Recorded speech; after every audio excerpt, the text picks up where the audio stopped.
Again, as they had yesterday, the hill giants created barriers of earth magic as they retreated, and left the human defenders to be tended to by the clerics.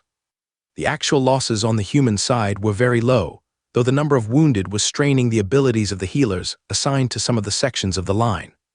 On Karl's end, it was light, but just beside them, there had been a few hill giants who managed to break the pike line and get into the mages before they were taken out. They were doing their best to take down the shields over the line, as without that, the bolder artillery would devastate the students. But the line had managed to prevent enough of them from getting through to accomplish their goal. It would surely be the topic of their next few lessons, as that was the worst possible outcome for the defenders, but the students near Karl were in high spirits, still buoyed by the lingering effect of inspiration. "Good work, Seamus. That's what we need out of our bard. Now, we just need to work on your song selections so you don't have to pick one at random at the last second. Like the bedroom, the battlefield benefits from a bit of mood music, and if I left it up to the beasts, Remy would be singing Baby Snake," Karl joked. Seamus choked on his laughter and played the first few notes, which made everyone else laugh as well, as they realized what Karl was referring to. "Well, Dragon, no, not that song," one of the older clerics shouted. "Oh, I take it you are up at 7 in the morning more than you would like," Karl called back. The man turned around, and Karl noticed the red robes, which made him laugh. "Oh, you're from the orphanages, that makes sense. I bet that any of the orphanage supervisors view the creator of that show as their personal nemesis by now," he added. The Red Dragon priest nodded. "Exactly, that song is evil and it gets stuck in your head." Tessa and Lotus had already run off to help heal, and Doug was with a group of older clerics near a stack of bodies under blood-stained white sheets. Karl was certain that they had at least one healing specialist who could resurrect the fallen instead of reincarnating them, so it took him a few seconds to realize what they were doing. They had 2 clerics who could resurrect. The other high priests were granting them mana and energy so that they could get to as many casualties as possible before they were exhausted.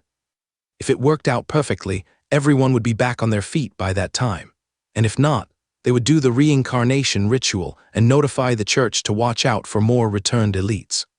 With the number of recent incidents of them returning with skills, it was obvious that they needed to be cautious, as some of them would reincarnate in a daze and think that they were still under attack. If it worked out perfectly, everyone would be back on their feet by that time, and if not, they would do the reincarnation ritual and notify the church to watch out for more returned elites.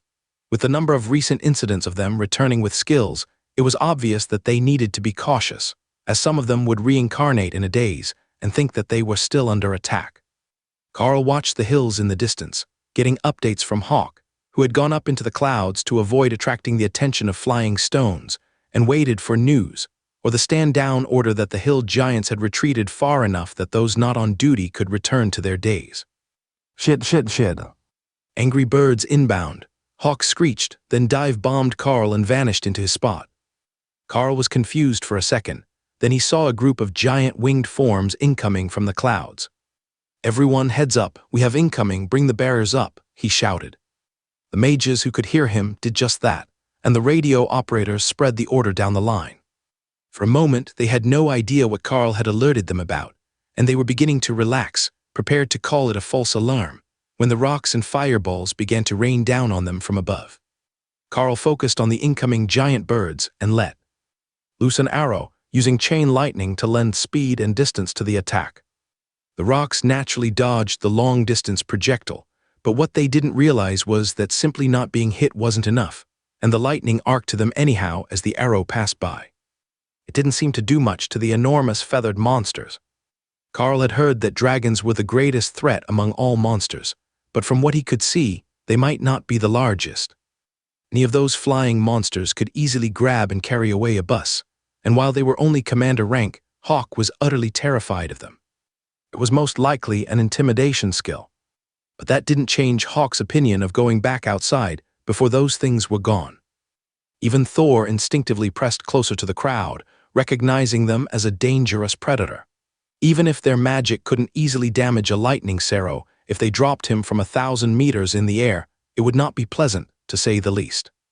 Flying monsters were the most terrifying of threats to most elites, and these ones seemed happy to hold at high altitude, hurling magic at the elites from a distance that most of the mages couldn't reach. Carl considered the options, and then put Blizzard on the next arrow. If he couldn't hit them, he could just use a larger area of effect. With his brutality enhanced strength, the arrows flew faster than any of the other spells, except lightning bolts. It made them more difficult for the rocks to get sufficient distance from, though they were far from being a competitor to the barrage of artillery shells coming from the flak guns. Those were being pulled into action for the first time since Carl had arrived on the border, and the rapid-fire shells were now filling the sky with exploding shrapnel. It wouldn't do much damage to a commander-rank beast, but they had feathers. In theory, if they damaged the wings enough, the beasts would be forced to fly away or crash. The blizzard formed on the way up, making the attacking formation vanish in a cloud of white as the birds shrieked in rage, and Remy laughed in Carl's mid. "Serves them right, throwing rocks at people," the snake giggled. The ice crystals of the blizzard were a slashing attack, and the sharpness passive boosted their damage 40% when the skill was used by the commander-rank Carl. It was enough that the flight of birds began to reconsider their approach. But Carl wasn't done firing, and he launched more chain lightning arrows as the blizzard stalled and began to come back to the ground, only to be replaced with another blizzard-enhanced arrow. That sent them scattering, and they parted ways so that Carl couldn't hit them all with one spell, but that put them in the range of more mages with long-distance skills, while the dispersed formation spread out the effects of their attacks. The birds were becoming frustrated with their inability to get their attacks through the barriers, as from such an altitude the mages had plenty of time to intercept them and nullify most of the power behind them. Carl also wasn't the only archer with the ability to fire that high, and the flight of rocks was slowly taking enough damage that Carl could see the blood dripping and their feathers becoming tattered. Soon, they would have to retreat, so Carl just focused on spreading blizzard across as much area as he could, keeping them in the damage range. Then a lucky shot hit one in the throat, fired blind through another blizzard, and an enormous bird plummeted from the sky, coated in ice and leaking snow out of its mouth from the tip of the arrow. That enraged the others, and Carl smiled as 4 enormous forms raced down from the sky in his direction. "Hey Ray, how high do you think you can summon those spider golems?" Carl asked. Ray laughed and vanished into her space as the birds plummeted at terminal velocity towards the ground, all headed for Carl. They were almost on him when Ray reappeared 100 meters in the air and summoned her golems straight onto the backs of the diving monsters.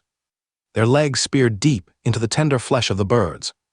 Ray laughed as she vanished into her nest, avoiding falling to the ground from that height. Carl was still firing, and when the first bird was 50 meters from him, a spear thrown from somewhere on his left cleanly pierced an eyeball, killing the bird instantly, and leaving only one to finish that attack flight. It was being pummeled by spells and attacks, but the bird was determined as it closed on Carl. "Jump now," Hawk instructed. Carl leapt into the air, twisting to keep the rock in his vision, and the bird passed between him and the other elites. "Neck," Hawk instructed. Ren slammed into the back of the bird's neck, shattering it, and the last rock skidded to a stop, carving a deep furrow in the soft dirt. "Good work, buddy," Carl congratulated him. "I know all the ways not to get eaten, but those things are scary," Hawk replied happily. Carl couldn't fault Hawk for that one. Bird to bird, they were 100 times his size. And they likely had a number of nasty tricks for dealing with other flying predators that they hadn't used against the humans. The bodies of the rocks were littered with damage, plugged with dozens of arrows, but few of the attacks actually made it past the underlayer of their feathers, which Carl found to be as strong as Ray's silk when he tried to pull a few of them free. No wonder everyone is afraid of these things. Look at that, an arrow fired by an ascended archer didn't even cut through the flesh. Between that and attacking from 1,000 meters in the air, most of the world couldn't even fight back. Carl muttered to himself as he examined the corpse that had landed closest to the lines. That was where everyone had gathered to see what a bird with a 50-meter wingspan looked like up close. It was large enough it could prey on hill giants and carry them away in its claws, a true terror of the skies. But it also had magic, both defensive earth magic and offensive fire. While the students examined the closest body, Hawk flew back out and stealthily stole 3 for himself. They had secrets that he wanted. He was powerful, but they were powerful and scary. It was nearly 20 minutes before anyone noticed that the other bodies were missing, and teams were sent out to go look for them, in case they were wounded and escaping. Professor, they're not alive. Carl's monsters looted the bodies. They do that? Lotus shouted out to avoid being sent with a team to look for a giant bird that she already knew they wouldn't find. What do you mean they looted the bodies? That thing weighs literally tons. How could they even lift it? The professor asked. Don't ask me, it's some magic thing. They just whoosh, vanish into a separate space. They do it with the giants all the time, she explained. Why would they even want them? The teacher asked, not following her explanation. You know. Snacks, growth resources, decorations. On Morgana's shoulder, Remy nodded happily. She would negotiate with Hawk later, as she wanted some of those feathers for her space, and he had a lot of them now.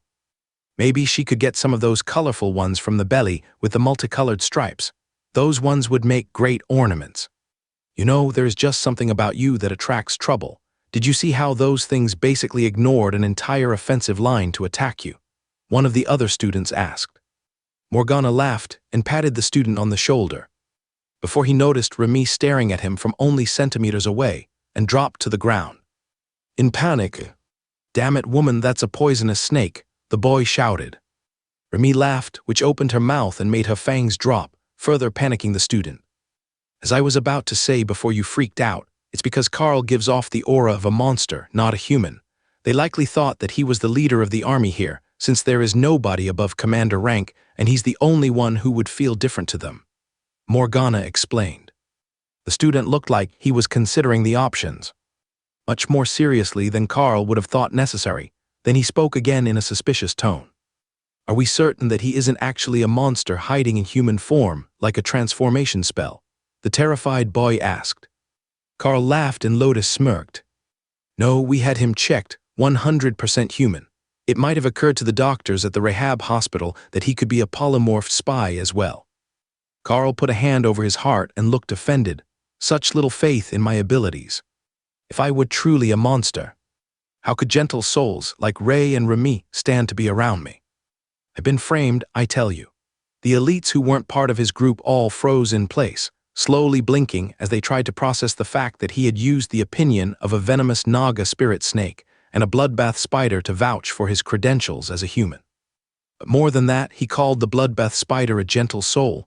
Remy, they could believe. She was actually rather adorable if you weren't terrified of snakes. But Ray, her favorite pastime was making it rain blood. I think you need better character references. Morgana informed Carl with an exaggerated sigh. Well, I'm not sure anyone would take the word of a war cleric or Lotus on the topic, and Dana went somewhere with Ophelia. Carl shrugged. Lotus frowned. Why does Tessa get her profession mentioned, but I get called out by name? Because the reason nobody takes you seriously is that you're Lotus, not because you're a nature priestess. Your choice of goddess is like a side effect of you being you. Carl explained. Lotus frowned, then smiled happily. You know, that's right. Nature priestesses become nature priestesses because we're already like this. It's a calling right from the start, not something that we learn. You think that the red dragon's favor is something that is learned? Tessa asked as Lotus finished her speech. Lotus started to nod, then frowned. You know, I recall that you traumatized a boy so much that he runs away and cries every time someone mentions your name, and that was before you were confirmed as an acolyte of the Red Dragon. Maybe you have always been like that. Carl laughed at the memory of meeting the man they were referring to. The young cleric had been quite arrogant when Carl was making that book for the Blue Dragon High Priestess.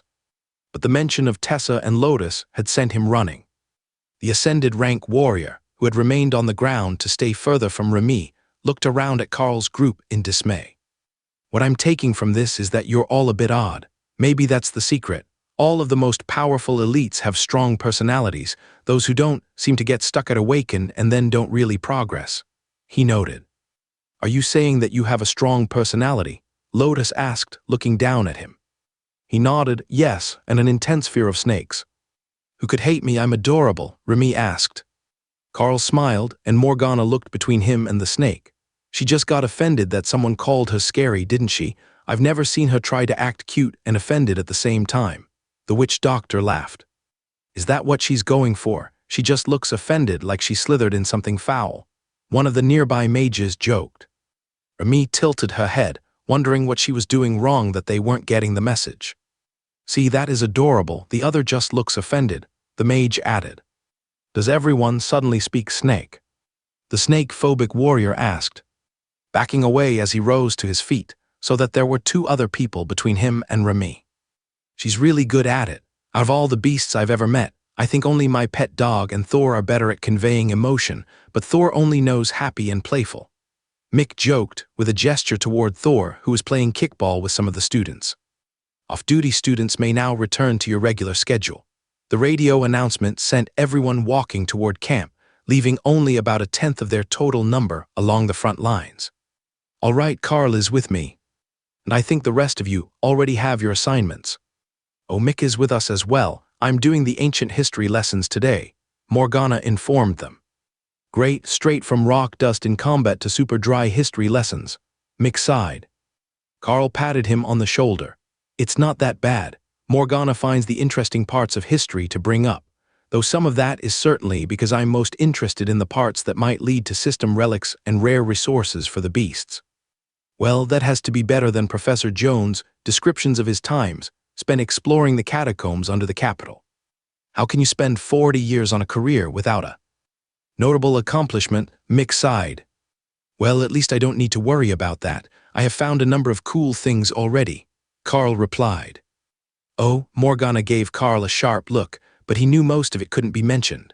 The dungeon in the hills near the frost giant border wasn't classified, though. There was a mission, not long before the war started, where I went to investigate an anomaly, and it turned out to be a combination of Yeti magic and a dungeon instance that had appeared beneath a cavern complex. There was a whole trial challenge series, and a village of dark elves, plus the dungeon instance itself. That's where I found Remy as an egg, Carl explained. If they were already enthralled in the story, they would remember more of the lesson. Let's start there today. Why don't you describe the architecture? And we will try to match it to an era and region. Morgana decided. Carl focused on the interior of the dark elf city. The mushrooms, the glowing fungus, the crystals, and finally the dark black angular buildings. One by one, he described every element of the city as they had encountered it, with the beasts filling in any gaps they thought were important. For example, Thor insisted that it was important they note that the short, glowing grass smelled like mint, and Ray noted that the black buildings had been painted with blood in the past, but the stone itself was black, so you couldn't see it. Both of those were good points. They helped Morgana narrow down the era and region that they had seen replicated in the dungeon, even though the dark elves made it fairly obvious who had built the city. When he got to the man standing on the platform, preaching about the dungeon being opened for the people of the city, and more specifically his outfit, Morgana knew exactly when and where Carl had been sent to. But she wouldn't tell them right away, and she had the two students search through the books for clues until they got to the section on the cult of the Darklight host. They were believed to have been a world-dominating army, just over 100,000 years prior. They were alternately believed by some historians to be the precursors to the World Dragon Church. According to their beliefs, the World Dragon had not been born as a world dragon, and he had actually been an ancient eldritch being, from the species that had helped create many of the worlds that the great pantheons ruled over.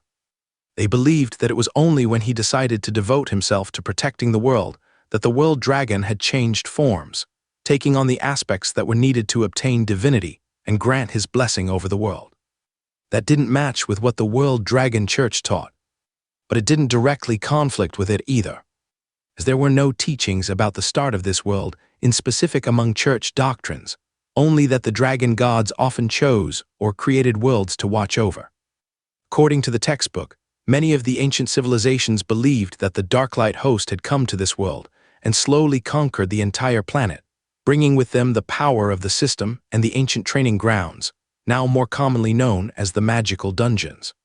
So it's basically a fairy tale of the origin of the world, Mick asked. More or less. It might be true, but there isn't any solid evidence. The fact that Carl actually saw one of them interacting with the ancient dark elves and opening a dungeon portal for them is the closest thing to proof of their existence that I've ever heard of. Everything else about them is told as a legend, an oral history or religious belief passed down through the ages, and those aren't always historically accurate after 100,000 years. Morgana explained. What is with the grass, though? Thor insists it's important to remind you about the grass. Karl insisted, then took a blade out, as Thor had kept some for himself. Where did you get that? Morgana demanded, eyes wide with shock.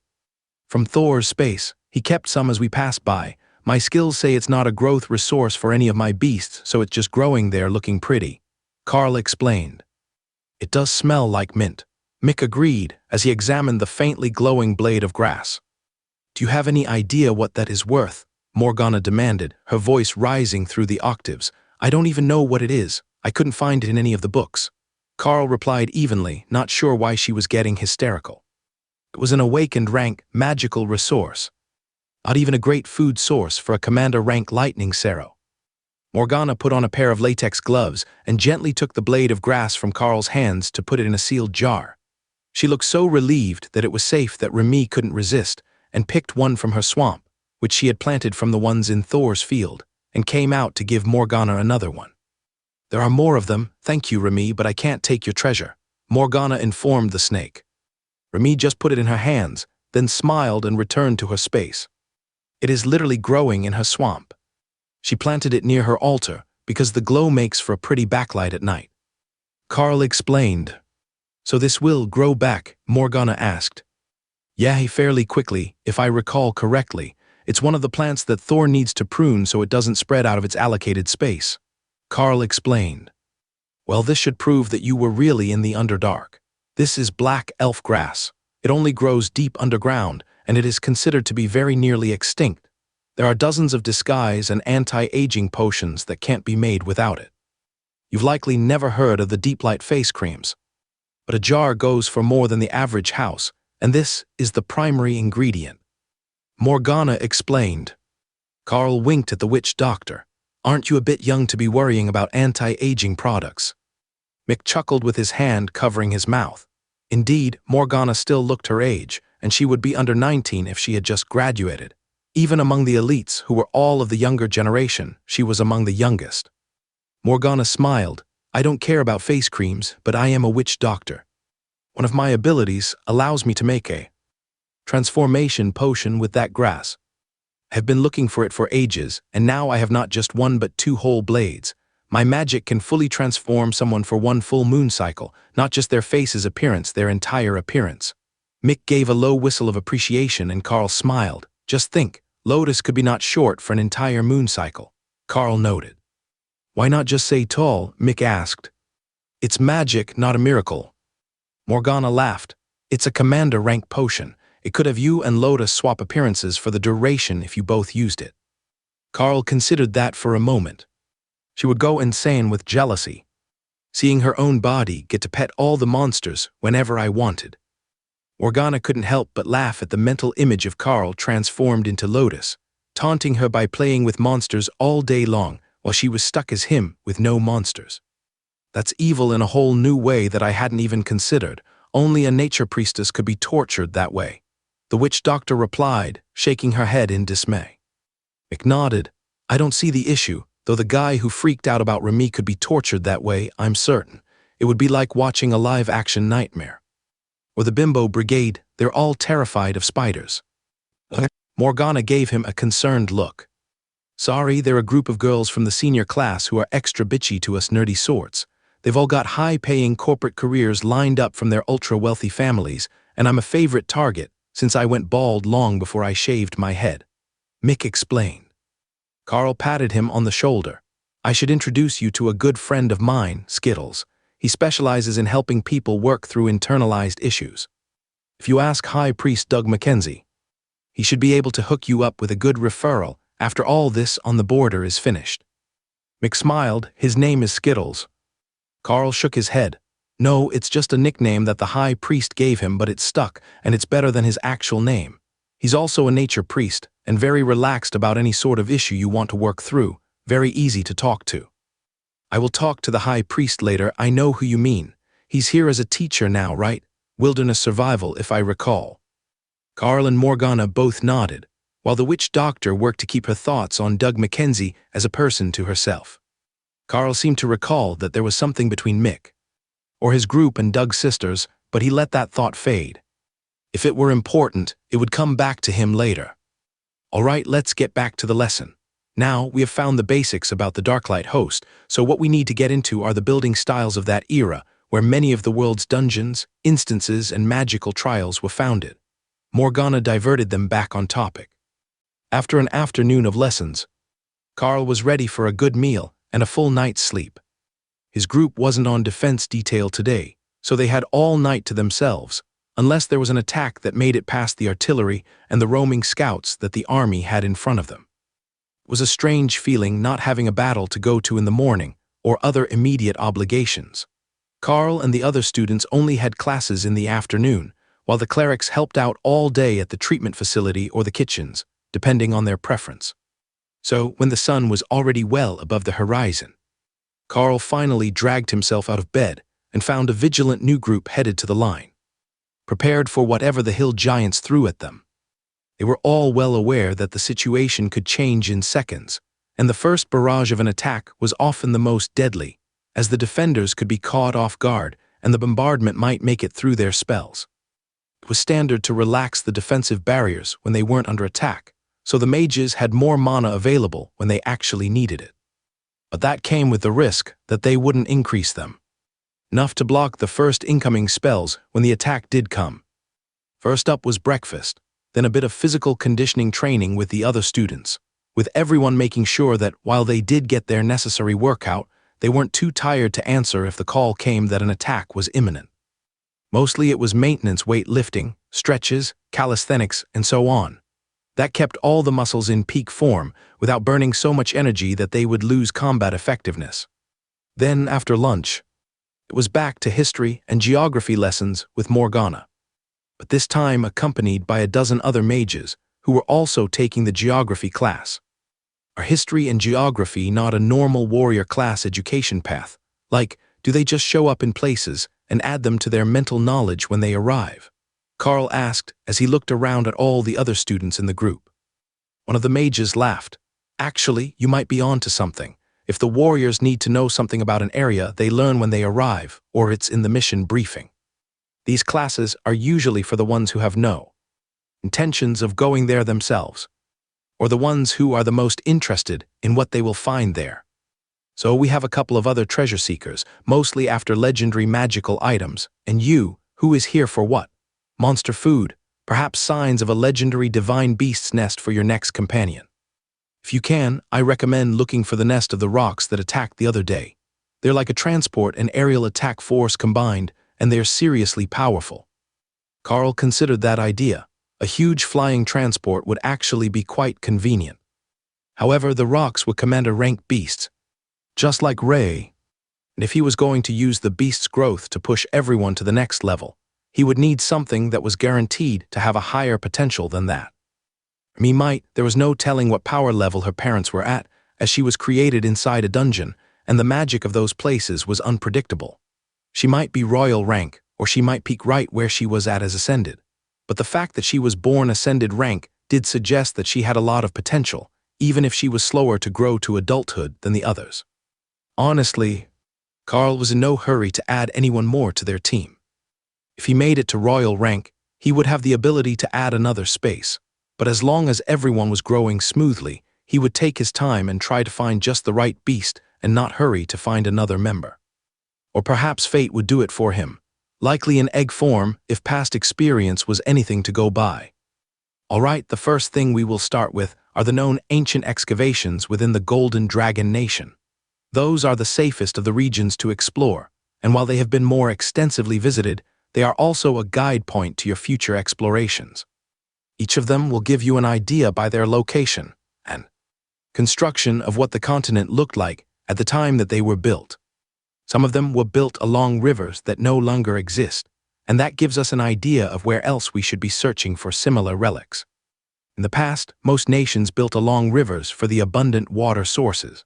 So, following ancient riverbeds and lakes found at known sites is an essential skill to the study of ancient geography. For example, who is familiar with the ruins of the World Dragon Temple at Witten in the Beastkin lands? Morgana asked, then paused to see if anyone was familiar with the story. Carl had never heard of it, but one of the mages had.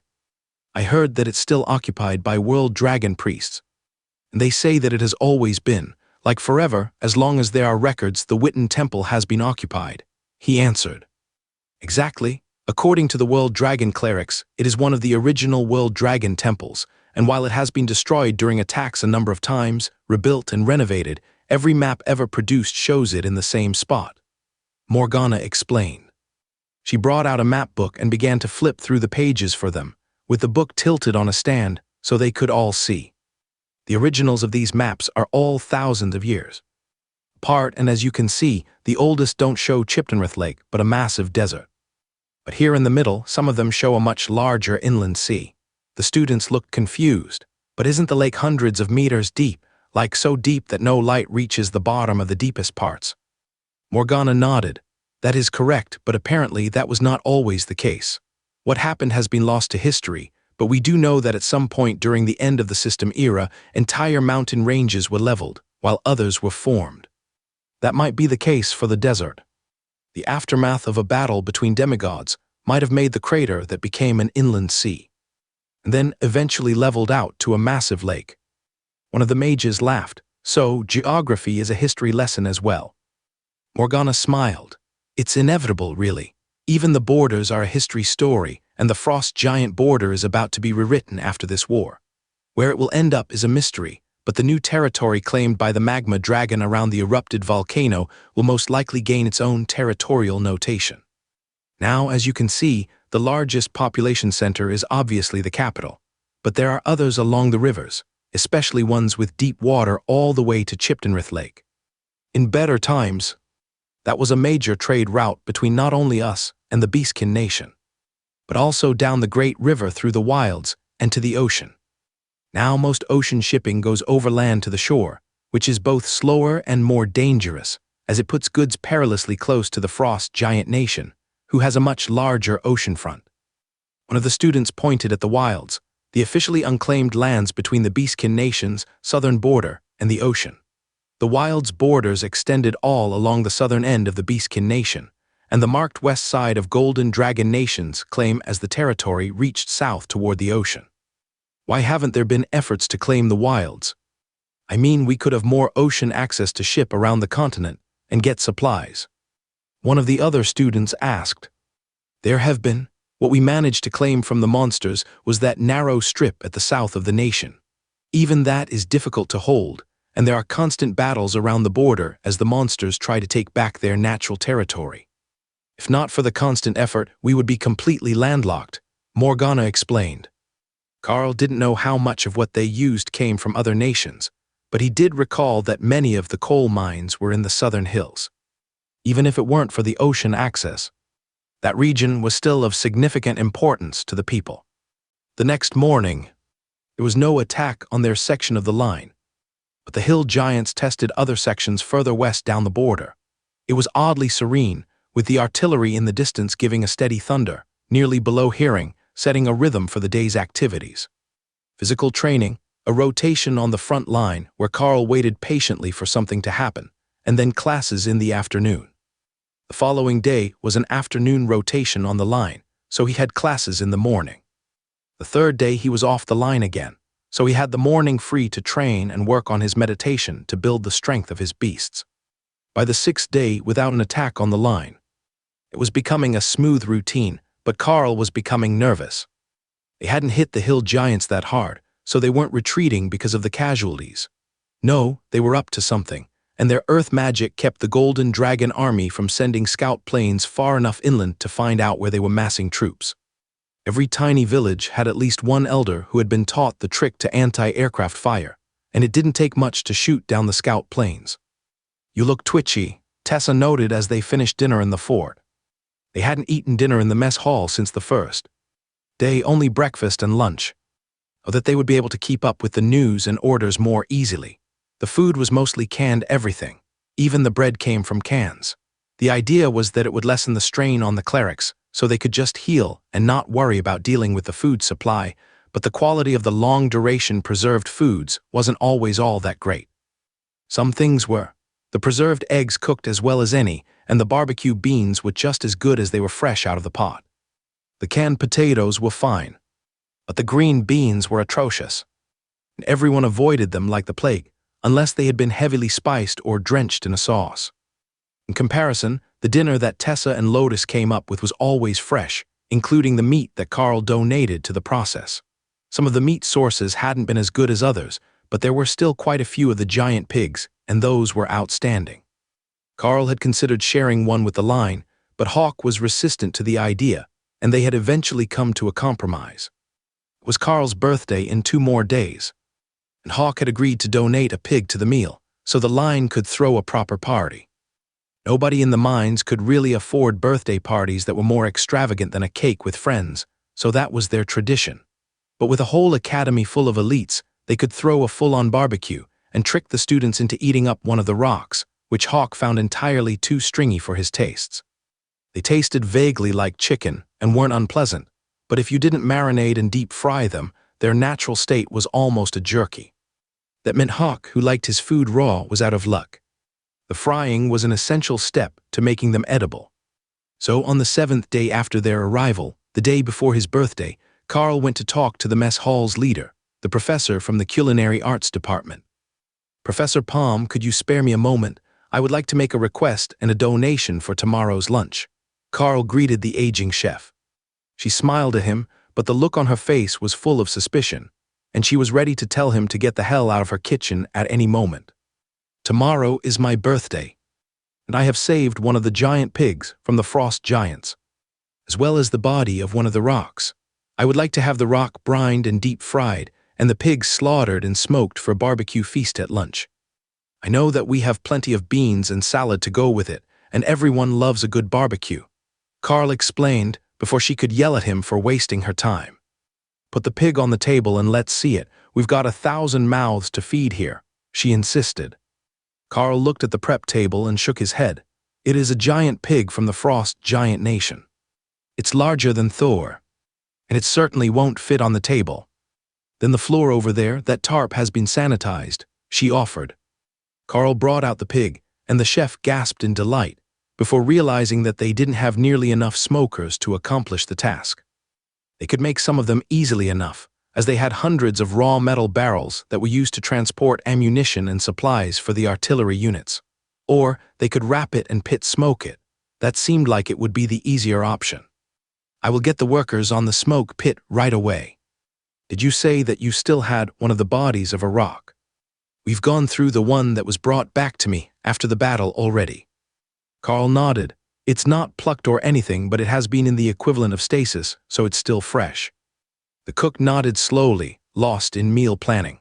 "I will get the kitchens on the salads after breakfast, and the meat will need to be in the smokers by midnight, but if you cut me off 100 kilos of breast meat from the rock, we should have plenty to cover for a party. The smoked meat will be the main attraction. The students get enough fried chicken equivalents in their daily meals. And that's the only way those birds are edible." Hawk gave a smug squawk as the chef agreed with his opinion, then sliced off a large slab of meat for Carl to pass to the chef. This one fit on the table, though it took most of it, and Professor Palm nodded in satisfaction. "I don't know how your preservation system works, but that looks as fresh as if the beast had just died. However, that giant pig hasn't been cleaned or gutted, so I need to work. Get out of my kitchen and come back tomorrow." Carl had been expecting that. She had wanted to kick him out from the moment that he had entered, and there had to be some satisfaction in doing it now, even if she was going to help him with his request for an academy-wide birthday party. Sure, it seemed excessive, but with the majority of the academy here on station, he couldn't really leave anyone out without looking like a massive jerk, so he had to prevail upon the main kitchens to get his barbecue. It didn't take long for word of the party to spread through the camp. Carl knew that nobody actually cared that it was his birthday, but they did care that there was going to be better than usual food for them. The army wasn't going to send tons of fresh boar meat to them, likely ever. That wasn't the sort of thing that you got on the front lines, where most of the meals were prepackaged and came with instructions for cooking in the standardized company kitchen. The academy could have brought their own gear, but the army already had supplies ready, so they had chosen to use what was available. The only one that Carl hadn't gotten on board with the "Let's party for my birthday" plan so far was Morgana, who insisted that having a birthday was no excuse for skipping an entire day of training. They had a good, reliable schedule, and he would get all the attention that he could handle during the lunch break. So it wouldn't be a full day of slacking, but a morning shift on the line, and then a barbecue, before he had to go back to history lessons. Or perhaps geography, though the lines between the two did seem to get rather blurry when you were discussing how the geography had been changed. Still, Carl settled into his hammock with a relaxed mind, ready to begin the precious few weeks when he could claim not to be the youngest person in the camp. Until her birthday, Dana would have that honor. The next morning, Carl woke to a surprise birthday present from the last person in the world that he thought would give him a gift. The attack alarms started to blare just before dawn, alerting all forces to come to the front lines. Carl was on morning shift, so they would have been headed there anyhow, but not for another 2 hours. That must have been why the hill giants attacked now, when the pre-dawn twilight made it hard to spot them, and when the night shift would be at their most inattentive, just before they had to look professional as the next shift woke up, and the morning light revealed them to the eyes of supervisors. Carl and his team equipped their armor, and Carl called out the beasts to serve as mounts for the run across the distance between the camp and their assigned position. They made it with plenty of time to spare, as the first arrivals of the attack were on the far flank, going after the artillery battery, and there were no hill giants in range of his position. "Hawk, get some altitude and see what's holding up our side of the party," Carl ordered. Everyone was here, and the golems was summoned, but there were no targets within a kilometer of this end of the position. Hawk soared out over the lines and started to relay enemy positions back to Carl. "We have more giants coming. They've got 3 forces. The one that is fighting, the one coming to reinforce those ones, then the one coming from the far right that should be headed to our side of the line after we send our reinforcements away," he narrated. Carl passed that information along to Morgana, who relayed it to the teachers in charge of strategy. The best that was likely to happen was that a few extra troops would be left at this end of the line, as the reinforcement of the side which was actively under attack would take priority. But every little bit would count, and the third hit was intended to be against the weakest portion of the line. How they could breach the lines of warriors defending the much softer mages and devastate the human defenses. They all understood that their position was important, but watching the other end of the line fighting while they waited for the order to do something, even to adjust the lines and attack the flank, was beyond frustrating to the students on Carl's end. However, they were in for the biggest shock of the day. The hill giants had sent an actual strike force to them, and they were in for a much more serious fight than the other end. Morgana looked over at Carl. 2 royal rank leaders, 50 commanders, and a whole company of ascended hill giants. "Did you do something personal to them?" Carl chuckled, and the rest of his team looked at him like it was a very real possibility. "Not that I can think of offhand, but we've got a whole line of elites here and we still outnumber them," Carl replied. Ali, the swarthy warrior on Colonel Wilkes' half of the team, gave Carl a concerned look. "You do understand that there are 2 royal rank hill giants there, right? What are we going to do against that? When they charge at the back of the line, we're not going to be able to break their earth magic barriers in time. We will be too busy dealing with the commanders." From behind the line, Tank came jogging over with a pair of other warrior-class teachers. "We will take care of the royal rank hill giants until you've handled the others," the oversized berserker declared. Carl shook his head. "I will come with you and Hawk can help us from above. The others will stay with the line. 2-on-1 is a more evenly balanced fight." Tank shrugged and prepared to move as the hill giant line charged at them. "Shall we, gentlemen?" Carl asked, taking out his bow. On Carl's mark, begin the attack, the section leader announced over the radio. Carl buffed himself up and focused on the line. "Remember where the leaders are, it's going to become difficult to see them," Carl reminded the team. Chain lightning gave the arrows range, while blizzard added the shredding ice damage and blocked the view of the attacking giants. Carl wasn't aiming at them, though. He was burying the arrows into the dirt in front of them, letting the lightning arc and the blizzard spread over their section of the battlefield. That meant their mages and archers were firing blind as well, but the wall of snow and ice gave them a range finder to their much larger targets.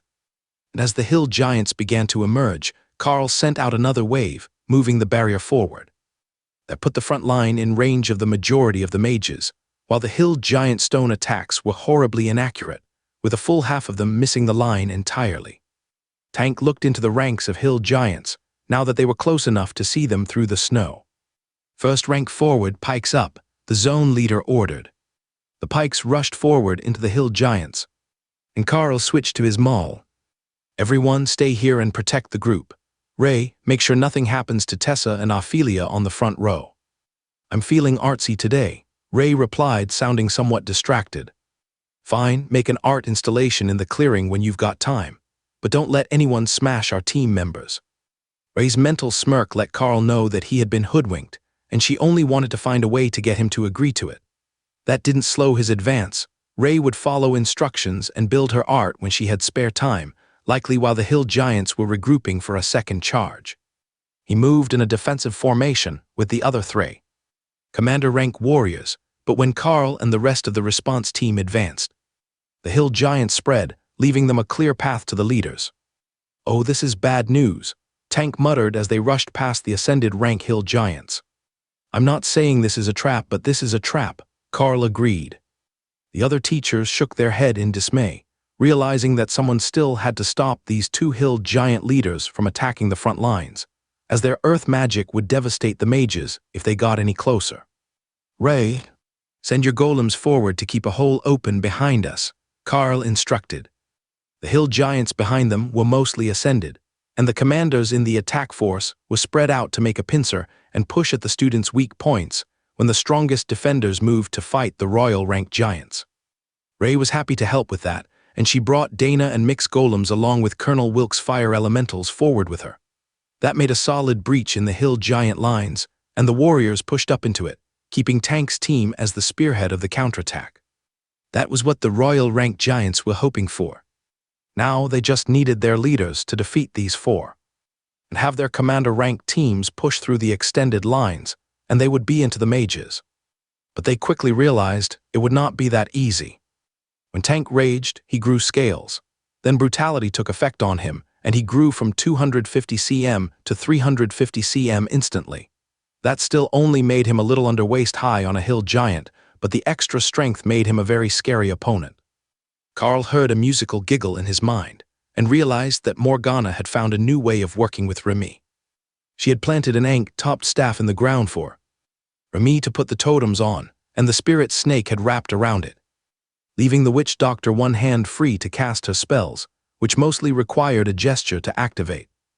Carl and Tank split up to engage the royal rank giants, with the other teachers falling in beside them. Carl would pair with a double blade-wielding warrior who dressed like an agility type in light armor, while Tank got the defensive warrior. It was a good combo for the berserker, who didn't really care what was in the path of his axe. Carl aimed his maul at the hill giants club, forcing the creature to change trajectory to avoid finding out what Carl had enchanted his weapon with. The power rolling off Carl's weapon felt stronger than a commander should be able to manage, and that put the royal rank giant on edge. The hill giants had been informed in advance that this end of the line had the army's leadership team, and that they were commanders. But there wasn't much other information for them to go on. The fact that Carl was aiming to shatter the giant's weapon right from the first strike seemed to make it obvious that he had a weapon-shattering technique. But shatter didn't only work on weapons, but on anything that it hit. The vibrations would cause bones to break just as effectively as it caused a wooden club to break. That distraction let the other warrior get behind the target and score the first strike of the battle, cutting a line down the hill giant's lightly armored back as Carl kept it distracted. The giant turned to swing at the agile warrior, and Carl backed up, switching back to his bow to plug a flaming body-infused arrow into the enormous target. It was like shooting at a house from the middle of the lawn. Impossible to miss. The giant stepped forward to keep both targets in sight, and Carl backed up again, drawing the giant behind the lines where it could receive no reinforcements, before he was forced to switch back to his two-handed blade to deflect a flurry of attacks that he wasn't fast enough with the maul to handle. The teacher took advantage of the opening again, slicing the back of a knee, and going for a spot at the armpit where the giant's crude armor exposed a weakness. The giant moved too quickly for that strike to land, and the warrior went rolling as he was clipped by a swing of the club. "Ray golems now," Carl ordered as he aimed a strike for the giant's left knee. His blade and the giant's club met a shower of sparks from flaming body, leaving the two of them deadlocked for a split second before the pair of spider golems landed on the hill giant's shoulders and began to shred his face and back. He reared back and flailed viciously at the attackers, throwing the first one deep into the hill giant lines, but his movement left him vulnerable, and Carl struck upwards, hitting him at the gap between his hanging waist armor and his chest plate. The flaming blade buried in the hill giant to the hilt, and Carl used it as a conduit to cast first chain lightning, then blizzard from the inside. The giant made a gurgling noise for a moment before his movement slowed, and the spider golem deprived him of his head. And Ray was on the scene, prepared to begin her art exhibition. She had prepared a dozen commander-rank hill giant bodies on pikes, which she slammed into the ground, standing them up as grotesque mannequins, before she used her silk to tie the leader up by his arms between two of the commanders, leaving the body spread eagle and standing upright, but headless. "What the hell are you doing?" Carl heard Morgana shouting from behind him, as every hill giant in the area turned to him with rage in their eyes. He just made a come-and-get-it gesture, and then charged forward, firing arrows into the closest few commander-rank hill giants, who no longer cared about tactics and only wanted vengeance.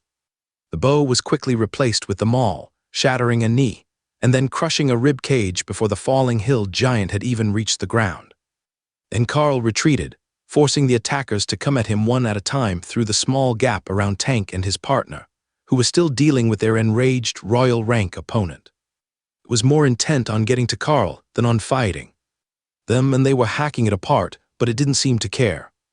Tessa glowed with the red light of the war dragon's favor, and Thor's defensive blessing increased in size, granting everyone near the macabre display the benefits of circle of protection. The lightning Sero charged straight for the second royal rank giant, who never even saw him coming before it was flung from its feet and set upon by two massive front feet and an enraged berserker. But this time, the hill giant lines didn't break and retreat. They were fighting as hard as they could, but without any sense of cohesion or tactics, and as often as not, their strikes were interfering with the fights of those next to them, throwing off timing, deflecting blows, and causing arguments in the attacking line. The students' defensive lines closed the gap as Tank and his partner retreated to catch their breath, and the spider golems darted off to cause chaos in the hill giant attack. "Well, that's one way to get them worked up. They're not going to forget this," the defensive warrior with Tank noted. "I hope not. The point of an object lesson is for them to remember it. They lost 2 royal rank giants today, and we didn't lose a command squad member. The hill giants that survive will spread the word that we're taunting them, and the next waves will hesitate as they attack, allowing us more time to hit them from a distance. 9 out of 10 storytelling. If you can't blind them with brilliance, baffle them with bullshit," Tessa called from her spot on Thor's back. "Hey, who is telling the story here, me or you?" Carl shouted back. Thor laughed and stomped around, motivating the warriors nearby, while Seamus started on a new song for inspiration. He had moved up a little, standing in the enlarged gap between the warriors and the mages, where everyone could see and hear him while he jammed out on his lute. Thor brayed happily, and Tessa let out a very draconic roar while holding her spear high. Carl had continued to fire his arrows now that nothing was getting through to his position in front of Ray's art installation, and even Morgana had come up to join them, though she looked less than impressed with their antics. The clerics along their portion of the line were advancing as well, far enough that they could work together to cast an area heal over the whole spearhead of the line, while Lotus worked to keep her area refresh spell active. Dana led a group of mages forwards, putting them in range of more giants with their area attack spells that thinned the front row of attackers, giving the warriors a moment's rest, while the hill giants further down the line began to panic at the pair of royal rank spider golems who were going berserk among the ascended rank fighters. They weren't even trying to fight the commanders, they were just maiming and crippling as many as possible, then running away to do it again when anything challenged them. "Does Ray have anger management issues?" Morgana asked as she stared at the impaled hill giants in the middle of the human formation. "No, why do you ask?" She gave a meaningful look at the display, and Carl began to laugh. "That's her latest art exhibition, pretty isn't it?" Remy looked at the row of corpses for a second and placed her next round of totems on the second to last giant's head on both sides, then nodded with satisfaction. That was much prettier, visually balanced and spitting fireballs for the true interactive experience. Hawk laughed at her idea before dipping into his space as a massive barrage of rocks from the back lines converged on him, and then reappeared to continue hurling fireballs at them from the other side of the formation. This is a fun game. We should make them mad more often, he suggested. I think we're going to be in enough trouble for this time. But look on the bright side, all those reinforcements from the other end of the line are coming this way. Well, at least the ones that can still walk. The spider golems have been busy, Carl informed the happy bird. They also weren't dead yet. They were over a kilometer away by Carl's estimation, and they were still going wild. You're lost in your conversation with the beasts again. The line is signaling the retreat. The hill giants are disengaging. Dana informed Carl as he finished mentally searching for the spider golems. Right, sorry. He had still been shooting, but he had noticed the target selections were getting a bit slim. Ray, move your art installation back indoors. We're done here. Grab the shiny stuff, it's still on the bodies, but it will drop when I take them, she replied. Carl wasn't certain what she meant, but a club and dagger, plus a necklace, dropped to the ground when the royal rank giant disappeared. Carl scooped them up, and the necklace immediately bonded to him, while his sword rejected the other weapons to the point that he almost dropped them. Tessa, do you mind holding these for me? They're causing a repulsion reaction from my bonded blade. Tessa tossed the weapons into the pouches that were built into the harness Thor was wearing, left over from their last battle and equipped by him when he left his space, so his knight would have a saddle. And the group retreated to their original positions after Hawk grabbed the last royal rank hill giant into his space for safekeeping. He didn't really want it. They tasted awful, but the warriors had already looted it, so there was no point in letting the giants recover the bodies of their leaders. For half an hour they waited while the survivors of the hill giant attack retreated, taking their wounded and most of their dead with them. That was something that the frost giants didn't do. And Carl wondered if there were hill giant clerics who could resurrect their fallen. He hadn't seen any sign of them in combat, but they might be somewhere in the back, as anything beyond the front lines was their undisputed territory. Once the whistles blew to inform them that they could retreat from the line to their regular morning duties, the students breathed a sigh of relief, and Carl took a comfortable seat on a nearby rock. His team was still on duty this morning, and the battle had lasted long enough for shift change to have occurred, as the sun was now well above the horizon. Tank sat down on the rock next to him and looked up at the sky. Good work out there. That ambush with the spider golems was pure poetry. The berserker congratulated him. I didn't know that you had the chance to see it. It worked just as well as I had hoped. There isn't much on an average battlefield that can stop them. Carl replied with a smile. That wasn't actually why I stayed back. I know the others think that the way my size increased in combat was one of my skills, but that was you, wasn't it? Tank asked. Carl nodded. Yeah, it's the same skill that I use on myself and the beasts. You're bestial enough when you rage that it will affect you as. Well, it also works on Ophelia. We just didn't see it because she was behind us.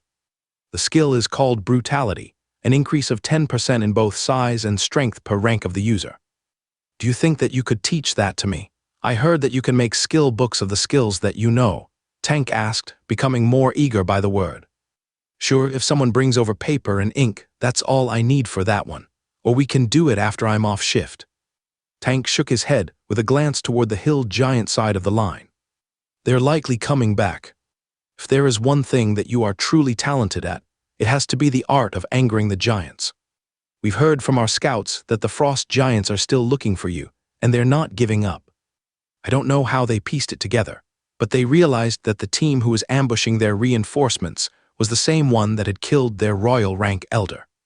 Then Tank sent a brief message over the radio, requesting supplies for inscription, and the two patiently watched the horizon for signs of movement. I heard that you had the ability to learn more skills after the frost giant incident. Have you learned them yet? Tank asked after a few minutes of silence. Yeah, brutality was one of them.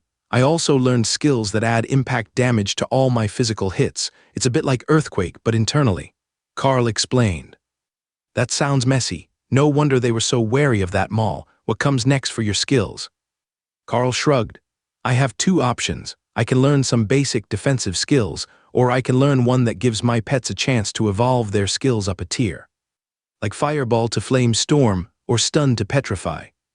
It's just a chance when you learn it, Tank asked, confused as to the nature of the skill. Carl shook his head. No, it's an increasing chance every time they use the skill. I don't have the ability to get it yet, but the way that my luck goes, it won't be long. If it could advance them a rank, that would be even better, the Berserker sighed. I've already learned that skill. Did you ever wonder why 2 spider golems can move through ascended rank hill giants like knives through warm butter? It's because that is a royal rank skill. Ray is still a commander rank beast. But that one skill increase is enough that hill giants 1 rank below her aren't even a challenge for the golems, Carl explained. And you didn't think to mention that to anyone. Carl smiled gently and patted the enormous berserker on his massive shoulder. I have come to realize that academy instructors are very different from politicians and bureaucrats. Telling you means I'll receive new courses better suited for my training. Telling them means they'll find a reason to say that I have royal rank combat power and should be reassigned to more dangerous battlefields. And I don't have that level of power yet. The maximum cap is still much lower than an actual royal rank monster. But the energy efficiency is up there. Tank nodded. I get it. It's an overpowered skill, but when Ray is actually a royal rank monster, it will be better. You have to be getting pretty close yourself, though. I'm not on the weak side of Commander, and you didn't have any trouble keeping up with me. It shouldn't be too much longer. I just need to keep building the strength of my mental spaces so the beasts will advance. I think that once the space forces Remy to advance to Commander, we should be very close. Remy got excited about that. She was almost there, she could feel it. The next time that she shed her skin, she would likely advance. She was thinking about all the wonderful things that she might be able to do as a commander rank snake when the runner arrived with the supplies for Carl to start making books.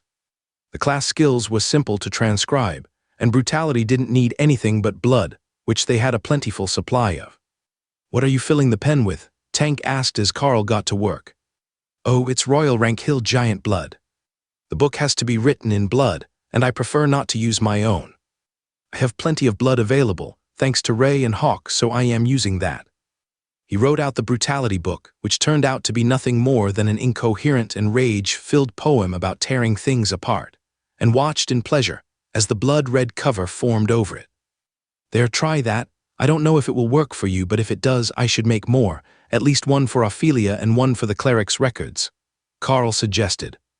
Tank tried, but could not open the cover to the book. But Carl had an idea. Try it while raging. That's the only time that it worked on you. Tank's eyes went red, and white scales formed on his arms and neck. Then the book opened smoothly and vanished in his hands. He surged in size to roughly 4 meters tall, then returned to his normal calm state. Did you say it was called brutality? He asked. Yeah, that's what was on the cover of the book as well, Carl agreed. The skill I got was a modification of rage. Bestial Rage was the name. It replaced my old rage skill. Carl tapped the back of the pen on the extra paper. Give me a second. I want to know if I can teach you another skill that is intended to be used by beasts. Do you know haste already? Tank nodded. I know a haste equivalent. Berserker Rush increases my speed while enraged. Carl refilled the pen with hill giant blood and began to write out Terrorize. Tank with 40% more damage would be awesome. There, rage and try to open that, Carl instructed. Tank followed the directions, but when the book vanished, the result was not what Carl had been expecting. The already enlarged Berserker grew even larger, reaching 4.5 meters. Then his whole body became covered in scales, while his hands grew long claws, and his enraged red eyes turned completely black. A roar of victory echoed through the camp, causing dozens of students to draw their weapons in fright before realizing that it came from their lines. With that sort of buff, Tank was now nearly as large as the ascended rank hill giants. Letting him loose in combat would be a game changer for the humans. Tank stomped around in victory for a moment, then drew his axes and swung at the air, savoring his new ability before transforming back. It's called Berserk Terror, and it's a full transformation ability. He cheered, pulling Carl into a hug and spinning him in circles. I'm glad you like it. Now that we know it really works, I need to make more of those books, and we have at least 1 or 2 more people to try it on today. Tank laughed. I want to see what happens when you do it to a werebear as well. I'm glad we understand each other. Carl quickly worked to make 2 more copies of both books, and then called Ophelia over from where she was chatting with Lotus and Dana about something, while Tessa napped on top of Thor. If anything happened, he would wake her up. What's up? Have you been teaching berserkers to read? That's a noble endeavor, but not really necessary, she joked. Here, first try to use this. If it doesn't work, try to use it while enraged, Carl explained. Ophelia opened the first book and immediately shifted into bear form as it vanished. She looked confused for a moment, and then picked up the other book, apparently thinking she had dropped it during the transformation. The second one vanished, and her werebear form surged in size, still the same 3 meters that she had been under the effects of brutality before, but now with metallic claws and teeth, and fur that looked more wiry and less fluffy. Like Tank, her eyes had gone completely black, and her roar shook the ground. This one didn't startle the students as much, but Carl could see them backing away. Ophelia looked positively feral, and her eyes landed on Tank, seeing a challenge. Carl was going to try to calm them down, but the other berserker had already transformed, and the fight was on. Tank was a full rank above her, and over a meter taller, but that wasn't going to slow down the enraged werebear. Sparks flew from both sides as metallic claws dragged down scales and wiry fur, confirming Carl's impression that the fur itself was now a form of armor. They looked like they were tearing each other apart. But Carl could see that they were pulling their strikes a little, so they didn't hurt each other. Then Tank managed to swat Ophelia to the ground, and the 2 berserkers transformed back, laughing. That skill is remarkable. The raw power, the intimidation roar, it's got everything. How did you realize that this would work? Ophelia asked. I gave Tank the brutality skill that you get the size buff from. It changed his rage skill, so I gave him another book, and this was the result. Pretty impressive, if I do say so myself, Carl explained. So you taught Berserk Terror to 2 elites. You didn't think to tell the clergy, a voice asked from behind Carl. I made you copies, but we had to be sure that they worked first, right? Who knows, these one might have been as particular as the refreshing lightning book that I made for the Blue Dragon Priestess. Carl replied as he turned to see one of the camp's high priests waiting for him to finish talking to the berserkers. Don't remind me of that debacle. Those books have been passed around by the clergy more than the average offering plate, looking for someone else who can use them. It's still only the Blue Dragon clerics, like 3 lightning element dragonkin, who have managed to activate the skill. Carl smiled. That's 3 dragonkin better than the last time that I heard the story, so they're making progress. And who can we expect to be able to use these 2 books? The cleric sighed. Most likely transformation druids, animal element berserkers, and possibly war clerics. The red dragon seems like the sort that might appreciate terrorize and brutality as skills. Carl offered helpfully. Have you tried the books on your own red dragon cleric yet? The high priest asked. Nope. We started with the berserkers, as it seemed like the logical option. They are the ones that need more combat damage. The white-robed cleric was giving Carl a suspicious look as he stared down at the 2 books with their blood-red covers. Well, they are red, at least. But why do I get the feeling that it won't have any bearing on who is actually able to use them? Could your skill actually be to make ultra-selective skill books that only work for the person you first handed them to? He muttered. You know, you might be on to something. I make the skill books because I think that the skill I have might work for someone in particular. So when they're passed on to someone else, the meaning is lost, and it's all up to compatibility with a skill that they had probably never considered or trained towards. For the Blue Dragon Priests, their patron is an evolved form of a divine beast that uses lightning, so it's natural that they would. But a beast's lightning and a shaman or wizard's lightning aren't the same thing, so it's only natural that they wouldn't understand the concept as well. You don't expect just anyone who can use fire to be able to use dragon breath, Carl suggested. The cleric was going to open his mouth and say something about how the idea was ridiculous, as the dragons were the noblest of the divine beasts, but that would bring him right back to Carl's point, that they were beasts, so you couldn't expect others to easily learn their skills. All right, I will take these to the inscriptionists, so they can add them to the archives and make copies for anyone who wants to try to use them. There are a whole class full of them here on the front line, as the Academy sent everyone with ascended rank or higher combat power.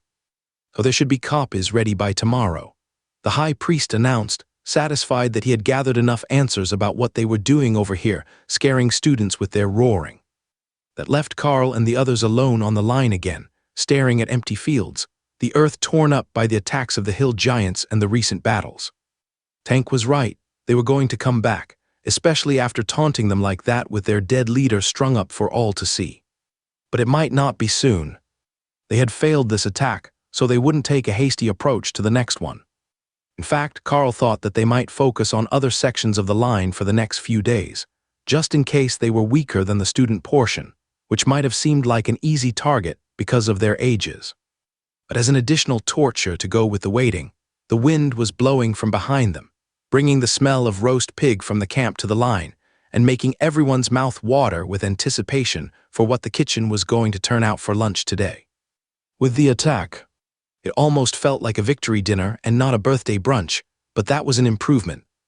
In a way, celebrating the day you were born was fun.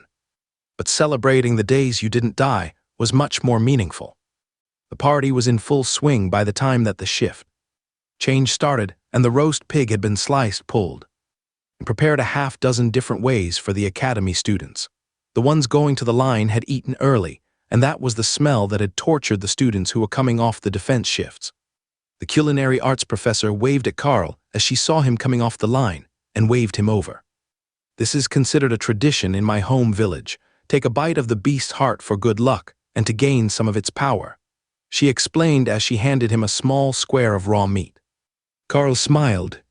He had a sword that granted him the beast's life force and a holy stone for luck.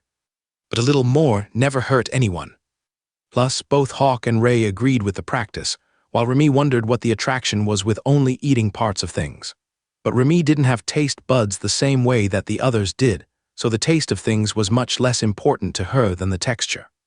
Carl's team grabbed plates and found a seat with their lunch, while they watched the older students trying to distract the kitchen staff so they could spike the party punch. Unfortunately for them, the Academy already knew all the tricks, and they weren't having any luck in their endeavor.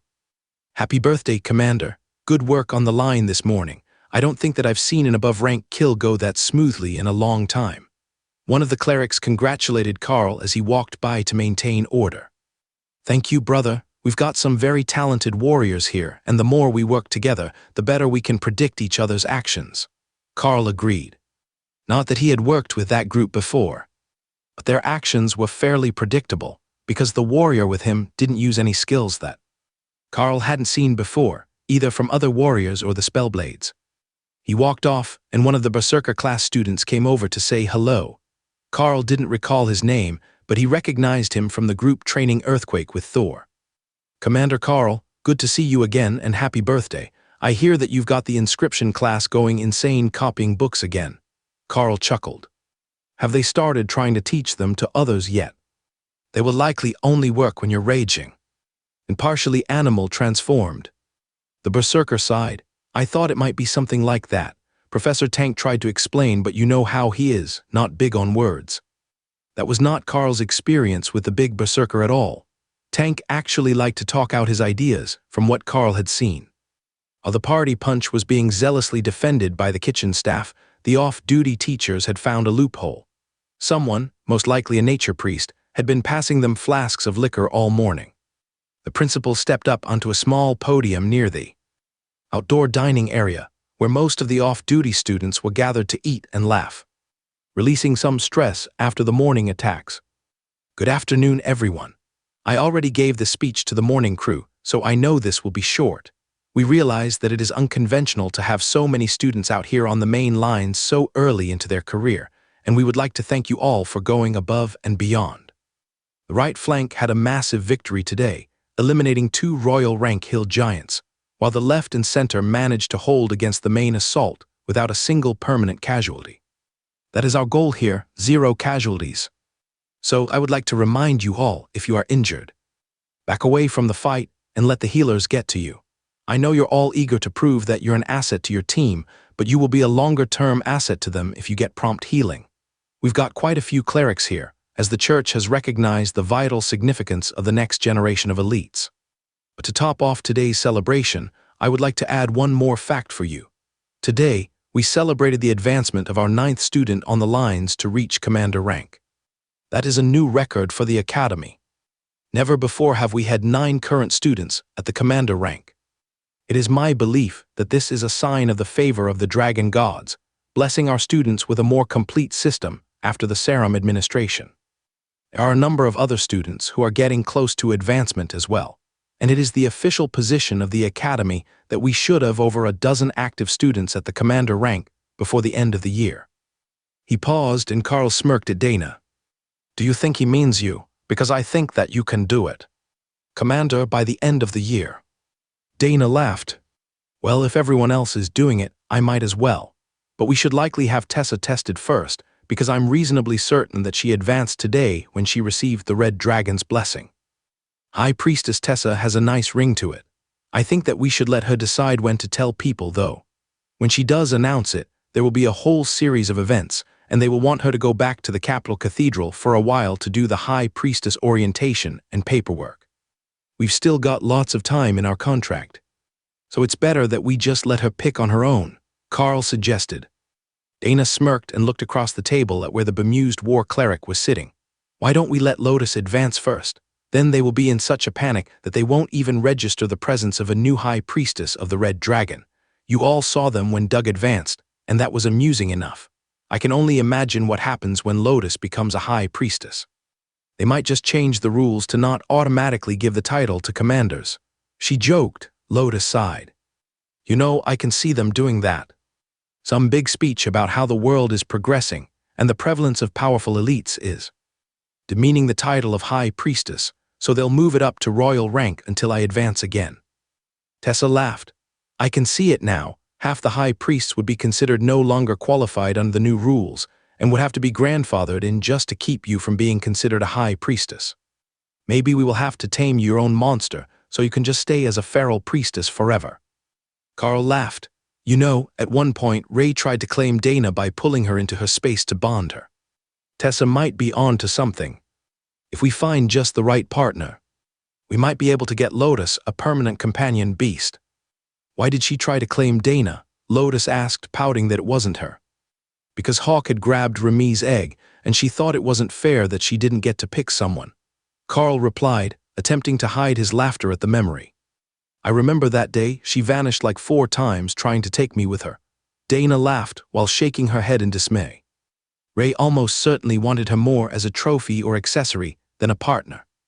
I wonder how long it will be before one of them makes it to royal rank, Ophelia asked. They already had skills that were advanced beyond that of a commander, so it was just a matter of energy storage and body growth.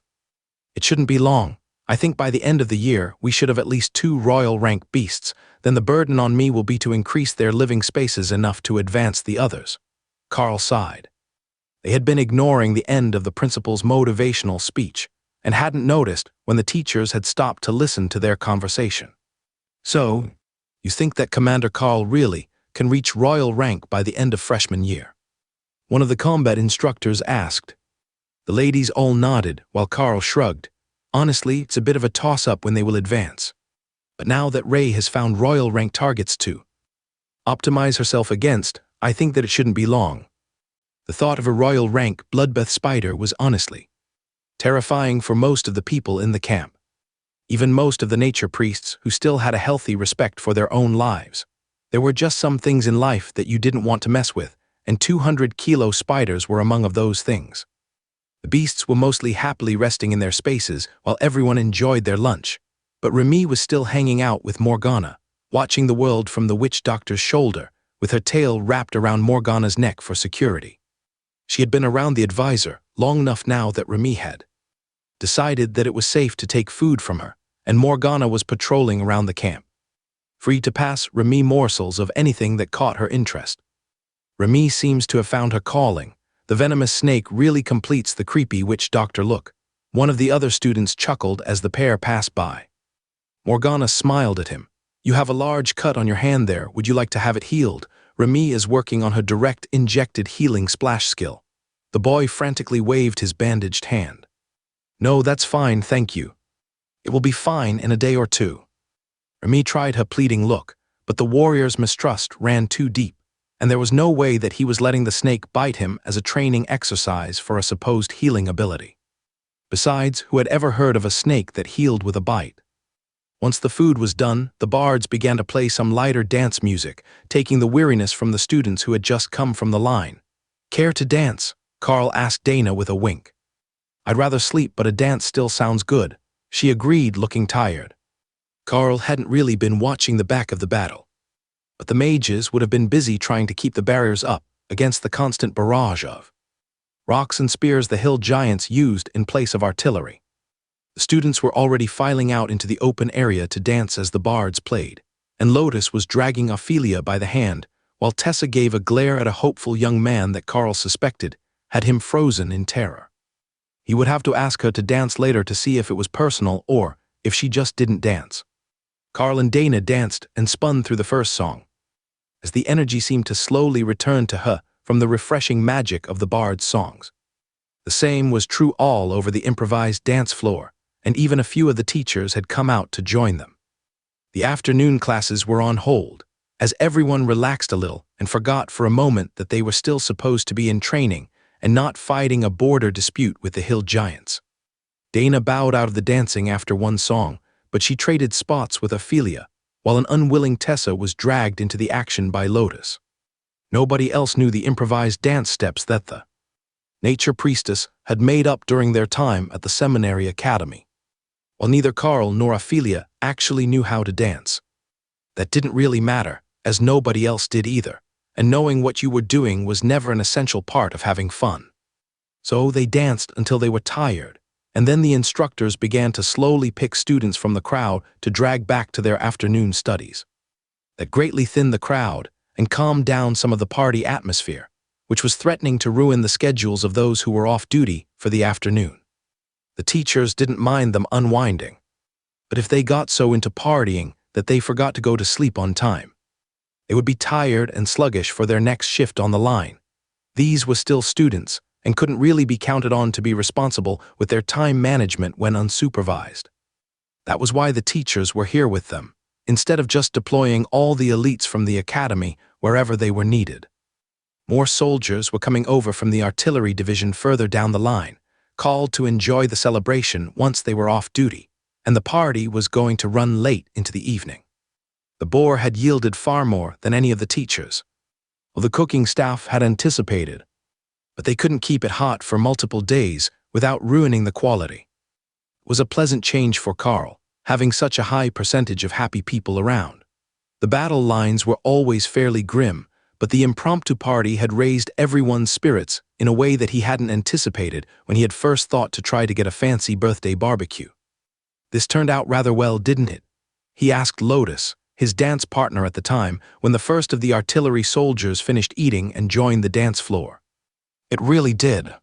The hill giants are finally learning what it is like to lose battles, and the troops who have been here since the start of the war are happy to see it. But you should grab a couple of plates to go and sneak back to the tree fort before Morgana changes her mind and decides that you should have lessons this afternoon after all, she informed him with a wink.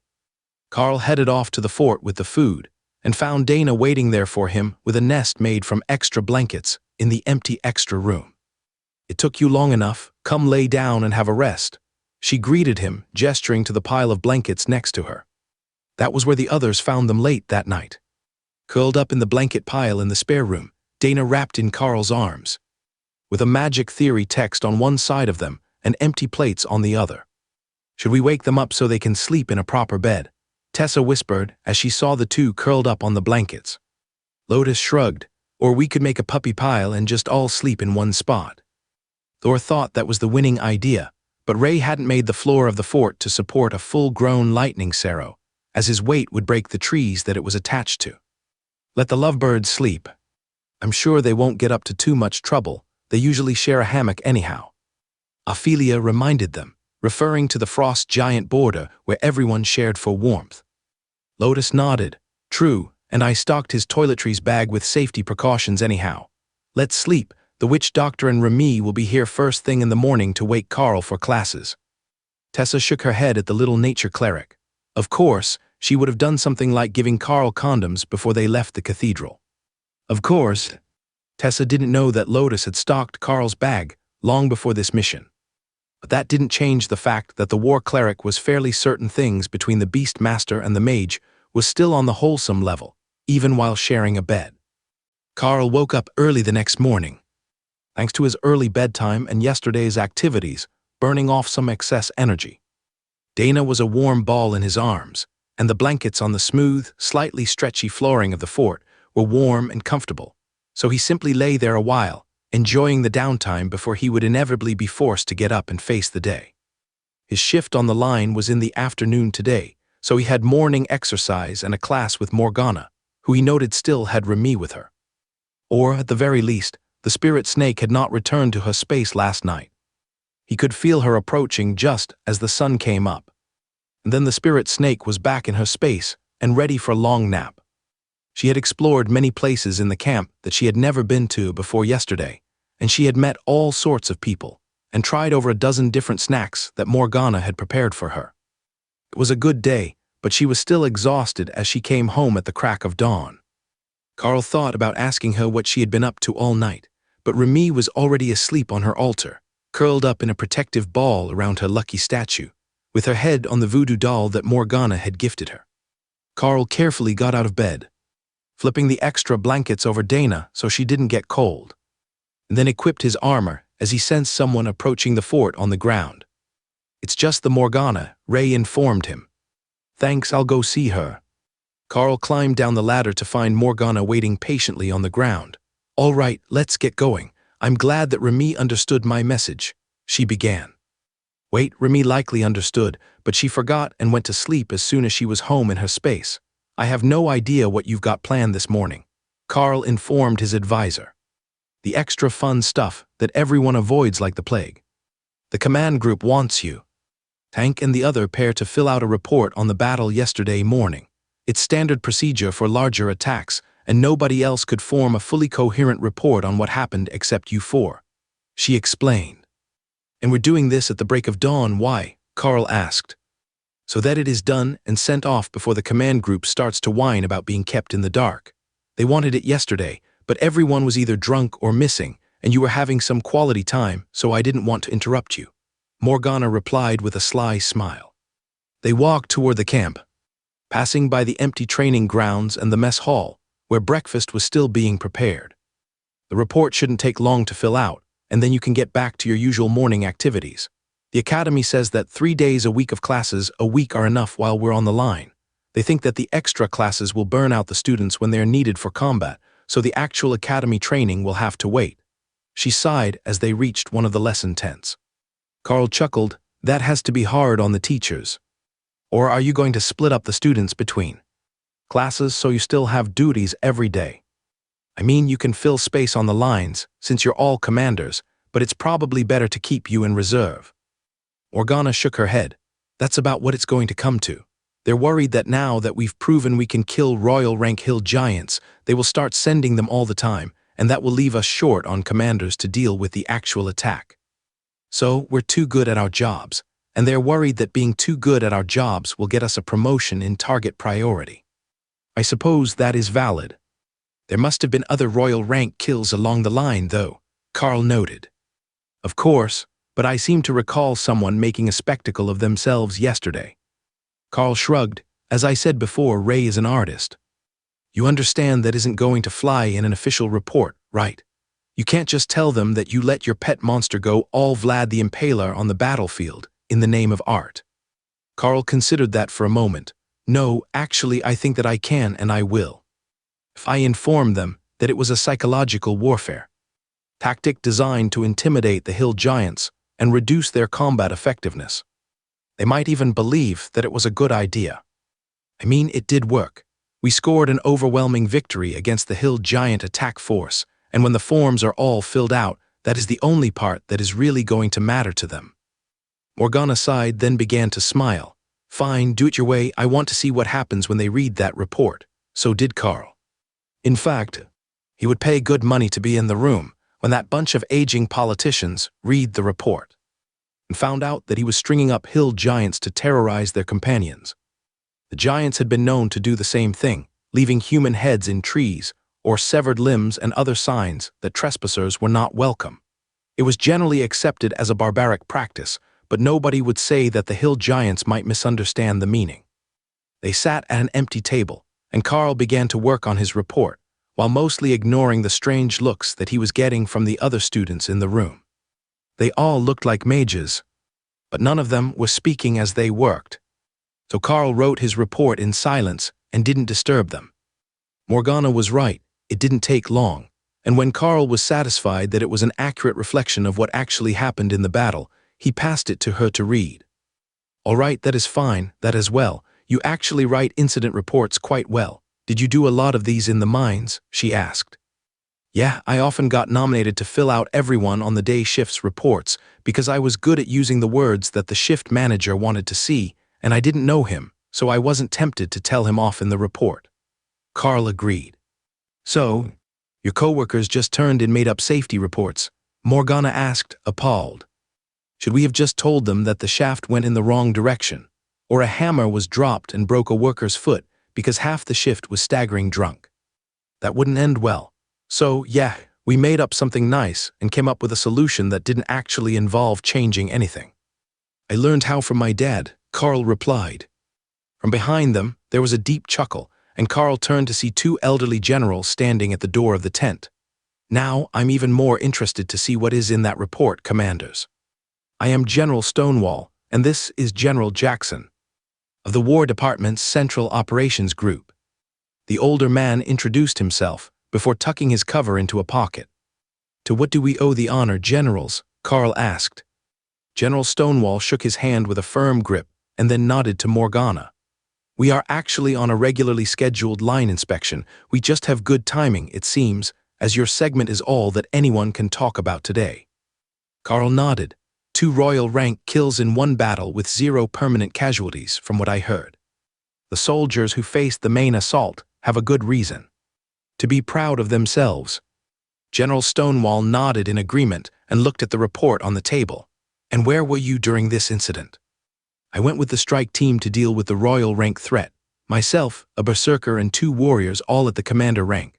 The line extended forward at our backs to form a solid breach and isolate the far flank of the hill giant assault. All quite textbook, if I do say so myself," Carl explained. Morgana handed the report over to General Jackson, who thumbed through it, paused, and then started over, reading it in much more detail. "It's a shame that we didn't have video footage of the whole incident. This one sounds like it was quite the event, especially this bit about creating a display of corpses to taunt the hill giants and the way that both teams managed to duel their opponents successfully. That is an uncommon skill among the active elites. The royal rank is a significant advantage over a commander." General Jackson noted as he read, his face never losing its stern expression. Carl nodded. "Working in large groups does have its advantages, especially in stacked buff abilities." The 2 generals gave each other a silent look, and then sat down at the table with Carl and Morgana, making it clear that they were going to be here for a while. "What about tactics? It has become painfully obvious to some of us that the way that the elites fight the giants and the way that the church's armies fight the giants is not the same. Too many of us had gotten comfortable in our thinking long before the mass injections, and now that there is a new way of fighting, we're not adapting fast enough," General Jackson announced as the cook brought them coffee. Morgana turned to Carl, as he had the most high-level combat experience in the room at the moment. Carl nodded. "Basically, you want 3 things. You want someone with the defensive skills and damage reduction abilities to keep the target occupied. Then you want someone who can slow them or weaken them. And finally, you want burst damage, a skill that can deal a massive amount of damage at once to swing the battle even if it doesn't outright kill the target. If you try to grind them down, you're going to take casualties. So, you need the first 2 to be strong enough that the third one can set up for the kill. In the last battle, we split into pairs, and I started out grabbing the target's attention, while the other commander went for the giant's more vulnerable back, hampering the giant's movement. Then we drew it back away from its reinforcements, and traded roles, so I could take out one of its knees while he had the giant's attention. Finally, I called in the spider-shaped golems to attack its back and face, so I could land the killing blow, the burst damage to end the fight quickly. General Stonewall sighed. It sounds so easy when you put it that way, but how do we even plan that? We have the skill sets of the various elites, but being able to tell how they'll work together is too unpredictable. For example, look at this one. He put a folder on the table and Carl looked it over. 26-year-old commander rank warrior, with the usual cleave, shield, slam, guard, and slash skills. He also knew Holy Blade, which gave Carl the idea that he might be part of the church guard. Looks like a bog-standard warrior except for that last skill. I take it that he's a commander of the church guard? Carl asked. General Stonewall shook his head. He's the assistant attorney general. He's managed to find loopholes to avoid combat deployment since he left the academy. 8 years ago, he's never swung a blade in anger in his life, and he's currently being detained as a deserter. Carl frowned. Well, I have to say, I didn't see that answer coming, and you've got a damned fine point. If all you have to go on is their rank and skills, it's nearly impossible to effectively plan a combat deployment.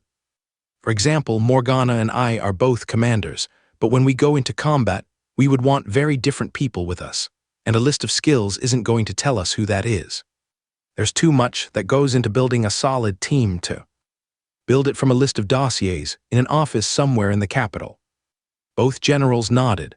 Team building works best on this sort of scale, where we have hundreds of elites in one spot, and they can pick their teams on their own. But that's never going to fly for most assignments. Carl frowned. But why couldn't it? I mean, there are some like that lawyer, the ones who are just slackers or cowards, but letting the elites submit team compositions that they've worked with in the past that they know work shouldn't be that much harder to work with. Then, if you do have to requisition their services, you can do it in a way that they agree should be feasible. General Jackson sighed and tapped the Assistant Attorney General's file. He suggested that as well, but the team that he recommended always had him with 4 royal rank elites to take on ascended rank challenges, with the excuse that he was too valuable to the nation to be lost in combat. Carl and Morgana both laughed before Carl answered the general. Funny how money makes people think that they're more important to society, isn't it? If he got laid off from his job, he would just be some guy with a law degree. But the money he has saved would still make him believe that he was important. Morgana smirked at him. You know, you've likely got more money than he does. The rewards for higher-ranked combat kills are quite significant, and the pay for government employees isn't all that great. It's the political power that they enjoy the most. General Jackson laughed along with them. He's actually quite wealthy, or at least his family is. His father owns and operates 3 coal mines in the South. It was his father's influence that got him the job. And it's his father's influence that kept him out of prison for dodging his duties. There are a number like that who we would prefer to delete from the official rolls, demoting them from elite status and simply marking them as dangers to society. But there are too many in the government who are afraid they would be on that list. So you're on a tour of the front lines, looking for real answers that might help increase military efficiency? Carl asked. Both generals nodded. Yes, that is our job. In theory, it is the duty of every member of the command staff. But a lot of them seem to have forgotten that. The presence of the elites has shaken everything up, and thousands of years of practice became largely irrelevant once fighters, who could solo dangerous monsters like the hill giants, became so common. Carl chuckled. For me, it has been most of my life, but you're both, 50, it's quite recent for you. General Stonewall smiled indulgently at him. I am 64 years old. I was over 50 when the first class graduated, and I was in my mid-50s when the injections became a nationwide practice. I doubt your generation quite understands how controversial that measure was. It was controversial to give everyone the chance to become elites, like some sort of class warfare thing, Carl asked. General Stonewall shook his head. 1 in 100 dies from the injection. Now, most of them can be revived by the clerics, but a good portion of their souls detach from the body, and resurrection doesn't work on them. Do you know how many parents we have to send letters to every year, telling them that their child was the unlucky one who passed during the attempt to become an elite? Quick math said. A lot. He just hadn't noticed, because the school in his hometown only had a few dozen students per year and they hadn't personally lost anyone. I guess you have a point. Plenty of elites meet a tragic end, but they at least got a chance. Carl agreed reluctantly. Are you one of those that believes it's the divine will of the world dragon that not everyone survives the injections? The aging general asked. Morgana looked a bit nervous, but Carl just chuckled. I'm not the sort to get all philosophical, General. I will leave matters of theology and divine favor for the clergy to interpret. For all I know, it could just be a manufacturing error on our side. There are people who die to a peanut butter sandwich, so whatever we made the injection out of might well be toxic to some of the recipients. He explained. The general was a bit startled at that and was about to retort before he thought about it. You know, you might be right. I remember many years ago there was a child in my class who got incredibly sick after taking a healing potion. The potion was fine, but his body reacted to it like poison. Morgana sighed. Do none of you know what an allergic reaction is? Like with cats or pollen. I don't think that applies to medicine. General Stonewall replied. You can be allergic to nearly anything, even medicine. Trust me, I'm a witch doctor, she added. Well, I won't argue with an expert. The general shrugged, while Carl did his best not to laugh. As she had said the day they met, she was a witch doctor, not a witch and a doctor. Now, while we have you both here, and with two such unusual classes, we have a few more questions we hope to get answers to during our routine inspection. General Jackson informed them with a smile that said he realized the knowledge gap was because she was more educated than any of the others. Not her class marking. The generals had made an actual list. A few dozen questions that they wanted answers to, as well as a sheet of inventory that they had already checked for before they entered the mess hall. Carl could see that they had already checked the munitions reserves, the supply tents, spare weapons and sleeping gear, as well as dozens of other items, right down to the maintenance of the walkways between the dorm tents. Carl hadn't realized that there were even regulations on most of these things, but from what he could see in their documents, there wasn't anything in the camp that the Army didn't have a regulation or checklist for. First, are either of you in the non-standard sleeping areas outside of the main camp? General Stonewall asked. I am, Carl confirmed. Have you had any flooding or excessive mud issues with your sleeping area? The general asked. Oh, that area? No, I'm in an elevated sleeping situation in the stand of trees just beyond those.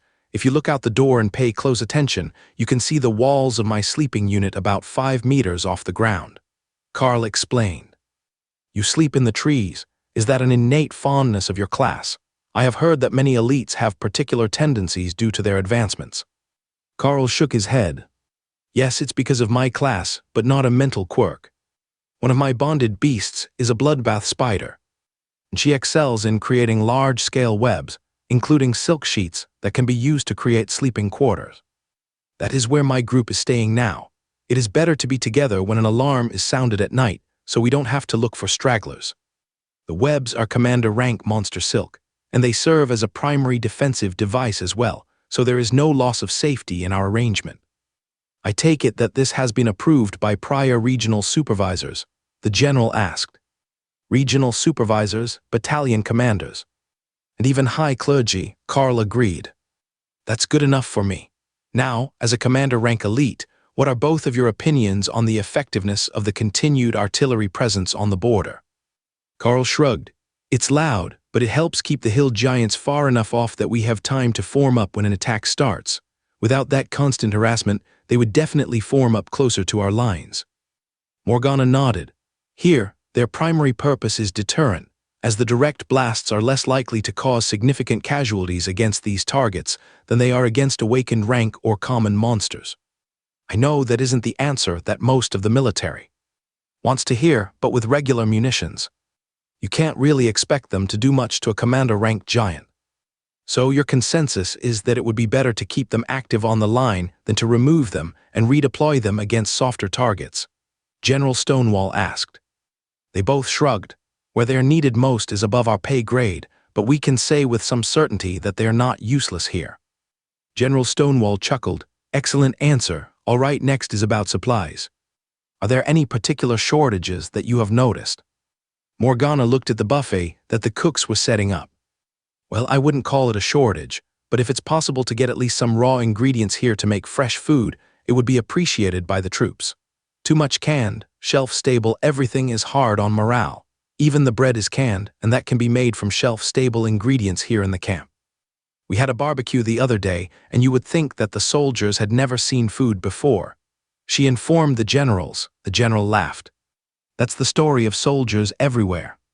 The food always sucks, and the opportunity for fresh meat and vegetables is far too rare. But how did you manage a barbecue? Carl raised his hand. That would be me. One of the secondary abilities of my class is to store food for my beasts in a separate space. Sometimes there is a bit of extra that is suitable for human consumption, so I will pull it out and share it with the others. This time, it was one of the giant pigs that I grabbed for Hawk from the Frost Giant Nation. The general looked confused for a second. Just how big is this pet in question? The pig was claimed by the dragon Hawk, so about 10 kilos, give or take. I've never actually weighed him, but about normal-sized for a dragon hawk, large for a normal bird. Carl replied with a shrug. And he claimed an entire giant pig, an awakened beast that weighs over 2 tons, the general asked. More than one actually, but that's a whole other story. He's very protective of things that he believes are his food. Morgana laughed and the general smiled. You make it sound as if they're your children. They are in a way. We share a mental link. So I know everything that they're thinking.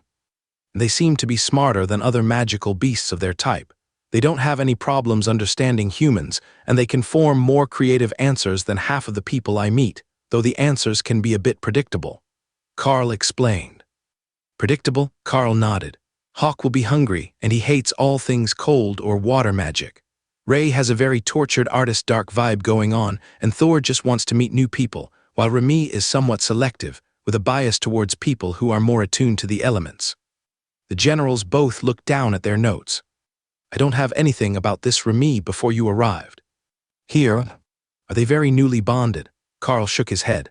No, she's just a bit shy, and she's a spirit snake, a cold-blooded monster, so she's not a big fan of anything cold. Now that we're on the hill giant border, she has been coming out more. General Jackson flipped the pages of their investigative report. Wonderful, we can start there. Do you believe the weather here is causing major issues with the war effort? Carl chuckled. You really do have a question for everything, don't you? No, the weather here has been cooperative since I arrived. This portion of the battle is not suffering from the weather, and certainly not in the way that the Frost Giant border is. General Stonewall nodded. The mountain giant border has been receiving torrential rainfall lately for no apparent reason. We suspect that it is magical, but it is causing major issues with the efforts to move through the mountains to find their hiding spots. The mountain giants are in hiding, Morgana asked. We could only wish. No, we've been having issues trying to track them as they retreat between engagements. Without that information, it is exceptionally difficult to guess what part of that treacherous terrain will be the target of the next major offensive. We should focus on this portion of the hill giant border first. We are hoping to make changes in the ways that the elites are deployed, but we don't fully understand their battle tactics yet. I believe that there was some footage taken lately, but most of it was taken by the infantry, and the scenes of the elites in combat are somewhat distant. So we are forced to ask directly instead of reviewing solid data. Morgana laughed while Carl sipped coffee to hide his smile. What's so amusing about that? The general asked. Morgana sighed. Have you ever seen a unit of elites fighting up close? Not all skills originate at caster, and many of the movements require enhanced eyesight to properly track. The combat techniques are completely individualized, even if they're the same on paper. In short, I'm not sure that watching will do you much good. And we're right back at where we started, with the fact that elites on paper and elites in the field have nothing in common, as with the Assistant Attorney General. General Stonewall grumbled. But we can still tell you all about the camp. Carl offered helpfully. All right, let's start with that. I see that the artillery battalion is all off to one side of the line. Why is that? In the technical manual, it prescribes that they should be spread down the entire line to increase the effective carpeted area of the bombardment. Carl had no idea who had chosen that deployment or why, but fortunately for him, they weren't alone in the room. One of the warrior class professors sat down with them. Generals, I am Commander Smith. I teach blunt weapons for the warrior class elites, but I am the one who ordered that deployment for the artillery. You see, we defend them with skills. But if we spread them out, we can't have one elite cover more than one piece of equipment. It is more resource-effective to have a small number of powerful elites defend the artillery than to spread them out and constantly defend 50 different points along the line. So it is a manpower issue. Would sending more elites help? General Jackson asked. Smith shook his head. No, you're missing the point. The reduced bombardment range is inconsequential to their actual function. They can still provide suppressive fire when clustered. The primary original reason for spreading them was to reduce losses to enemy artillery. But we have elites for that now, and they can erect magical barriers to stop incoming artillery, so we don't need to spread them anymore. In fact, if we were to spread them, we would have to stop defending them for practical reasons, and they would become sacrificial targets in nearly every battle. Ah, I see now. So the tactics have already been updated, and command simply didn't understand the reason. Please continue. The longer they sat at the table with the generals, the more people they gathered, mostly professors. But some of the commander-rank elites from the army unit who came to scope the kitchen for leftover barbecue, and a few high priests who were pretending they hadn't come for the exact same reason. That took a lot of the weight off Carl and Morgana, who now rarely had to answer questions for the generals, but they were at the table with them, and there was no polite way to excuse themselves for the next 3 hours as they finished their question session. Then the generals finally excused themselves to go to the line and check the veracity of the answers they had gotten. Morgana could finally begin her lessons, but by then it was almost time for Carl to go on duty at the line, and it was time for lunch. So she wasn't happy to have lost a large portion of her already reduced teaching time to the questions of the generals, but the other students who hadn't had to study today didn't mind in the least. Carl headed to the line for his afternoon shift and spent most of the first 2 hours trying to decide if Tessa had actually advanced to commander rank. It felt like she had, but the beasts was split on it. She felt more dragon, and that was messing with Hawk's ability to tell how powerful she was. While Remy thought she just smelled fantastic, so it was down to Thor and Ray's opinions that she had advanced to commander rank. It was certain that something had changed after that last surge of divine energy, though. There wasn't much else to do along the line that day. The hill giants had pulled back to the point that the artillery was only sporadically firing, and the weather was mild, so everyone just sat around watching the horizon for signs that something was about to happen. That was the opposite of what was going on along most of the line, where the hill giants had renewed their push and even sent extra troops forward to see if they could cause a breach and push the elites back, forcing them to regroup further into the formerly human-held territories. They weren't normally as aggressive as the frost giants had been with their cloning program in place, but the hill giants had the power advantage, with so many of the powerful elites dealing with the mountain giants. The mountain giants had a comparatively minuscule population and a much smaller territory, but their absolute power made sure that none of their neighbors would dare to mess with them. It was a strange situation for Carl and his team, who had gotten so used to being behind enemy lines in the frost giant nation, with constant targets to attack, that they didn't really know what to do with themselves in a situation where the order was to hurry up and wait. But it was a bit like a vacation, just leaning back against Thor, who was napping in the sun. Dana was leaning up against his side, while Lotus had turned Thor's head into a sun lounger, resting against his crest and between his horns, while Tessa lay on Thor's back, watching the horizon. "You look mighty relaxed for a combat deployment," one of the other students noted. "We can still see the horizon, but you are right, this is much better than standing around doing nothing. In fact, if I don't go too deeply into meditation, I can even work on my mental focus while we wait for the hill giants to decide what they're doing." Carl agreed. "As long as you're not actually slacking when the attack comes, we've all got bets on how many giants they're going to send at you after you taunted them yesterday." The warrior laughed. Lotus looked over from her resting spot. "The average from the battle reports says that in 2 days, 4 royal-ranked giants will be sent to test us again. That's how the hill giants usually operate. They double their force if an attack fails. But we've been getting smaller attacks than most other portions of the line, so perhaps they will leave us for a while longer." "That doesn't sound like a solid answer, priestess," the warrior joked. Tessa looked down from Thor's back and laughed. She's a nature priestess. If she makes a prediction, it will likely come true, simply so that she's not made into a liar. Do you want her to give a solid answer? The warrior shook his head. I forgot to factor in divine favor. What do we have to kill to get an entire week off? All of them and a couple of humans who are a bit taller than average for good luck should do it, Ray suggested. Carl laughed quietly, and the priestesses turned to him for answers. Ray says all of them, he explained. For 1 week off, the warrior asked.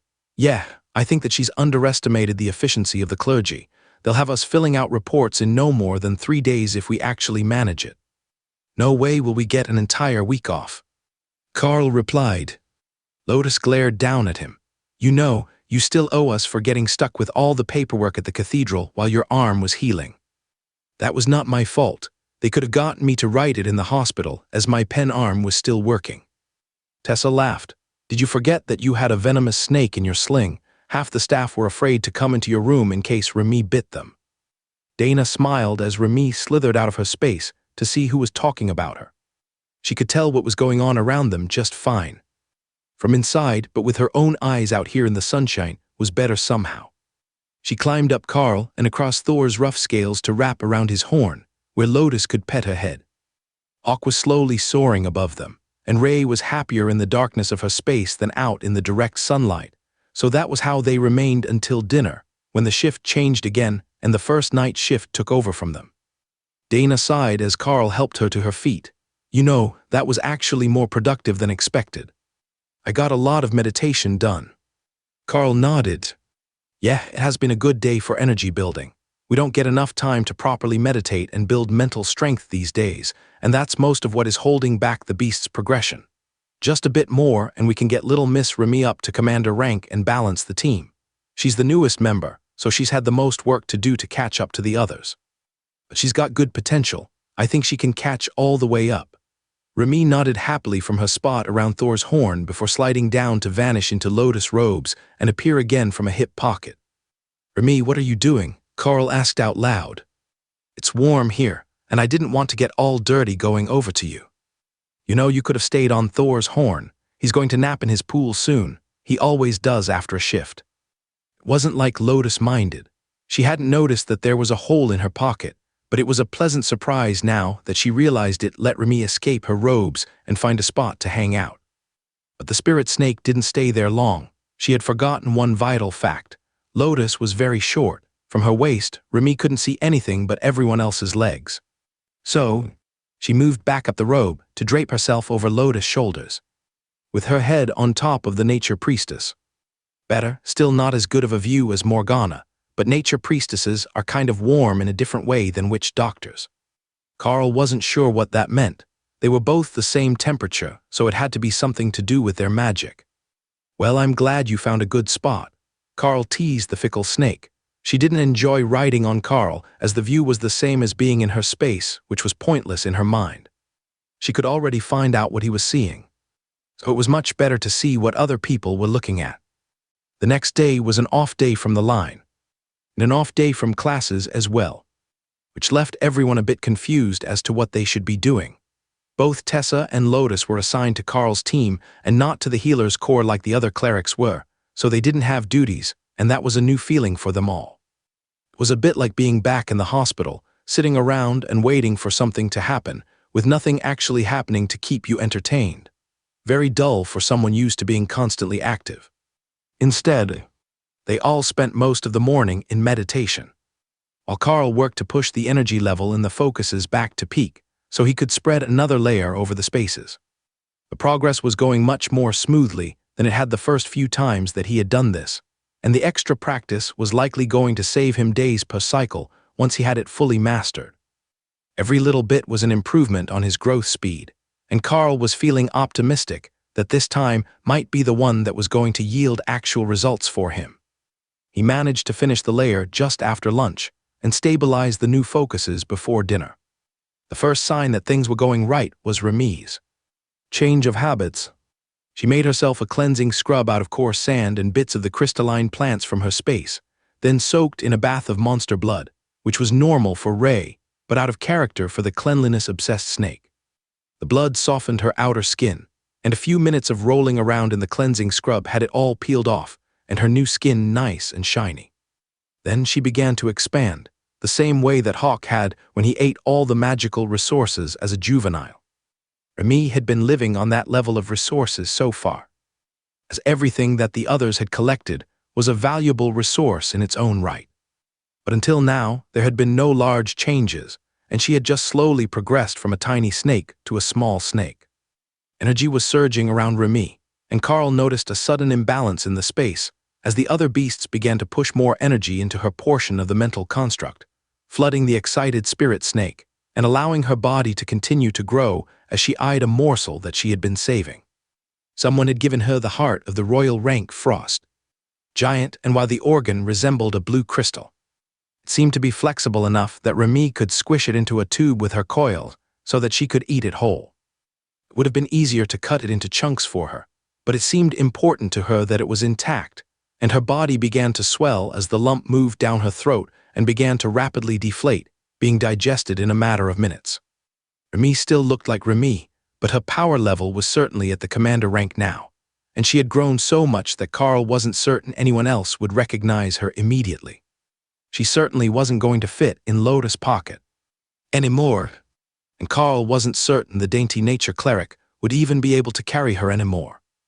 Remy might only weigh 20 kilos, but she was 3 meters of solid muscle now, and as thick as a baseball bat. Carl got the feeling that she was still far from fully grown, and that she would keep increasing in size, but she didn't show any signs of evolving into a naga, and remained as the same blue and gold spirit snake that she had always been. But some things had changed. For example, she was now playing with ice balls in the air above her head, blowing them around with controlled gusts from blizzard, while the crystal trees in her swamp glowed with power. It became obvious that she was working on something when she brought out her totems to cast fireballs over the surface of the swamp, keeping the water warm. At first, Carl thought that she was trying to create a new skill by combining fireball with blizzard, but what she was actually working on was much different. The totems expired, and Remy made a new set. This time 3 instead of the 2 that she could create before, and with 2 lamia back to back, looking around and firing in different directions. That was an impressive increase in the effectiveness of her totems, but it was a side effect of reaching the commander rank and not the actual goal of her experiment. It was the fog at the boundary that she was trying to create, the melted snow and ice from the blizzard, infused with all of the water magic, but none of the cold. Then she began to cast chain lightning into the fog. It wasn't doing anything much at the start, or even for the next few hours before Carl began to get ready for bed. But when she did finally make it work in her space, Remy had proudly created a brand new skill for herself. Thunderstorm would dump magical rain that ate through everything that it landed on, using water magic to penetrate and tear it apart, while random lightning bolts descended from the cloud. Hawk was not impressed. "Why more water?" he demanded, certain that she had been planning to make a proper firestorm out of her blizzard. "Water makes the lightning happy. Look how well it spreads over the wet things." Remy replied, wishing that there was somewhere that she could test this properly. But nothing had attacked them in the past few days, and it would just seem silly to be creating a storm cloud in the middle of nowhere. So she contented herself with making it rain in her space for a while. All night, in fact, while she practiced changing the temperature of the water so it could be an ice bath or a comfortable shower. The next morning was very similar, other than the fact that they had a shift on the line. They were still meditating and working on stabilizing their power, only now they did it in a nice grassy spot, where everyone could lean against Thor. Technically, they were still in position, as the Cerro and the clerics were in the middle of their formation, so nobody gave them any trouble about it while Hawk was circling in the sky to see where all the hill giants had gone. Carl had ordered him not to lose sight of their group, so he couldn't go too far, and there were no hill giants anywhere in his visual range, other than the ones that were attacking dozens of kilometers down the line. He could go help, but they wouldn't know who he was. And the academy wouldn't let Carl move 30 kilometers or more just to join another military unit's fight, so he had to content himself with sightseeing and stealing the occasional rodent as a snack when he saw them on the move. Remy finally got to try out her new spell that evening, minus the lightning. It was an exceptionally hot day, and a few of the water mages had set up a sprinkler for the off-duty students and teachers to cool off. That seemed like an invitation to her, so Remy exited her space, startling Morgana with her size as she landed on the witch doctor's shoulders. "You've gotten big. Is this a commander rank Remy that I am seeing?" the witch doctor asked. Remy nodded happily, and then cast her new thunderstorm spell, with the lightning suppressed, to create a rain cloud 50 meters in the air, which dumped rain over the small area where everyone was playing in the sprinkler. The students laughed as the event turned into a full-fledged shower, and one of the earth mages quickly turned the area into a stone pool with a sand bottom, approximating a beach. With the way that it was raining in Remy's spell, even suppressed as it was so it didn't hurt anyone, the pool would quickly fill, and then they would have somewhere to relax out of the heat. Morgana was just about to join them, not afraid of getting wet, when a high-pitched, girlish scream nearly shattered her eardrums. "Snake," the boy shouted. "Hey, it's the afraid of snakes guy. I think he peed," Remy informed Carl, too amused to be disgusted by the display of terror. "Don't scare him too badly, they still need him to work." Morgana stroked Remy under her chin as the snake extended forward to get a better look at the boy, who was again cowering in terror. He froze in panic, and then Remy darted forward to bump her head against his nose before retreating to Morgana's embrace. "I tried giving him a friendly boop, but I don't think it worked." 353 Remy's expressions. For a moment, there was chaos as everyone worried that one of the students had been attacked by the spirit snake. But those who were close enough had seen Remy carefully boop him on the nose and knew that he wasn't actually injured, just panicked and hyperventilating.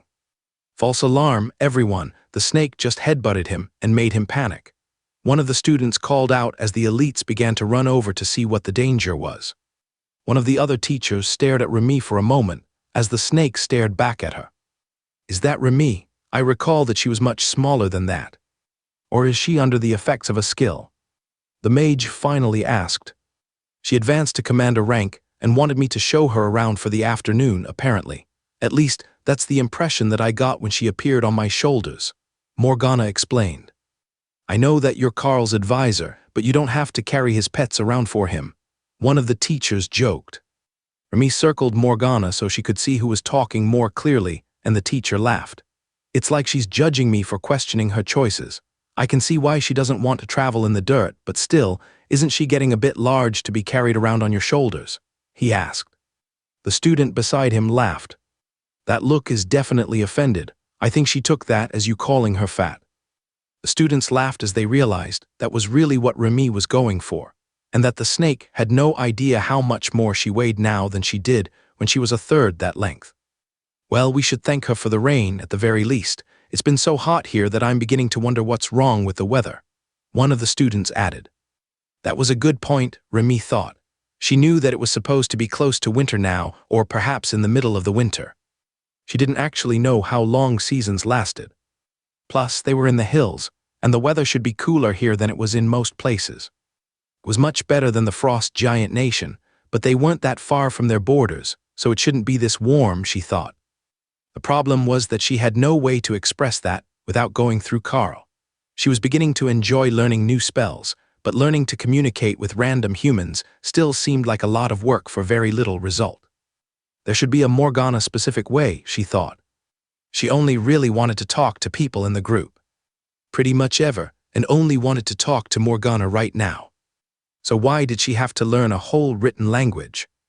She had learned to read the letters, and she had seen Carl making them before, but she didn't have arms, and while her innate water control was good enough to hold a spear, it was not going to make legible letters. Plus, she only knew the runes for so many words, certainly not enough to properly express herself. What Remy didn't realize was that the only books she had been reading were spell books and other arcane tomes related to skills and history, so none of them were written in the much easier modern common language. Their relaxing evening was shattered by the sudden thumping of the artillery, which had been silent all day with no targets in range. Then the attack alarm blared, and Morgana turned to the line, prepared to bring Remy back to Carl so they wouldn't be short-handed for the battle. Not that they would be far apart, as Morgana was stationed with him for battles, but Carl could give his beasts orders to work together, so she assumed he would want them all back. Remy was getting excited about the battle, as she would get to try out her new skill and her commander rank attack powers for the first time. Everyone had been excited when she made it rain for the pool. So they would definitely be excited when she made a full thunderstorm for the battle. But she couldn't see the giants, not even with her head extended up above Morgana's. I don't know where they are either, but they should be coming, Morgana assured her, mistaking her excitement to show off for eager anticipation of the battle itself.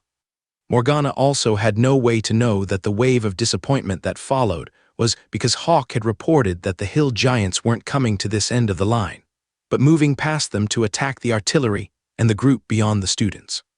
They had gotten close enough to make it look like an attack, but they hadn't slowed their movement, and they were already past this flank. She's sad that she won't get to show you how cool her new thunderstorm ability can be. The giants were only passing by this end of the line, and they are going for the artillery and the far flank, Carl explained as Morgana comforted the dejected spirit snake. That's the worst kind of disappointment. She was so excited to show me the skill, and now there's nothing to cast it on. Morgana agreed. But they didn't stop their advance to attack the artillery either. They circled around, searching for something. They didn't get closer than artillery range, and didn't come into sight of the line, so if it wasn't for Hawk's scouting, Carl would have thought that this was a false alarm, as many of the others did.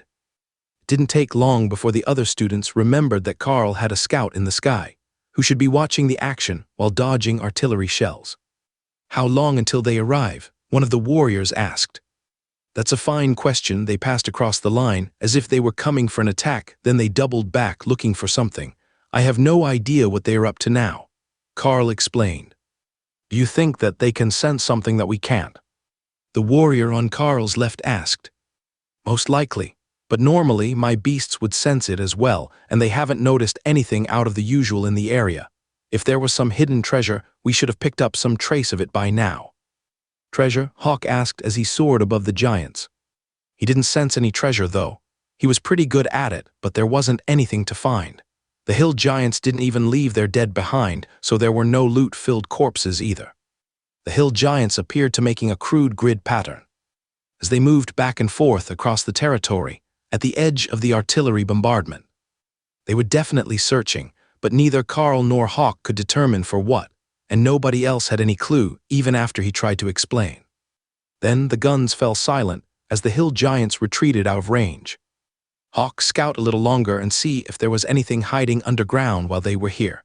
Maybe it's a hidden ruin, like the dwarven village. If it's like that, there won't be any mice, Hawk reminded him. Carl's smile let everyone know he was talking to Hawk. As he replied, not everyone is as good at pest control as the dwarves. There might be mice. 354 The giant search. The search proved fruitless both for Hawk and the hill giants, as they returned every day for the next week, stopping before they could get in range of the artillery and searching different sections of the line every day. One day while sitting on the line watching the empty horizon, Tessa looked down at Carl from her spot on Thor's back. Do you think that it's actually possible to interrogate a hill giant? I really want to know what in the world they've been looking for this past week. There has hardly even been an attack. They're so busy looking for whatever they're looking for, she asked. The teacher closest to them burst into laughter. Well, they are capable of speaking human common, but the odds of getting them to talk are pretty low. Hill giants don't feel pain the same way a human does, so you can't really torture them for information, even if you have a way to restrain them. Carl sighed. Well, that is unfortunate. I really do want to know what is driving them to search this whole area like that, but if they're doing it just to troll us and drive us insane, I'm not certain that I could take the truth. Tessa chuckled. I don't think that hill giants would do that, but I can definitely see you doing it just to mess with them. She had a point. They could all see Carl doing it if he got bored, and the nature priests would help him. It was 2 more days of waiting before they would find out what the hill giants had actually been up to. Carl was sitting in a history lesson with Morgana when the attack alarm blared, along with a secondary tone that indicated this was an urgent incoming attack. If they had failed to detect it at the usual distance, that would be extremely odd, given that they hadn't been distracted by anything, so that more likely meant that they were already charging and would be here sooner than anticipated. Carl switched from his more comfortable uniform suit to his armor as he rose from his chair. The mages in the class began to scatter to their various assigned locations. Carl let Hawk loose as soon as they were out of the classroom, and immediately excited chatter filled his mind. It's a buffet, a mobile buffet coming our way. There are huge mice and angry Thors and meat with horns and even pigs. Angry Thor, there are lightning Sero in the stampede, Carl asked.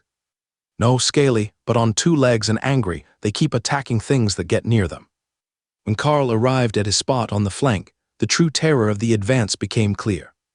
The hill giants pretending to search the area yesterday had dropped bait bags all over the place, and the monsters were racing from one to another, trying to get to them.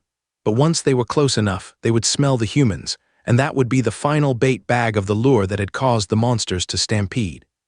How they had managed to wrangle so many into one place was a mystery, but it most likely involved a lot of work, given how few giants they had seen recently. There were thousands of monsters, perhaps tens of thousands. As far as Hawk could see, there were monsters on the horizon, charging toward the human lines. It wouldn't just be the academy portion that was hit today, but everyone within 50 kilometers of them. Compared to this influx, every one of the previous attacks looked like child's play. But worse than that, once they were done with the monsters and exhausted, they were very likely to see a full offensive from the hill giants. Got it, I will be on Morgana. She brings snacks to battle. The artillery corps was firing furiously, taking out many of the weaker monsters and inadvertently creating more bait to draw the monsters forward. But Hawk had more bad news for them. It was an enormous swarm of flying monsters at the back of the ground-based influx, picking off the weaker ones. They were enraged as well, and acting much more aggressively than Hawk thought should be natural. Morgana, tell them to make sure they save ammunition for the anti-aircraft guns. There is a massive swarm of flying monsters at the back of the stampede, Carl whispered as they took their positions. All of the teachers had radios with them and served as the unit leaders, as they were stationed within earshot of each other along the line for an attack like this. She nodded silently before sending her message, and Carl considered what sort of tactic might be effective against this sort of enemy. Remy, time to try your new skills. Can you cast it all the way back where the monsters are? Carl asked. Remy exited her space and crawled up Tessa, who had the best view from the back of Thor. Maybe I'll make it big and far. The storm cloud began to grow, and the first few bolts of lightning hit the ground as the rain fell on the leading edge of the monsters. Perfect, we want them all to have to run through it, so if you can keep it there the whole fight, as wide as you can, that is all you need to do, Carl instructed. Got it. I will be on Morgana. She brings snacks to battle. Hawk was definitely a bad influence on the no longer small snake, but she would soon realize that tiny pocket snacks were not enough to sate the hunger of a grown spirit snake, and the appeal would likely be lost. But Morgana was prepared for Remy's arrival, and she had her staff already planted in the dirt, ready for Remy to crawl up so she could get an even better view and not put all her weight on the witch doctor for the battle. The monsters were getting close now, past the point where the giants had placed bait, and they had noticed the massive number of humans who could sate their magically stimulated appetites. They were ravenous from the bait bags and enraged. The perfect combination for overcoming their common sense and getting them to charge at the elites. 355 brace for impact. Pikes up, brace for impact, the section commander ordered. The warriors brought up their pikes, and Thor brought up his barrier over his team, including Morgana and the group under Colonel Wilkes, who were his team by default, as they were right next to him and attached to the same unit. The larger beasts were closer, as the smaller carnivores had chosen to stay behind the hyper-aggressive giant lizards and beasts, who naturally treated them as food. Tessa activated the holy blessing on the pikes, in time with the other battle clerics along the line.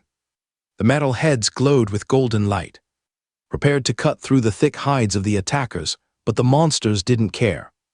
Ranged attackers, begin. Carl raised his bow and fired chain lightning into the front ranks. The lightning arced between the attackers, and dozens of the smaller beasts went up in flames as the commander rank ability hit their awakened rank bodies.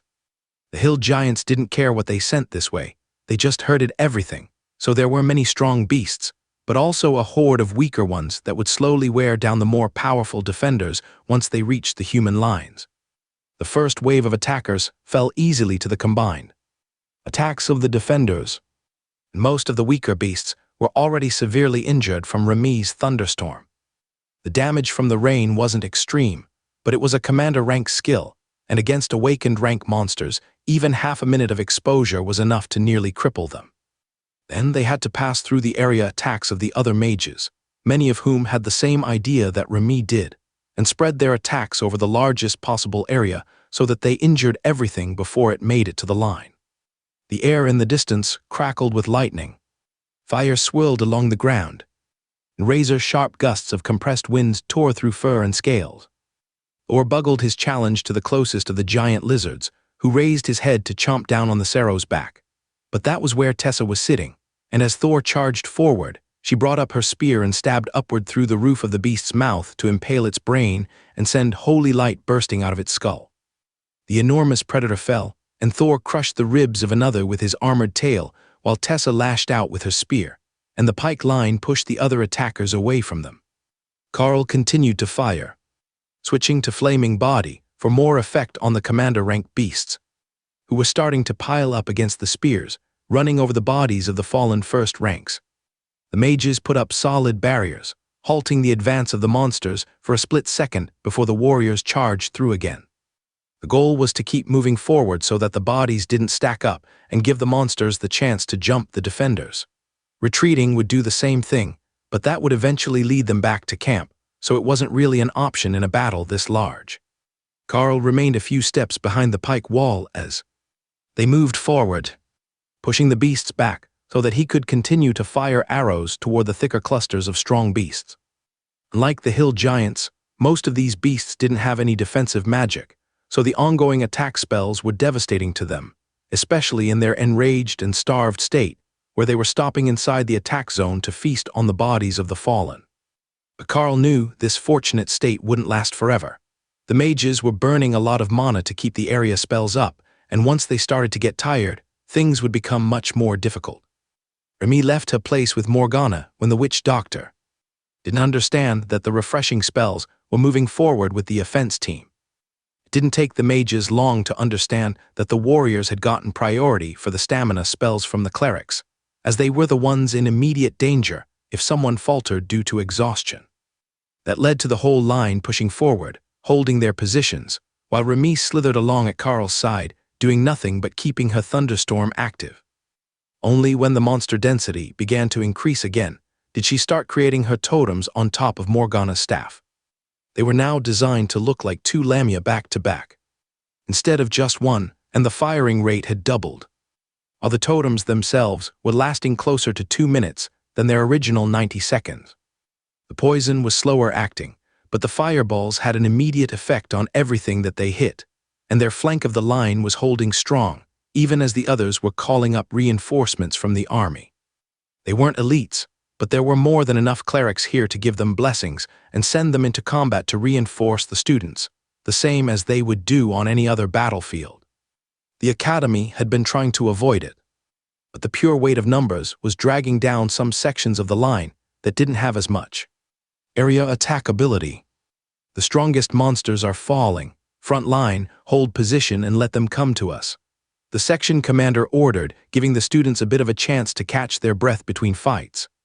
Not that they were going to get completely out of combat, as the mages' reduction in mana meant that they had to cut the power of their spells back to the mana level that they could sustain in a longer time period, and that was bringing monsters to the front with less damage than at the start of the battle.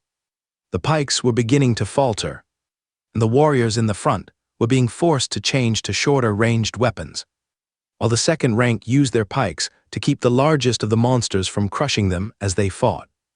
That was Ray's cue to switch tactics. Now, instead of sending the spider golems after the most dangerous targets while she spat silk to trap ones that looked like they would make good snacks, she had the spider golems switch to the mass clearance tactics that they had used in the last battle with the hill giants, just murdering as many small monsters as possible. 356 Great Golden Lions. The kill everything that moves tactic was working well for the spider golems. The line was actually able to push back the monsters in a few spots, but there was much worse incoming. The smarter monsters hadn't been completely consumed by rage due to the spell that the hill giants had put on the area using the bait, and they had remained behind the area attack spells for as long as they could resist. But now they were coming forward, charging through the weakened mage spells, intent on tearing the humans apart and sating the magical hunger that was consuming their thoughts. They had resisted as long as they could, but now their reasoning had been overcome, and they were rampaging the same as the others. There was a large group of massive feline predators, and for a moment Carl struggled to recall their names from the study books. Great golden lions, that was the name of the species, he realized. Then he realized that there was a much larger problem. Unlike the other monsters in the horde so far, this was a proper magical beast, and it had abilities beyond strengthening and melee attacks. The great golden lion could breathe fire, and if that pack made it to the front lines, things were going to get brutal for the defenders. The mages' barriers wouldn't hold up for long, and the holy light blessing that the clerics cast on the warriors wouldn't take many hits from the fiery breaths. Morgana, those things breathe fire. I need to move forward to keep them away from the line. Carl shouted back to the witch doctor. Take your 10-person team if you can even get ahead of the lines. We will do what we can to protect your back, Morgana replied. Colonel Wilkes' group wouldn't be too impressed by that answer, but the extra bodies would help, and when Thor charged, the monsters would spread to avoid being rammed. It was instinctive. Their enraged minds didn't understand battle tactics. Just follow the Cerro. Everything else will back away from our fight when the flames start to fly, but those lions breathe fire, and they will tear apart the warriors who don't have Thor's barrier on them, Carl explained as he prepared to push the group forward. Seamus still looked terrified, but Tessa pulled him up on the back of Thor, and the bard took out a small pan flute, which he could play with one hand while he held a shield in the other. That was far better than he had been during the first battle he had seen on this front, and Carl was impressed with his bravery. It took a lot of courage to face that level of fear, and to not only go forward of the line, but to do it on a Cerro with a war cleric. Of course, he might not have realized what he had volunteered for yet, so it could be excused if he panicked later, but Carl had a good feeling about him. Thor smashed the ground with his tail, sending an earthquake forward into the monsters, then charged behind it with Ray's golems protecting his flanks. They didn't have far to go, not far enough that he would lose the slower-moving members of the squad, but the monsters parted around them when they saw that the Cerro had a target in mind. Carl took up the back of the formation, preventing anything from coming up behind them as Thor parted the monsters in front of them. And the monsters didn't take long to close ranks behind them, but it was the weaker and more opportunistic ones that came first. You go forward, we will hold the back, Colonel Wilkes instructed as he summoned his fire elementals to support Jimmy and Ollie at the back of the team. Dana and Ray's golems were split between the sides of Thor, so as long as the group stayed close, they only had to cover a small area with actual warriors, leaving Carl and Thor free to fight the great golden lions in front. The 5 beasts roared in unison, and a blast of flame washed over the group, causing everyone to glow in an odd combination of blue and gold, as the barriers created by Tessa and Thor worked together to prevent the damage from reaching the elites. Give me a boost, big buddy, Carl instructed as he ran onto Thor's tail with his maul in his hand. Thor flipped his tail up, sending Carl flying over the heads of Tessa and Seamus. The startled golden lions looked up in shock and sent a gout of flames toward Carl as he descended. The flames washed over Flame Body with no noticeable damage. Then the maul hit home, crushing a lion's skull and sending chain lightning out through the group. Tessa's spear flicked out above Carl's head, slashing the throat of another golden lion before it could recover. Hot golden blood flowed from the wound, setting the grass on fire as Carl switched to the 2-handed blade for easier close-quarters combat. The flaming breath came for him again as Carl sidestepped, making use of his enhanced speed to pull the attack away from the rest of the group. That spread it over the monsters on Thor's right flank, and the stench of burning fur filled the air. The golden lions didn't care. The other monsters were nothing but competition for food, and they had dared to try to eat the ones who had insulted the lions by fighting back. Claws raked down Carl's barrier as he parried another set with his blade and moved another step away from Thor. That was the perfect position, and while Carl was burning a lot of energy to keep his barrier up, he now had the closest of the golden lions facing away from the lightning Cerro. 2 massive horns tossed the beast in the air, where it was helplessly impaled by Tessa's spear before being torn apart by multiple magic missiles and fire bolts. That left only 2 more golden lions, and a frightened horde of monsters who were now giving them as much space as possible. As Karl rolled to Thor's left flank and evaded another gout of fire breath, which burned even more of the unfortunate horde. They were forced too close to the battle by the press of bodies, and they were suffering as badly from the lions as they were from the humans. The great golden lions were forced to their hind legs as Ophelia joined Karl with a furious roar. They were still larger than the raging werebear, but not by enough that they could discount her raw strength. Unfortunately for them, that opened their vulnerable bellies while they swatted away the berserkers' axes. Another one fell, gutted by Tessa's spear. That left only one, surrounded by Karl and Ophelia, fighting desperately for its life. Karl got a solid hit on one shoulder as the lion twisted out of the way, and its leg suffered a grievous wound from the axe. But then it was gone, leaping off into the crowd of monsters on 3 legs and putting a half-dozen bodies between it and the humans as it retreated. The monsters were just letting it run, but they were closing on Karl and the others now that the threat of flame breath was gone. Back up to the line, fighting retreat. Karl shouted to be heard over the din of the battle. They had done their jobs, and the flame-breathing commanders were out of commission, leaving only targets that the line could reasonably be expected to deal with. Thor and Karl both needed a breather, as they had expended a lot of energy to keep refreshing lightning active, but the golems and fire elementals were happy to cover for them as they backed away. Karl swept the surrounding area with rend, creating a wide path for their retreat. That got them back to the line in under 10 seconds and gave the line a moment to regroup after they had passed by. Good work. Morgana congratulated them as they stopped between the warriors and the mages. Karl just nodded in reply as he focused on recovering energy, and Remy crawled up the witch doctor to get to her favorite viewpoint on Morgana's staff and set up new totems. Will the other lion be back? Morgana asked, while holding the radio microphone in her hand, ready to inform Battlefield Command of the outcome. Not any time soon. It has a broken leg and a mangled shoulder. I don't know how fast they heal, but it shouldn't be back today at the very least, Karl replied. Morgana sent their report, and the group spread back to their positions, returning to their duties against the rapidly diminishing wave of monsters. All that was left was the very worst of it, the wave of flying monsters that had followed the others to the battle. Fortunately, they had a plan. First, the thunderstorm to soak and electrocute the incoming birds. Then blizzard to freeze the water. And finally, they would have Thor hurl mix tiny sand golems at them with his tail. That last bit was an impromptu addition by Thor himself. The other portions of the line would have to fend for themselves, but as long as refreshing lightning was active.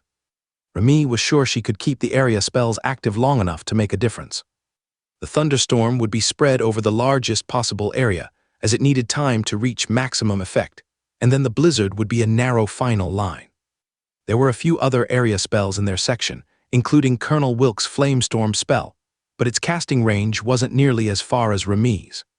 Why he couldn't cast it as far away as she could use. Her area spells was a mystery, but the Flamestorm spell naturally wanted to be centered on the caster, and just moving it out into the monsters was an effort, while Remy only had to be able to clearly see and visualize her target. That was true for many of the mages' area spells. They were primarily defensive, and while they could create a gap large enough for their unit, the area spells were usually centered on them, not hurled hundreds of meters away. With the obvious exception of explosions, which had been a constant counterpart to the day's battle. The flock was chasing the last of the beasts forward, herding them into the academy lines, right until they hit the rain, and found that it was seeping into their skin and tearing their feathers out. That was enough to make most of them turn around and give up on the battle, overcome by the pain and shaken free of the effects of the rage that they had been under. But the beasts on the ground were closer to the bait packs all the way in, and the effect was much stronger. They weren't turning back, they were intent on eliminating the humans, and even more now that they were wounded. That works better than I thought it would. The damage is all right, but the deterrent effect is totally worth it. Remy noted as she watched the first of the rain-soaked monsters reach the blizzard and get flash frozen. They were monsters, and they could break the magical ice easily enough, but it was sharp, and it cut into their flesh, making them bleed and slowing their movement. Then they were into the spells of the other mages, and being cut down so fast that the warrior lines were only doing cleanup on the last few who struggled through in a desperate attempt to get some form of vengeance. But their incredibly effective defense only extended so far, and the sections of the line further down toward the artillery were still having issues. Even with the reinforcements from the regular army, they were in for a hard fight. The problem was that if they changed anything here, they would only move the problem back in their direction. The first group, the ones who had been ending their shift when the attack started, were rotated off the line to get some sleep, as the battle wasn't showing any signs of ending in the next few hours. But Carl's side of the line was at the point where you could call it under control. That let them all rest a little, as they were mostly using the largest scale attacks they could at greatly reduced power to deal with the stragglers of the monster attack on their flank. Remy had cut back the power on her spells to the point that the monsters were actually making it through, but only the ascended rank ones. That was low enough draw that she wouldn't burn herself out before it was time to nap, as long as she still had Thor and Lotus's help with their refreshing skills. Having such a large area spell is a blessing in battle. I think that Thunderstorm is even larger than the blizzard she was using before, one of the warriors noted as he stepped back from the line, letting the second rank rotate forward. She's a commander now, instead of ascended. So, the blizzard will have expanded as well, but her abilities definitely lean toward the dispersed damage effects over exceptionally large areas. I see that there is a shaman further down the line using nearly the same spell, but we could have used several more of them, Carl replied. Are there so few shamans? One of the mages behind Carl asked. Morgana nodded and turned to the student. There are right now. There are only 5 at the academy, including the instructor. There are many more from previous years, but the last few haven't had many shamans among them. One of the mages chuckled. 80% of the student body is either a cleave-based warrior or a wand-marked wizard. It's like we got all the repeat draws the last few years. Mick, the bald golem mage, laughed. It's like gambling. You get a streak of nothing, and then something big. Our year burned up all its luck with Carl and Dana. Mostly Carl. No offense to Dana, but she did start as a basic mage with exceptional talent. He got the broken, overpowered super mark. Carl laughed as he sent a wave of rend through the wounded monsters. It's not that the mark is overpowered, it's the beasts. If I didn't have such a cool group of teammates, the mark would be nearly worthless. Carl informed him, making Thor stomp happily. Remy jabbed her head repeatedly toward the blizzard, until one of the mages reached out to stroke her scales. You are doing a wonderful job, Remy. Every bit as impressive as Thor's shield, hawk scouting and raise golems wherever they went. Carl laughed and gestured into the distance with his next rend attack. They are over that way, hunting for things that are stronger than a wounded ascended rank pig. The camp will be eating good for a while after this battle, and I'll be sure to pull a few extra beasts into my storage space so we can do another roast in case we run out of fresh goodness before the next event. He added. What's the next event? The mage petting Remy asked. Dana and Lotus both have birthdays coming up in the next couple of weeks, only a few days apart. So we were going to celebrate them together with another barbecue. It looks like we might not have to do much begging, though. There are hundreds of dead pigs out there, Carl noted. Are those safe to eat? Jimmy asked as he stood in the front row with a pike in his hands. The ones in the thunderstorm are. That's just lightning and water magic. They'll be fresh and clean when we go to gut them, even if they are a bit charred. I'm sure we can save at least a truckload of meat from our section of the battle. Morgana considered Carl's words. You have a good point. I will see if they have an insulated trailer nearby. If we can get them butchered and on ice, perhaps frozen with ice magic, we can have fresh meat instead of canned for months. The meal rations included canned pork, or as the elites called it, stuff posing as meat, but it was mediocre at best. Fried and slathered with mustard it wasn't too bad, and a number of the students liked to eat it with eggs or drowned in a cream gravy, but Morgana was not a fan. One after another, the mages took turns petting and encouraging Remy, as it was her wide area spells that were making life so easy along this section. The range that she had with her magic was ridiculous, compared to what most of the students could manage, and as a result, they were mostly just standing around, waiting for something to make it through the blizzard so they could finish it off. But that was becoming increasingly rare, and the flying beasts had never come near their portion of the line, though they could surely have just flown over the spell effects. The thunderstorm clouds were only a few hundred meters in the air, and Hawk was flying over them constantly, looking for targets stupid or brave enough to challenge his air superiority. The birds had mostly fled as soon as the thunderstorm went up, and the only powerful flying things were all the way down at the anti-aircraft guns, 10 kilometers from their location. But there were some griffons among them, and Hawk thought that might make a good companion, as it could fly, use wind magic, and walk on 4 legs. It was a versatile sort of monster, and it didn't use water magic. That was why Hawk wasn't dive-bombing the overgrown mice right now. The water magic wouldn't attack him, but he would get soaked with every pass, and that was simply unacceptable.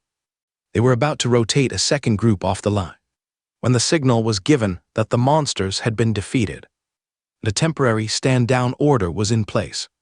That meant that while they were relieved of the official need to fight, everyone should remain nearby and prepared to fight, even if they weren't on shift. So Carl moved his group back, as they were in the third group, which would go on shift in half an hour, and lay down against Thor for a quick nap. There were still a few monsters coming their way, and Remy still had her thunderstorm up at further reduced capacity. But what made it past the storm was nothing that a small group of warriors and mages couldn't handle. The rest of the line was slowly managing to chase off the flying creatures, but Carl could sense the envious eyes cast in their direction. The storm and Hawk were enough to chase off all of the flying monsters at their end of the line, so the right flank was just resting while everyone else finished the fight. Carl's team took over their shift right on schedule, but there wasn't anything to do with Hawk already clearing out the monsters from above once they left the storm. The smart ones had already died or run away, so now it was mostly just the slower-moving rodents and scavengers who didn't have the brain power to realize that it was the water causing them damage. So many dumb mice. They just keep running back into the rain. Hawk complained, unwilling to chase them into the storm. You have a fire barrier, you won't really get wet, Thor reminded him. Despite his complaints, Carl could tell that the Hawk was actually having fun, circling around the edge of the storm and chasing the rodents back into their deaths. Once the storm ended, they would all be freshly washed and ready for him to collect, so it was better that they stopped in the rain than running out through the mud. After another hour, even that had stopped. There was nothing coming out of the storm anymore, and only a few stragglers was still being found by the rest of the defensive line. That was when Carl fully expected the hill giants to attack, and thanked his luck that he was on shift for it.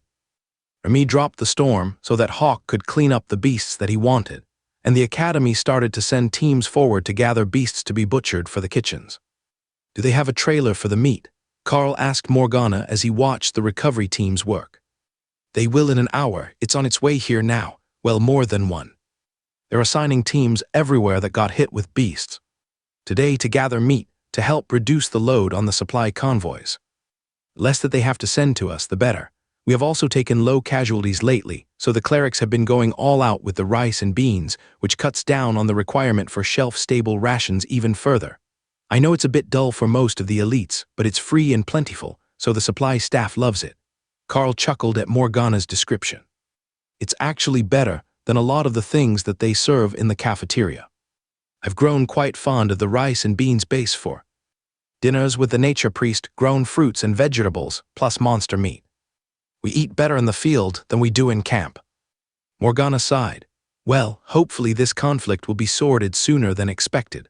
The frost giants are already in bad shape, and with one border only needing minimal forces, the army has managed to transfer more to the other lines. Carl shrugged. It doesn't look like the hill giants are going to give up so soon, but you never know what they are actually thinking.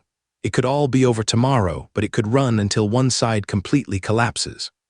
I don't pretend to understand what the giants were thinking with this invasion. The witch doctor nodded. There has to be some reason for the giants to start working together. They hate each other, but they're all forming a coordinated offensive against us when they don't even want the territory. So, it has to be about something else, and nobody really knows what. But should we really be worrying about that right now? Why not? It's not like I've got anything else to do. Unless they're going to let me take a team to go scout behind the lines, all we can do is gossip and speculate while we sit here. Carl reminded her. Dana laughed and poked him in the side. You're as bad as an old woman looking for gossip. Inquiring minds need to know. Tessa looked over at them from on top of Thor's head. Yeah, if we don't get to do fun stuff, at least give us something to think about. Like, do you think that unique scent that hill giants have is natural, or is it some sort of soap? They kind of smell like dirt and plants, not sweaty like ogres or goblins, so I've been wondering. That was an excellent question. Everyone quietly pondered it for a while, and even Hawk began to wonder. None of them had never found signs of soap in their belongings, but they all smelled the same, so it was possible that it could go either way. Hawk had a small mountain of corpses in his space now, and then a large mountain built off to one side. What's with the segregated pile? Carl asked as he inspected the rapidly filling space. This is the really good stuff I want to keep, and that is the good enough to eat stuff that I'm willing to part with. We can put it in the Morgana's trailer once it arrives. Carl laughed at how Hawk still didn't get the concept of names. He treated everyone as a separate species. So it was the Dana Mage, the Morgana, and so on. Ray got names a bit better, but it was hit or miss who she considered worthy of a name. What's the good word? Dana asked once Carl was paying full attention to his surroundings again. Hawk has separated the piles into things he likes to eat and things he thinks that humans will like to eat. So, he's got a massive pile of beasts in stasis, waiting for the personnel to be available to butcher them after the trailer arrives.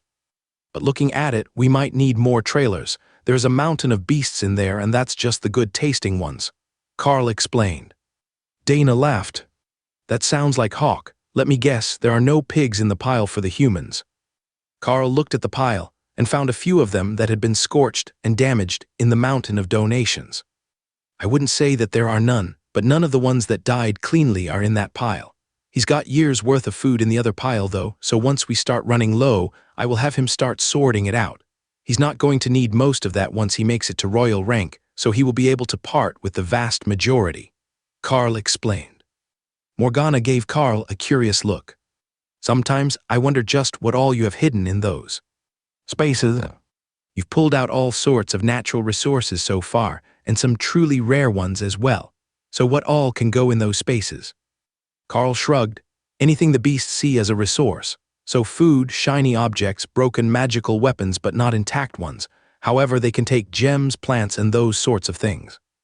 So the stones and feathers in your fort are all things that someone thought would be useful, Morgana asked. They were on bodies that Ray collected. She likes using them as decorations, but she will take them with her when we leave. The silk is free, her treasures are not, Carl explained. Morgana nodded, and some of those stones are actually valuable magical resources. They're just not useful to any of your beasts. If we could convince her to part with a few of them, we might actually be able to make some new resources for specific warriors. Ray gave Morgana a curious look that would have made most people recoil in fright, but Morgana just smiled. If you have a few more of those glowing orange stones with the yellow streaks in them, and the perpetually cold bones that aren't giant bones, we could use both of them to make fire and ice potions for the church guards and regular soldiers. It makes them more attuned to holy magic, but for some reason, it doesn't work on the clerics who can actually use holy magic. The witch doctor explained. Ask her how much she needs. They're kind of bright, so I buried them in a hole, Ray replied. She is wondering how many you need. She has a few tucked away. Morgana considered that for a few seconds, counting on her fingers as she looked out at the infantry units as far as the eye could see.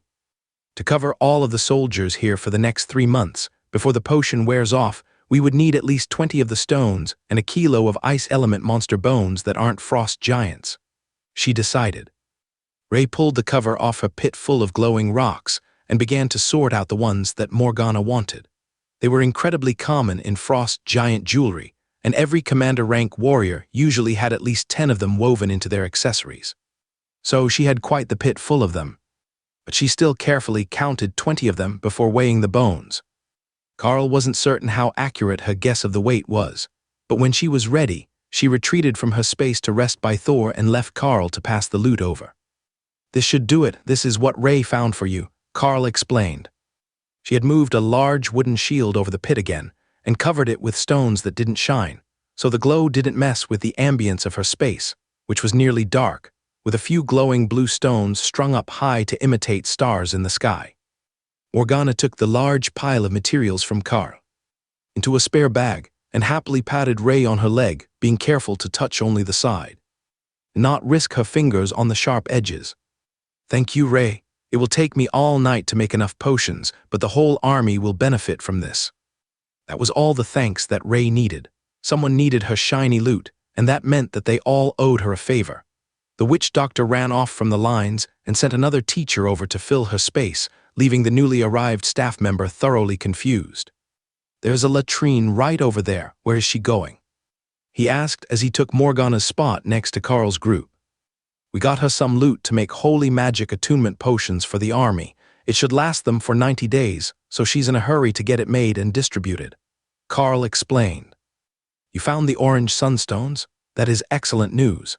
I will gladly take the extra shifts if she can get those potions made. I didn't even know that we had someone here who knew how to make the potions. They're a pretty obscure recipe, and the materials only come from the Frost Giant Nation." "Ah, you all were stationed there, weren't you?" he realized. Carl nodded. "Not those 4, but the other 6 of us in this team were." The teacher pulled a spear from his inventory and stabbed the blunt end into the dirt so he could lean against it.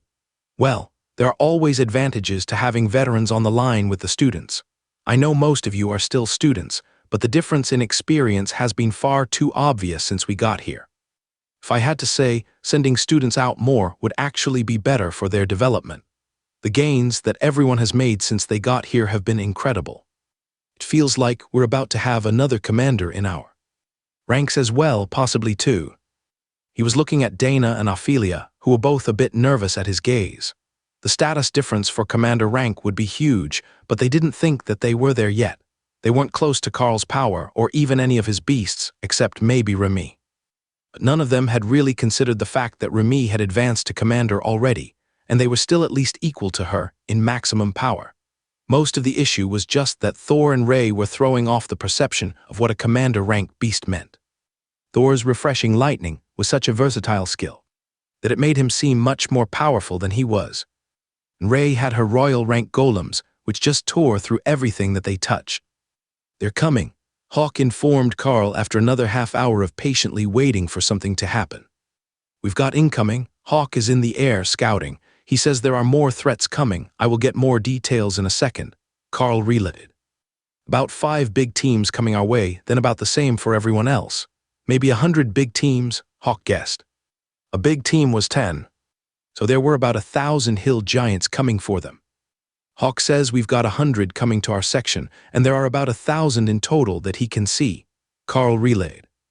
The teacher grabbed his radio and passed the message to the other units, which didn't immediately get an attack alarm sounded, as they were already on standby. But the artillery started only a minute later, when they got positive confirmation on the giants' positions. That was enough to inform everyone that their day wasn't over, but Carl didn't get up from his resting spot, nor did Dana, who was leaned against his side, trying not to fall asleep as she meditated to regain her mana. The hill giants were already charging, despite being over 10 kilometers away. It wouldn't take them long to get to the human lines, but the attack alarm was still waiting for them to get in sight so that the students could get a bit more rest before they were scrambled into position. It was only after the giants were in sight and everyone was getting to their feet that the troops were sent back to the line, preparing to engage the rapidly incoming enemy lines. That barely gave them time to get half the mages in position before the hill giants' bombardment began. But once they were in range, the hill giants didn't keep advancing. They stopped and used earth magic to create barriers in front of their lines so they could bombard the lines and remain out of sight to the direct attacks from the students. Golems were charging across no man's land now while being bombarded by boulders and sharp spikes of stone. But as fast as they were falling, they were being reformed to charge from the caster's maximum range again. "Carl, can you have Thor hurl my sand golems again? That worked really well and they have short legs," Mick asked, happily. "Ray, can you make a catapult basket for Thor's tail?" Carl requested out loud. She made a quick mesh net, and the first golem got inside while curled into a ball. Thor hurled the small golem, which impacted with a boulder in the sky, sending both the stone and the remains of the golem to the ground. "Next, fire," Carl cheered as another golem loaded itself. This one flew right over the hill giant lines, but it could attack from behind, and Mick gave him a thumbs up, signaling that the golem had survived its landing. One after another, they were hurled, with most of them dying in the process. In fact, it took so long to get them there alive that Ray had sent a second set of spider golems, with Dana's stone golems on their backs, to the line before Mick finally had all 6 alive on the line. Well, I can't say that it's more time effective, as they can dodge the artillery if they are on foot, but it sure is more fun, Carl noted as Thor finished his work. You never know until you try, right? Mick laughed. Even though they had made it to the line after much effort, they didn't last long, and Mick sent the next group running across the battlefield with the other golems and the fire elementals from Colonel Wilkes. If the giants weren't going to advance, this was going to be a very annoying fight. After half an hour of the stalemate, with the mages and hill giants exchanging ranged attacks, it was becoming clear that this battle was not going to end any time soon, and all that the hill giants needed was one section with mages who were less capable at ranged attacks to make a breach. Professor, should we go cause a bit of chaos on the flank? It will get them moving before our mages get exhausted, Carl suggested. I seem to recall that you have done that here once before. How did that work out for you? The professor asked. Well enough. The target ran away before we made it to him, but we managed to clear out the majority of the commander-rank threats on this flank, and it effectively ended the battle for the day, Carl replied with a shrug. I will run it by the battle leaders and see what they think. If your team really can break the stalemate or even get them motivated to move, it should be worth it. The warrior class professor agreed. It only took a few seconds before the answer came back to them. 10-person volunteer strike forces are approved to charge the lines in 10 minutes. Last rites should be prepared before departure. Carl looked at the teacher in shock. It sounds like they're not as optimistic about this mission as I am. Carl paused a second before raising his voice. But with that in mind, I will need 9 volunteers to go with me. Teams don't matter, but command says the odds are you're not coming back. It only took a second before Carl's whole team was standing beside him, followed by Morgana, Colonel Wilkes, and Tank. But then the influx stopped. Everyone heard the radio message. This was likely to be the end of the line for the volunteers, who went to break the balance and stop the hill giants from exhausting their mages before launching an assault. Carl was about to say something when 2 more men came jogging into the camp. Good, we made it on time. We didn't think that Carl would wait the whole 10 minutes before leaving with a team. Doug Mackenzie's smile was contagious, though Bob's look was grim as he ran beside his brother. Well, that makes 10. Time to go, ladies and gentlemen. Let's show the hill giants how it's done, Carl announced. The slower-moving team members loaded themselves on Thor, Ray, and the spider golems, while the others moved to the front of the line. The section commander called after them, but it hasn't been 10 minutes. Doug gave him a thumbs up. Clearly, tell the others to wait an extra 2 just to throw off the hill giants. Nobody expects a 12-minute timer. The teacher didn't know what to say as the group charged at the hill giants. He just motioned for the mages to keep a barrier over them for as long as they could, to save the group a bit of energy on the way in. Are we really going to lose a high cleric and so many commanders just like that? One of the students asked. Though the others weren't as well known, Tank was a beloved figure at the school, despite his insistence that he was only a part-time teacher. Mick gave his classmates a sad smile. Don't underestimate them. They're all batshit crazy, but every person in that group is a monster in combat. Just watch what happens when they get close. It's going to be an enlightening experience for us all. The other students looked at him like he was crazy. The last thing they wanted was to watch what happened when that group reached the hill giants' defensive fortification. As they ran, Carl moved to the front and took out his maul. Thor would be right behind him, so as long as the maul shattered the stone, they were good to go. When he was 2 steps from the wall, the spider golems vanished, leaving their riders in the dirt, while Lotus and Dana hopped down from Thor's back. Carl's hammer smashed into the wall, and the stone exploded as the effects of shatter sent a shockwave through the construct, breaking a 5-meter section of the barrier into small pieces. Then the resummoned spider golems were flying over his head at the hill giants, while Carl aimed at the knees, intending to cripple the nearest targets to establish a beachhead. But the majority of the giants in the area were ascended, and the golems were tearing them apart even before Thor and Tessa made it through the wall with a shockwave of earthquake that split around Carl and knocked a dozen giants from their feet. Ophelia and Bob went right, with Morgana and Remy behind them. A massive thunderstorm was forming over the area, punctuated by streaks of lightning and fireballs as Hawk attacked, surrounded in his often neglected wind barrier to keep his feathers dry.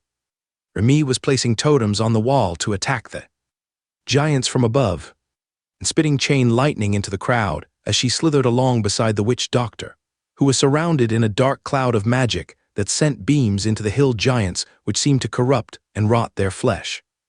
Dana advanced away from the wall with Thor, flanked by her golems and aiming for the faces with her magic missiles to distract them, while the war cleric and the lightning Sero stabbed and crushed.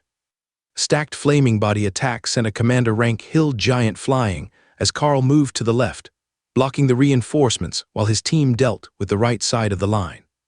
He switched to his bow as he advanced, shooting point-blank into the hill giants and impaling them with flame-coated arrows that made their bodies ripple as if they had been hit with the maul and not a small arrowhead. Shatter didn't care how large the physical impact was, only that it happened, and the effect on ascended rank giants was devastating.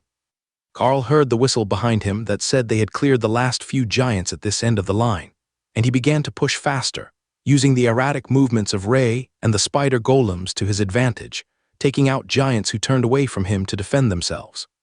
The fire elementals raced past him, engulfing their targets and burning them to ash in seconds. Even with the earth shields that the hill giants tried to establish, they were a surprisingly brutal attack force and nearly impossible to defend against, as they had no real physical form.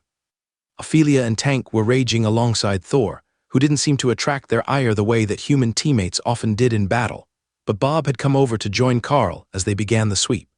Dana retreated from the insanity that was two berserkers and a rampaging Thor, bringing her golems to flank Bob and protect the clerics from attacks. But Lotus and Doug weren't slacking either. Spiked vines shot up from the ground, tripping and entangling the giants, as Carl shot them full of arrows and Bob hacked them apart. The strike force was moving at a walking pace through the hill giants for now, but more of the defenders were turning their way, realizing that the first group hadn't stopped the attack. That was the primary goal of the Academy's attack, to cause the hill giants to stop their attack and change tactics. But so far, the team was only attracting attention from those near them behind the wall, and none of the giants was charging at the rest of the defenders, where the students could more easily hack them apart. There were 30 kilometers of line in total under the purview of the Academy if you included the artillery section.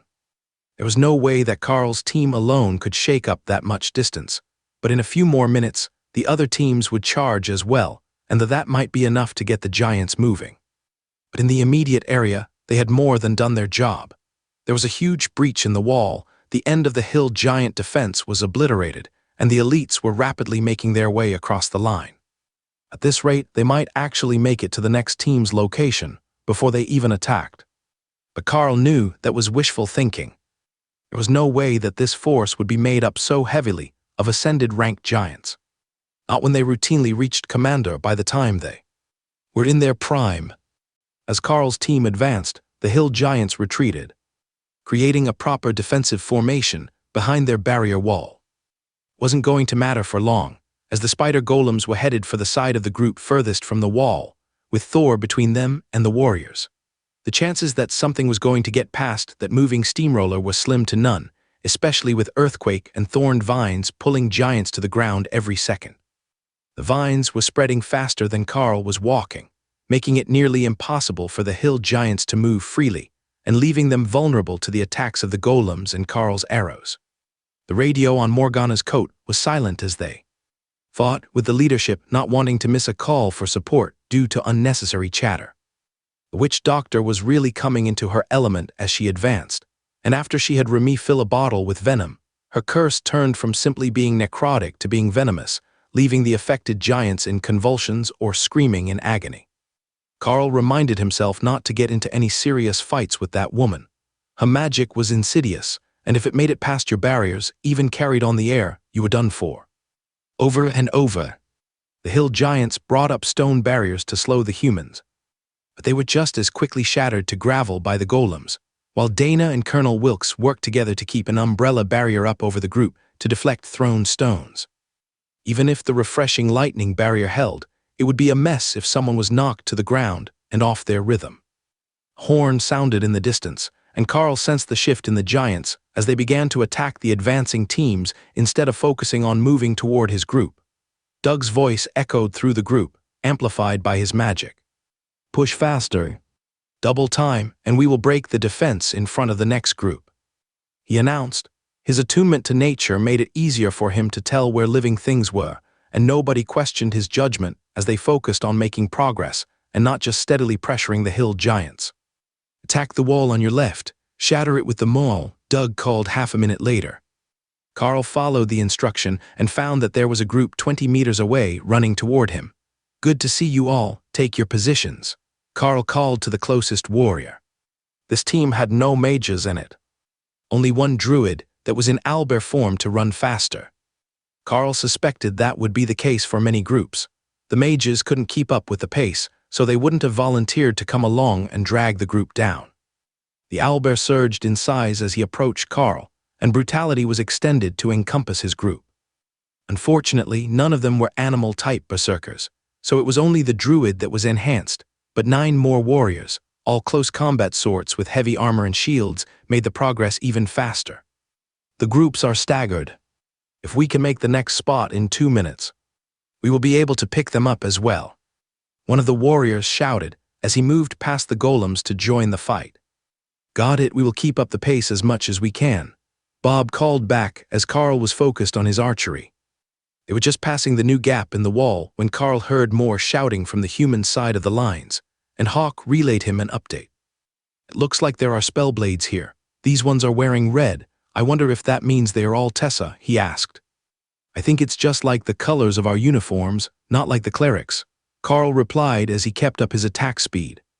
More mages would be a wonderful addition to their group. But he had no idea when the Academy force had gotten spellblades as reinforcements. Carl's team wasn't that far along the line now, barely up to even with the main camp, so they weren't coming from some remote location. The mages moved swiftly with their magic and fell in behind the group, reinforcing the weakening barriers over the team before sending a few of their members forward to use ranged sword attacks from the second line, where Carl was firing his arrows.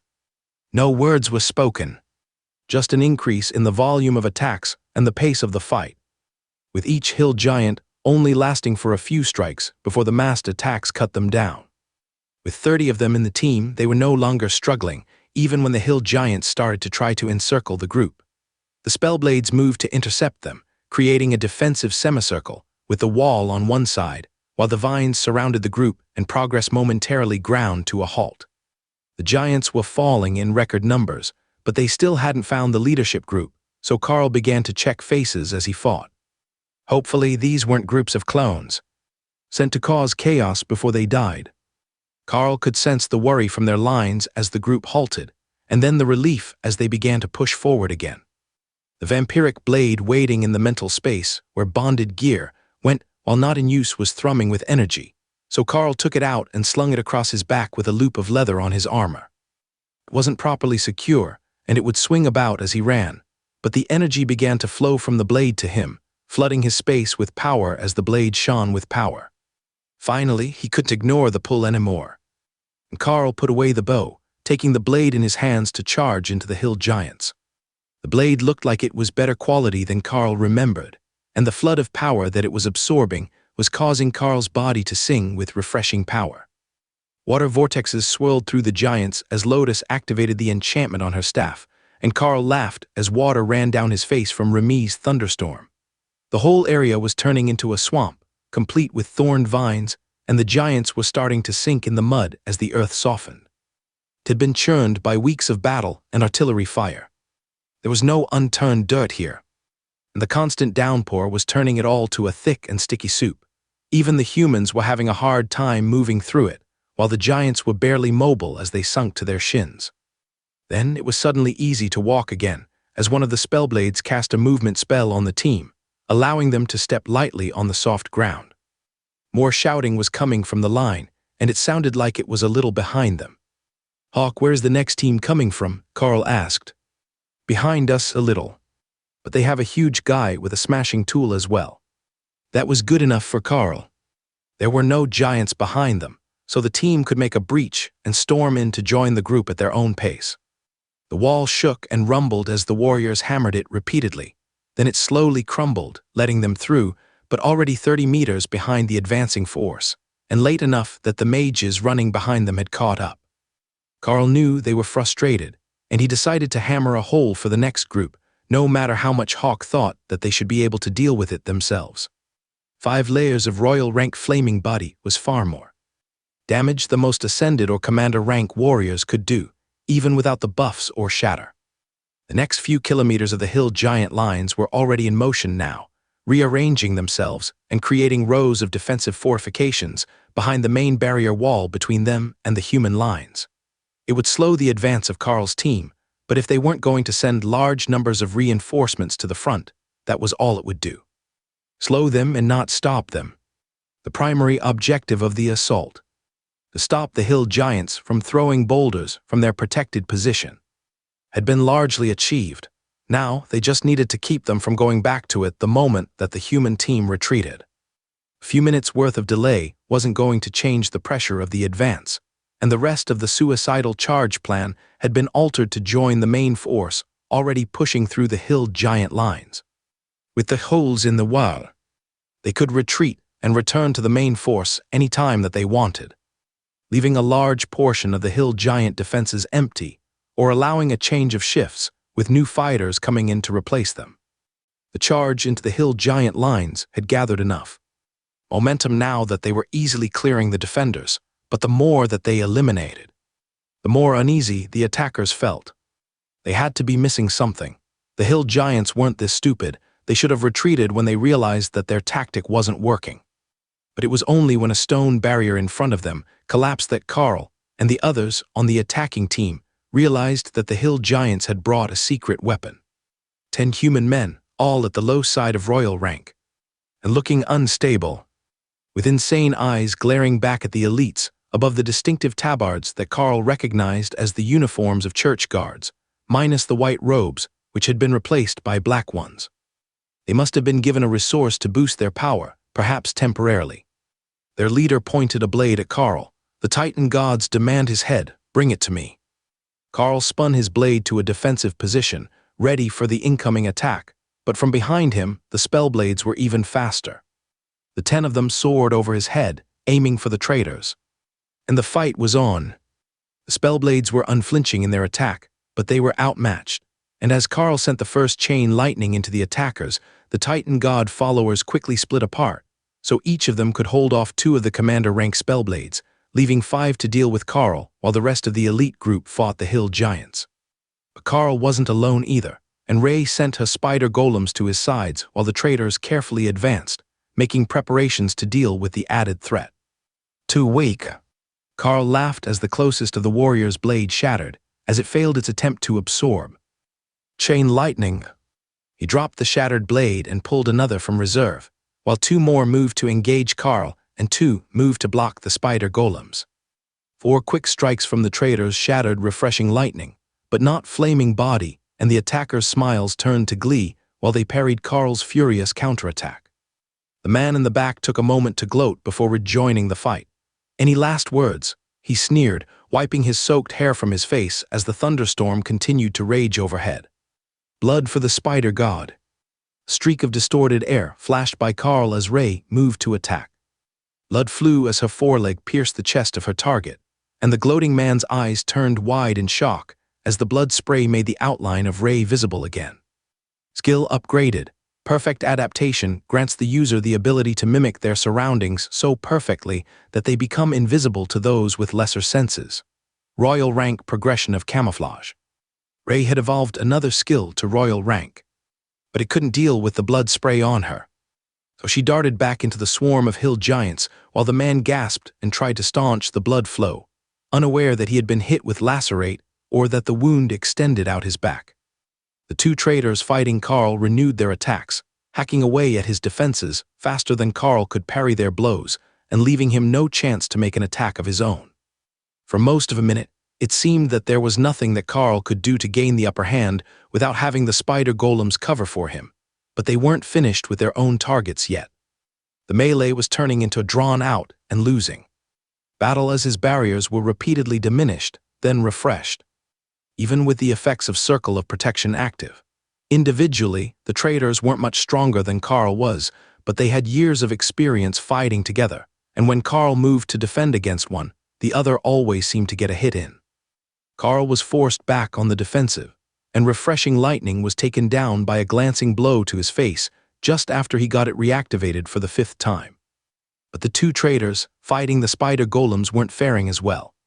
They were no faster than the spiders, and they didn't have 8 sharp limbs, 4 of which the spiders typically used to attack their targets while balancing on their hind half. Then Ray flashed across the battlefield again, and another trader fell with a pair of forelimbs through his back before being hurled across the battlefield. The Spellblades weren't as outright powerful as their targets, but they were all exceptional fighters in their own right, and considered a battle against an average target above their own rank to be the minimum standard for their members. At the moment, they weren't winning, but as Ray aimed at another target with his back to her, it was clear to Carl that wouldn't be the case for long. This was Ray's perfect battlefield, and assassination was in her very nature. Carl rolled backward to avoid the next attack, as his defenses were failing and Refreshing Lightning wasn't back up yet. The blades whistled through the air where he had been standing. Then 2 huge feet stomped down between Carl and the traders as Thor intervened with an earthquake that threw the attackers to the ground, while Tessa sent out a wave of golden light that empowered everyone on their side. Then the Cerro retreated to charge the hill giants who were trying to take advantage of the situation to get at the mages while Thor was out of position, and Carl hurled a chain lightning through the rain as he got back to his feet. One trader backed away, using guard to absorb the blow, while the other moved to attack, raising his blade over his head. Then tragedy befell the aggressive trader, and he lost his footing in the mud, sliding past Carl toward the mages as his strike was parried. Remy didn't hesitate, and her fangs sunk deep into the man's throat before she retreated to safety behind Ophelia, who simply kicked the man back away from the group, sending him flying out into the melee. The remaining traders began to glow with a purple light, doubling in height as they fought, but becoming thinner by the second, wasting away as they burned their life force to achieve their goals. 4 of the Spellblades fell in the first seconds after the change, while the others regrouped into a defensive circle to reinforce each other's magic and wait out the remaining life of the traders. Traders who were never truly interested in them. As one, they all turned to Carl, who braced for the worst, before a strike to the back sent him flying, not just tumbling across the ground, flying through the air and over the hill giant defenders, out of combat. The berserk traders turned to chase after him, and Carl felt Thor's immense pleasure that his catapult trick worked. It might not have been the answer Carl was looking for, but the distraction cost the traders 3 more of their members as Ray and her spider golems took advantage, leaving the last few traders outnumbered and outmatched. Strategically, it was brilliant. The last of the Titan God followers died with a bellow of rage. However, that left Carl on the wrong side of the battle, 50 meters from his team, with an army of hill giants between him and the others. He was getting that odd feeling that someone was laughing at him again, back in the back of his mind, but he couldn't quite put his finger on where it was coming from. Not from one of his beasts, that was for certain. They were laughing at his situation, but it wasn't the same feeling. Their laughter was more due to a sense of amusement that he made such a good projectile. Carl looked at his options, deciding what the best way to get back to the group would be. They had lost a total of 6 commanders during the last fight, 4 to the royal rank traders and 2 to the hill giants, but Carl couldn't tell which 2 from Hawk's updated headcount. But there were more mages and healers incoming from the main line, now that the progression had stalled, and hopefully they would get someone who could resurrect. The teachers had to have sent messages back by now, letting the others know the situation.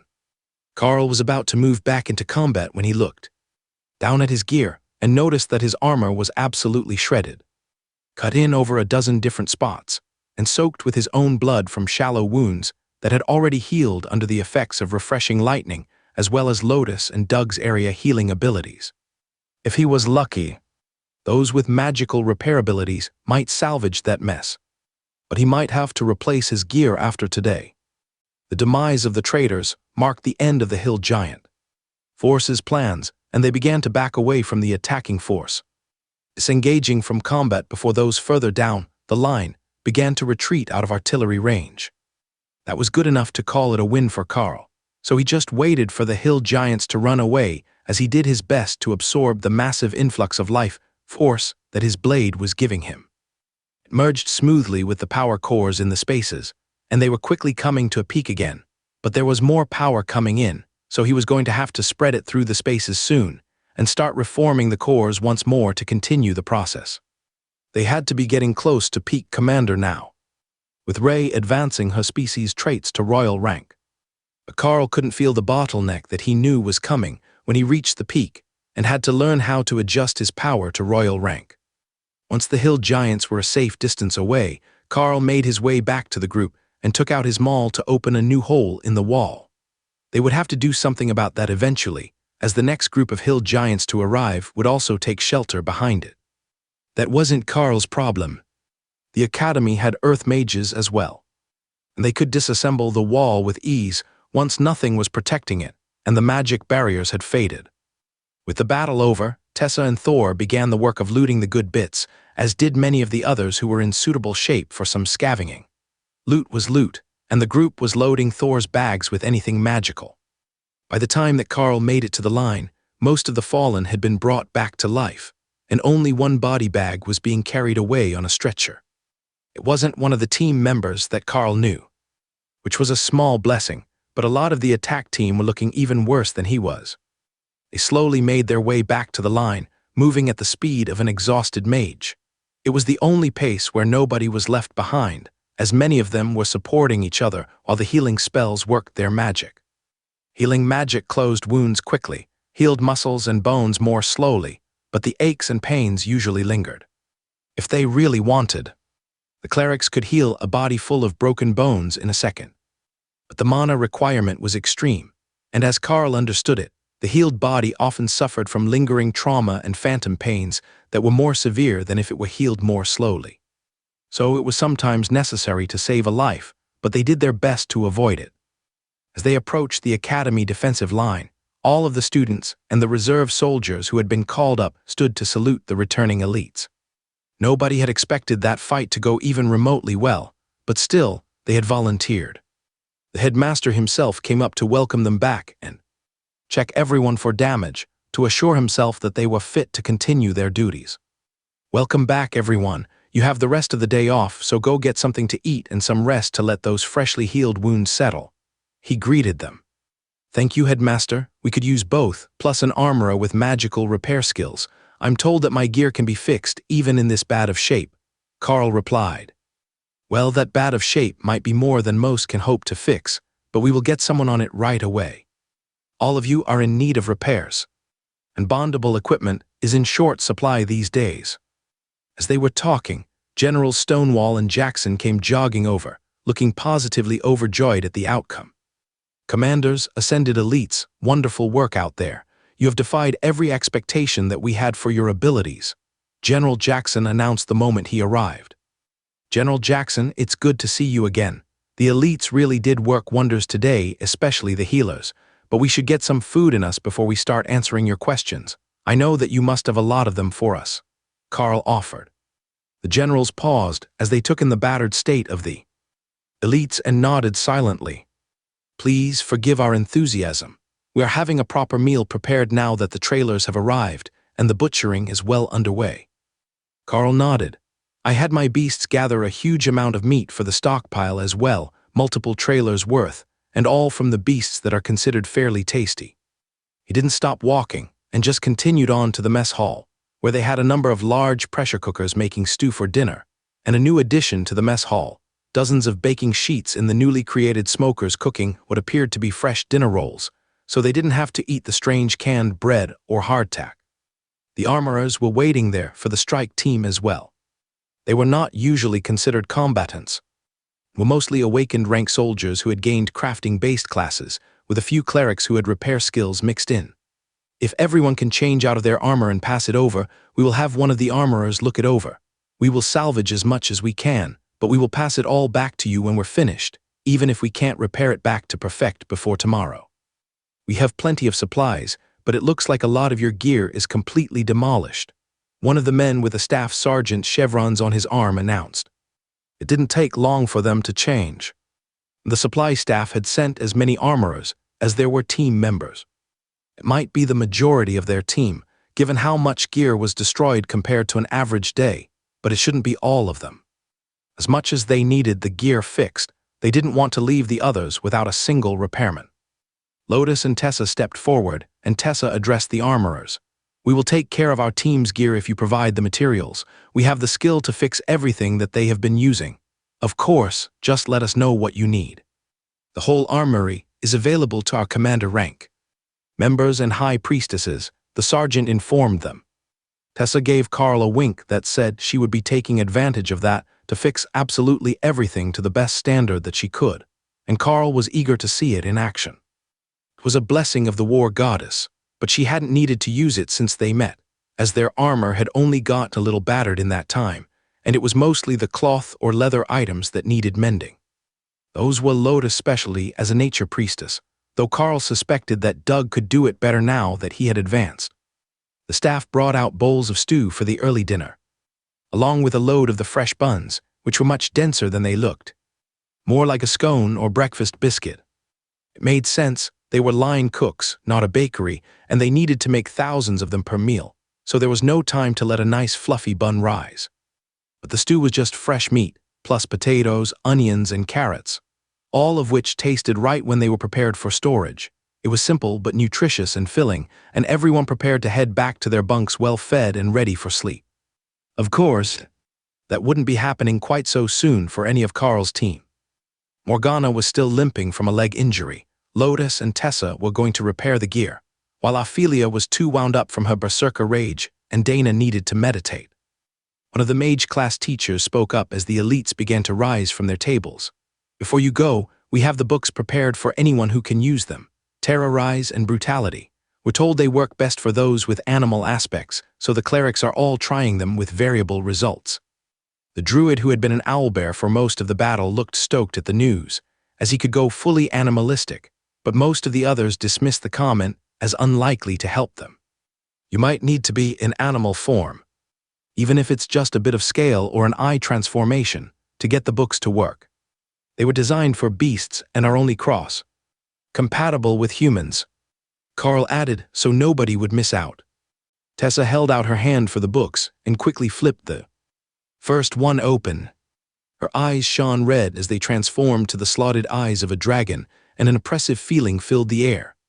That would be Terrorize working for her, but no matter how she tried, the brutality book would not open for her.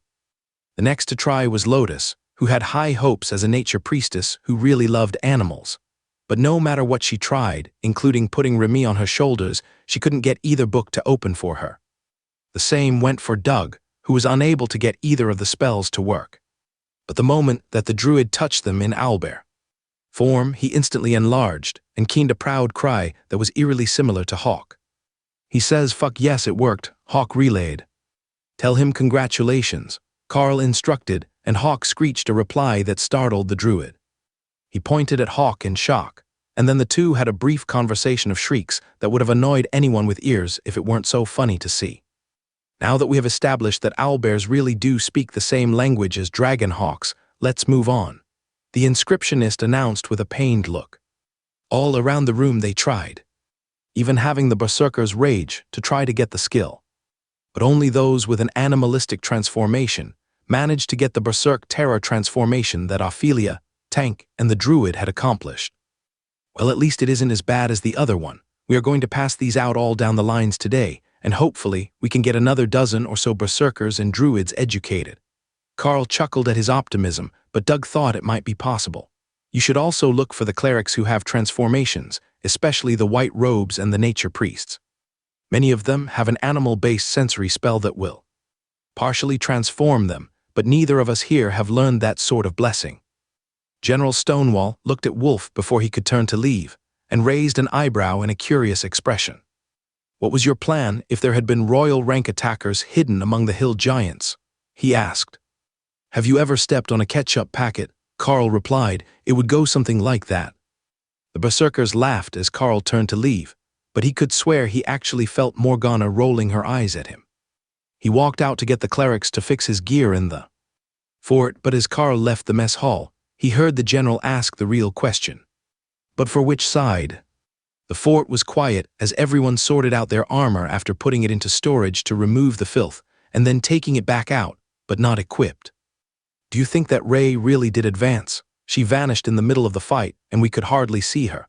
It was like she became a screen projecting the surrounding scenery, and she just vanished until you touched her," Lotus asked as she started to mend the leather on Dana's armor. Carl shook his head. "Not yet, but very soon.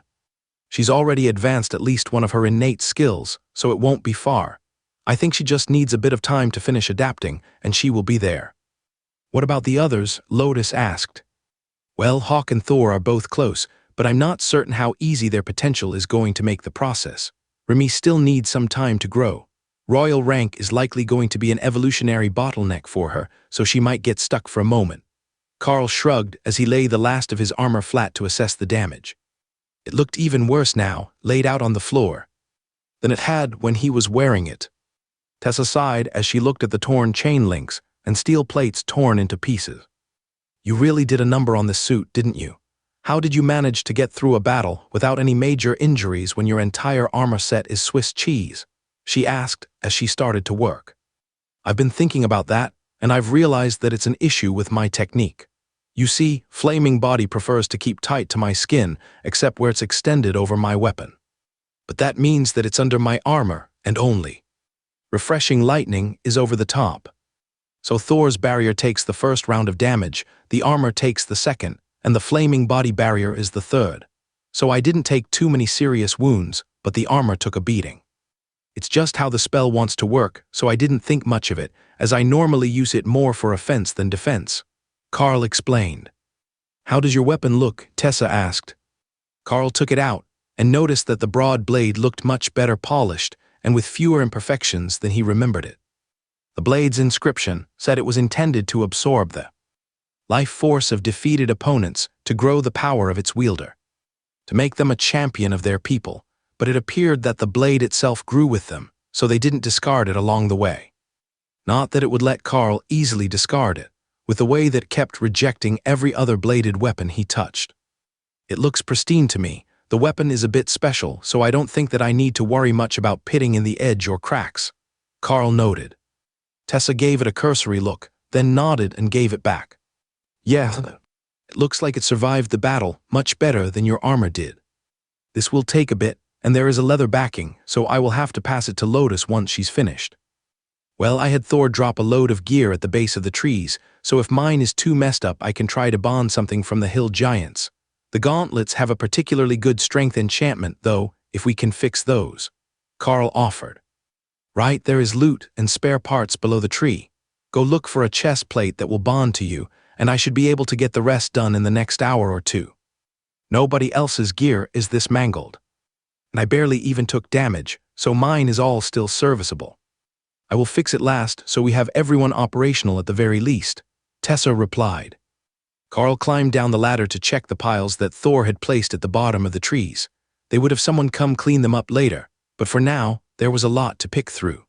The hill giants also wore better equipment than the frost giants did, as they used earth magic and could easily make their own metal plate armor. Not much of it was actually enchanted, but the pieces that were enchanted tended to be fairly good quality, even if most of them was so large that it was a pain for even Thor to bring them back here. Carl looked through the pile, looking for chest plates. There were only a few to choose from, as the ones worn by the hill giants were too large to be easily brought back. But there was a decent one, without any visible damage, that Carl matched with its backplate and tried. Unfortunately, it didn't bond with him. So Carl kept digging through the pile until he found a human-sized one that was made of light blue metal chain with a shining steel or silver chest plate over it. Carl knew this one. It had a single hole over the heart both front and back. That made it the first one that Ray had ambushed after her. Skill advanced, the guy who had died while trash-talking. It wasn't undamaged, but it was in better shape than what he had been wearing, and the materials looked both powerful and exotic. There was no actual restriction on having spare armor, as far as Carl knew, so he tried to bond it, and the armor easily slid into place under his shirt and jacket. It was lightweight, comfortable, and once the holes were fixed, it should be good protection that could be somewhat stealthily worn at all times, not like the heavy leather and plate combo he had before. That might also mean that it wasn't actually great armor, but it was bonded now, and he could get Tessa to fix it quickly while the mangled pieces waited. "What you up to down there?" Bob Mackenzie called from somewhere in the distance. "Sorting through armor pieces for something that won't make Tessa cry when she sees the condition." Carl called back, then heard the cleric laugh from above him. Bob came over and looked at the loot pile. "Mind if I look as well? My gear was pretty beat by the end of the fight, and we loaded a literal ton of stuff into Thor's bags. Have at. I've got a new chest plate, the bonded. It's this and only a little damaged," Carl explained as he took it off to show the warrior. Bob whistled. "Now that's pretty. It looks like a commander rank piece, but the clerics will be able to tell you better if it's any good." "Throw it up here and I'll tell you," Tessa called as she extended her hand out the entrance. Carl tossed it up to her and heard the cleric curse. "This has to be Ray's work. Or is that your sword that went through and through? It had to suck to be whoever was wearing this last. But it's an easy fix with the proper application of repair magic. It's commander rank, and it's actually very sturdy armor, despite being designed to be worn under cleric robes without adding visible bulk," she announced. So it was a church-created piece that the traders had taken with them. Carl saw similar blue metal in the pile. "Oh, there are the matching pants here as well, check these out." He equipped them to ensure they would bond with him, then removed them and tossed them up to Tessa. "Yeah, this is the matching half of the set. Help Bob find what he wants, and if you see more of those pieces, save them. They're good for the other clerics and mages," Tessa replied happily. The pants weren't damaged at all, so she could fix the chest and put Carl's original set of armor on the back burner, to be done when she had the others' combat ready again. She was quite familiar with the pattern of the clergy-produced armor set, though the quality was higher than she was used to having access to. Commander rank armor was normally reserved for high priests, and they had their own armorers at the cathedral, so she hadn't had the opportunity to test her skills on their equipment. She could likely take a set for herself to be less conspicuous than the chain and plate set that she wore now, which layered around her robes, to leave shining golden plates on the outside and dull metal chain under her robes, making her look only partially armored.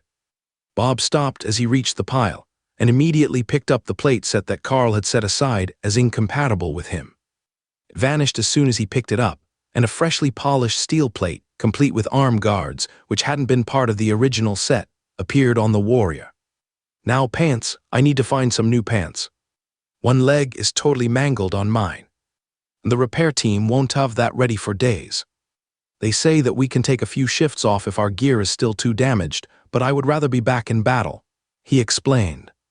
"Here are some undamaged ones, but they are smaller, so they're likely ascended, possibly even awakened," Carl explained. Bob looked the gear over and shrugged.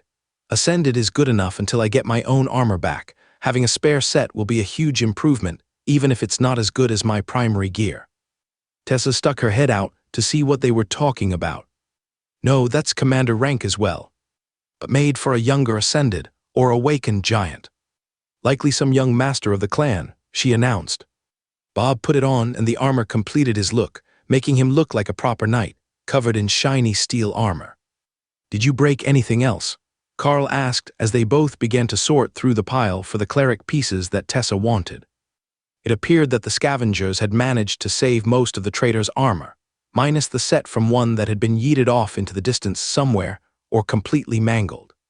Bob was not answering, but he was still digging after Carl was sure that they had all the repairable pieces of gear from the traders that they were going to find. He was intent on something, so Carl just waited patiently as he hunted. Then he came up with a helmet that had a beaked front, like the plague doctors wore to keep the smell from reaching them as they worked, but made of polished steel with 2 black horns on the sides. He equipped it on his head and Carl couldn't help but laugh. "That hat is glorious, absolutely ridiculous but glorious," he joked. "Right. I saw it going into the bag and knew that I had to try to get it when none of the teachers were watching. You know that they would all want it for themselves once they saw its glory." Their conversation drew curious looks from above, and Morgana laughed as she saw Bob all dressed for work. "What in the world were you thinking? That hat is ridiculous," she laughed. "Come down here and help me find a matching shield. I've got a black tabard and cloak to go with the look," Bob demanded. Morgana rolled her eyes and pointed to the far side of the pile. "There's a black oak one over there. Try that first." It was round, with a metal central dome and banding. Simple but effective enough, and hopefully a reasonable size once it was equipped. It had better shrink when equipped because right now it could double as a dinner table. Bob slid his arm through the straps to slide the pile of armor off the huge wooden platform, while Carl wondered what possessed Thor to bring that back with them, unless he was using it as a platform to hold more bags of loot. The final look of the replacement armor set was simple, and once Bob equipped his tabard over the top, it was a good blend of steel and black. Other than the helmet, he looked like a proper knight. The shield was large enough to keep using in his role as a defensive warrior. Carl climbed back up into the fort, followed by Bob, and found Doug already relaxing next to Lotus as he wove spells over Dana's robes. The mage was looking at the armor that had been recovered from the traders with great interest.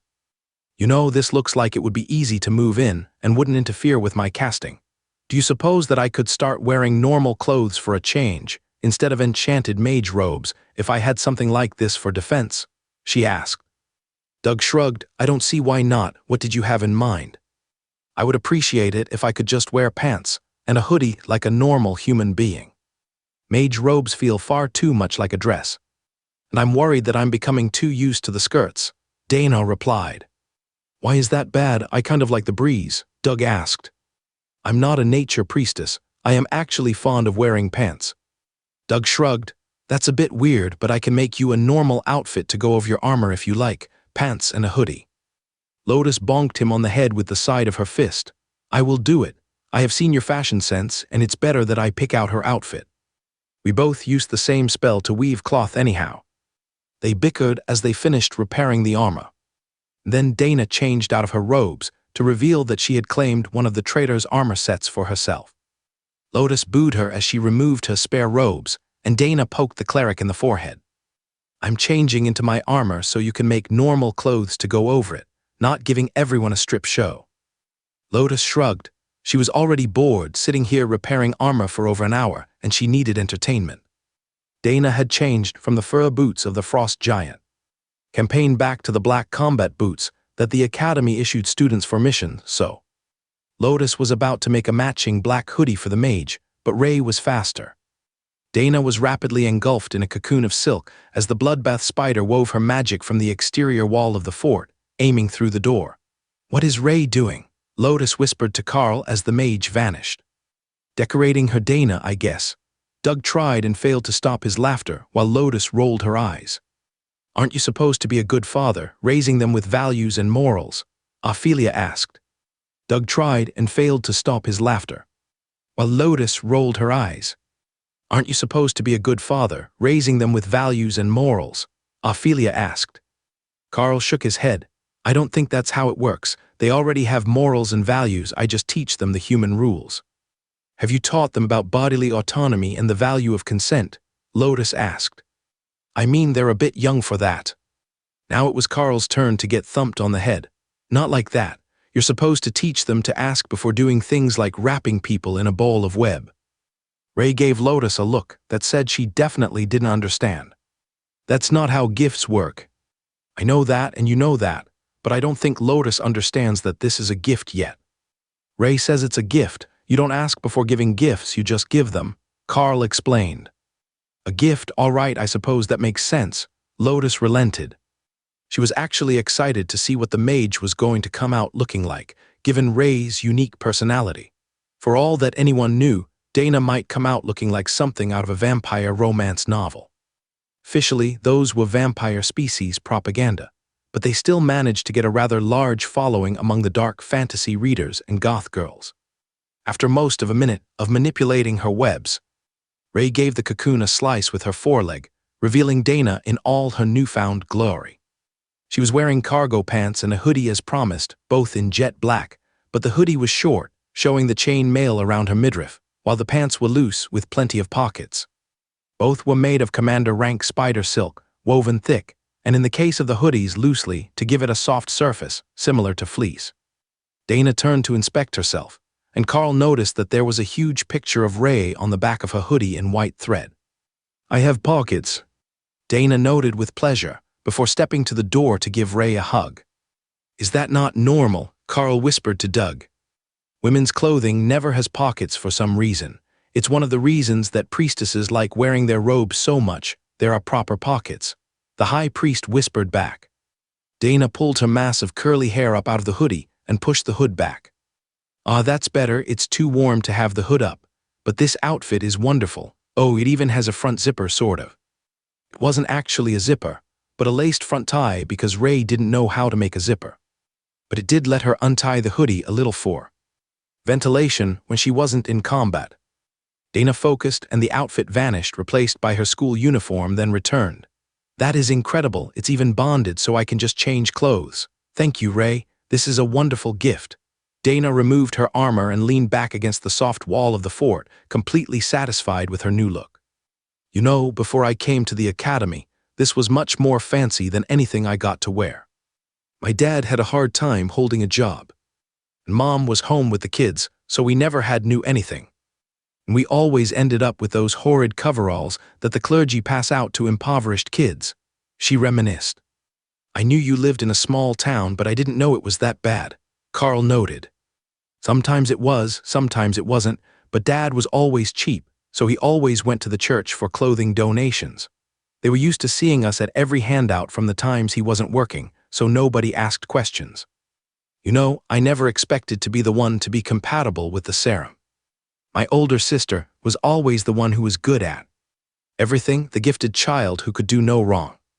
At least she was until she ran off with her boyfriend a little over a year ago." She laughed. Ophelia smiled at some memory and nodded in agreement. "You know, I always used to be so certain that I would become a powerful mage. I could see it, my whole future as an idol, singing and showing off my magic. Imagine my shock when I was actually an elite, but I became a berserker." Dana laughed. "Honestly, your dream's my nightmare. I hate being in the spotlight or having people staring at me. But the moment that I got to the academy, they decided that I had that girl next door look and a voice that they wanted for the next round of idols, so I got shunted off into the idol training courses despite my protests." Ophelia frowned for a second. "You know, we don't have many female bards at the academy.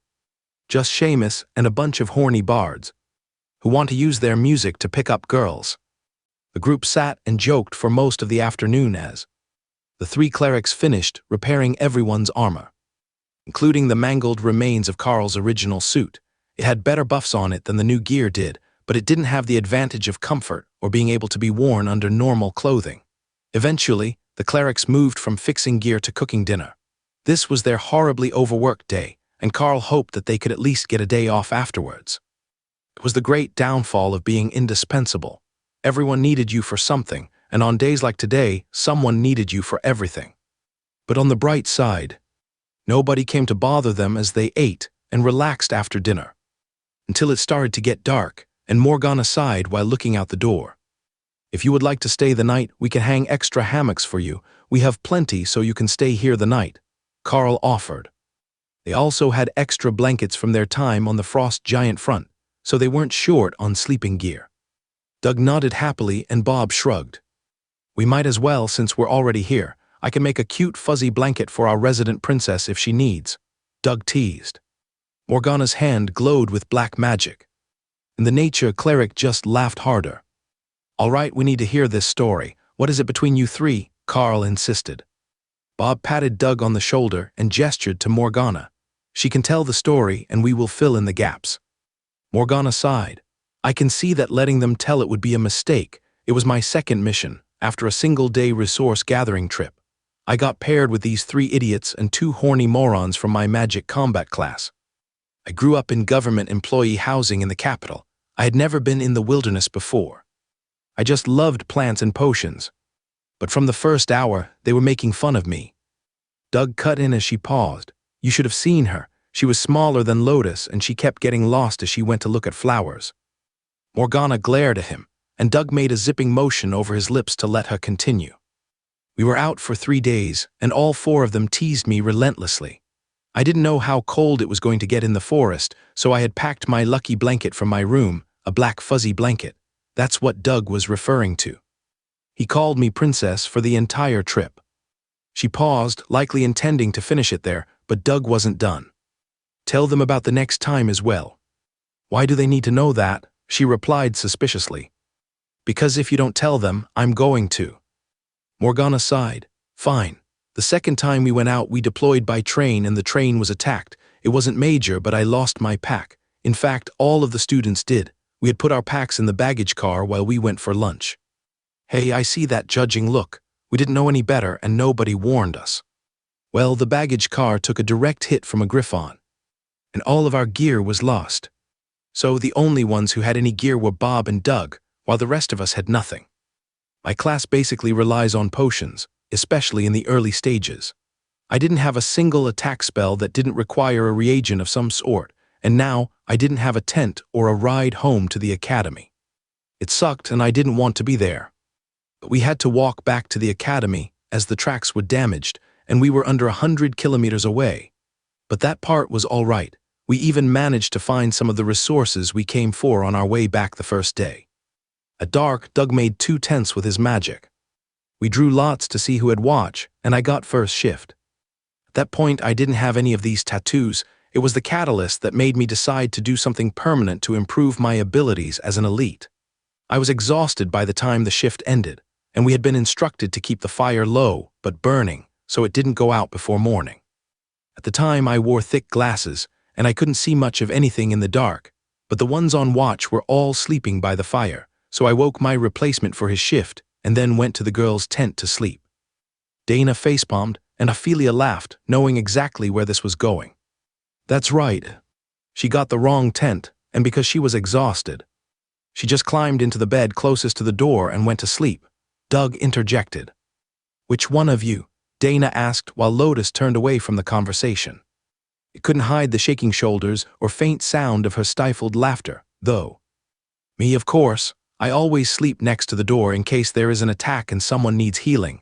But more importantly, did you know that our princess prefers to sleep naked? Doug replied. Morgana did actually attack him this time. A bolt of black magic that Doug caught with a handkerchief that turned to ash instantly.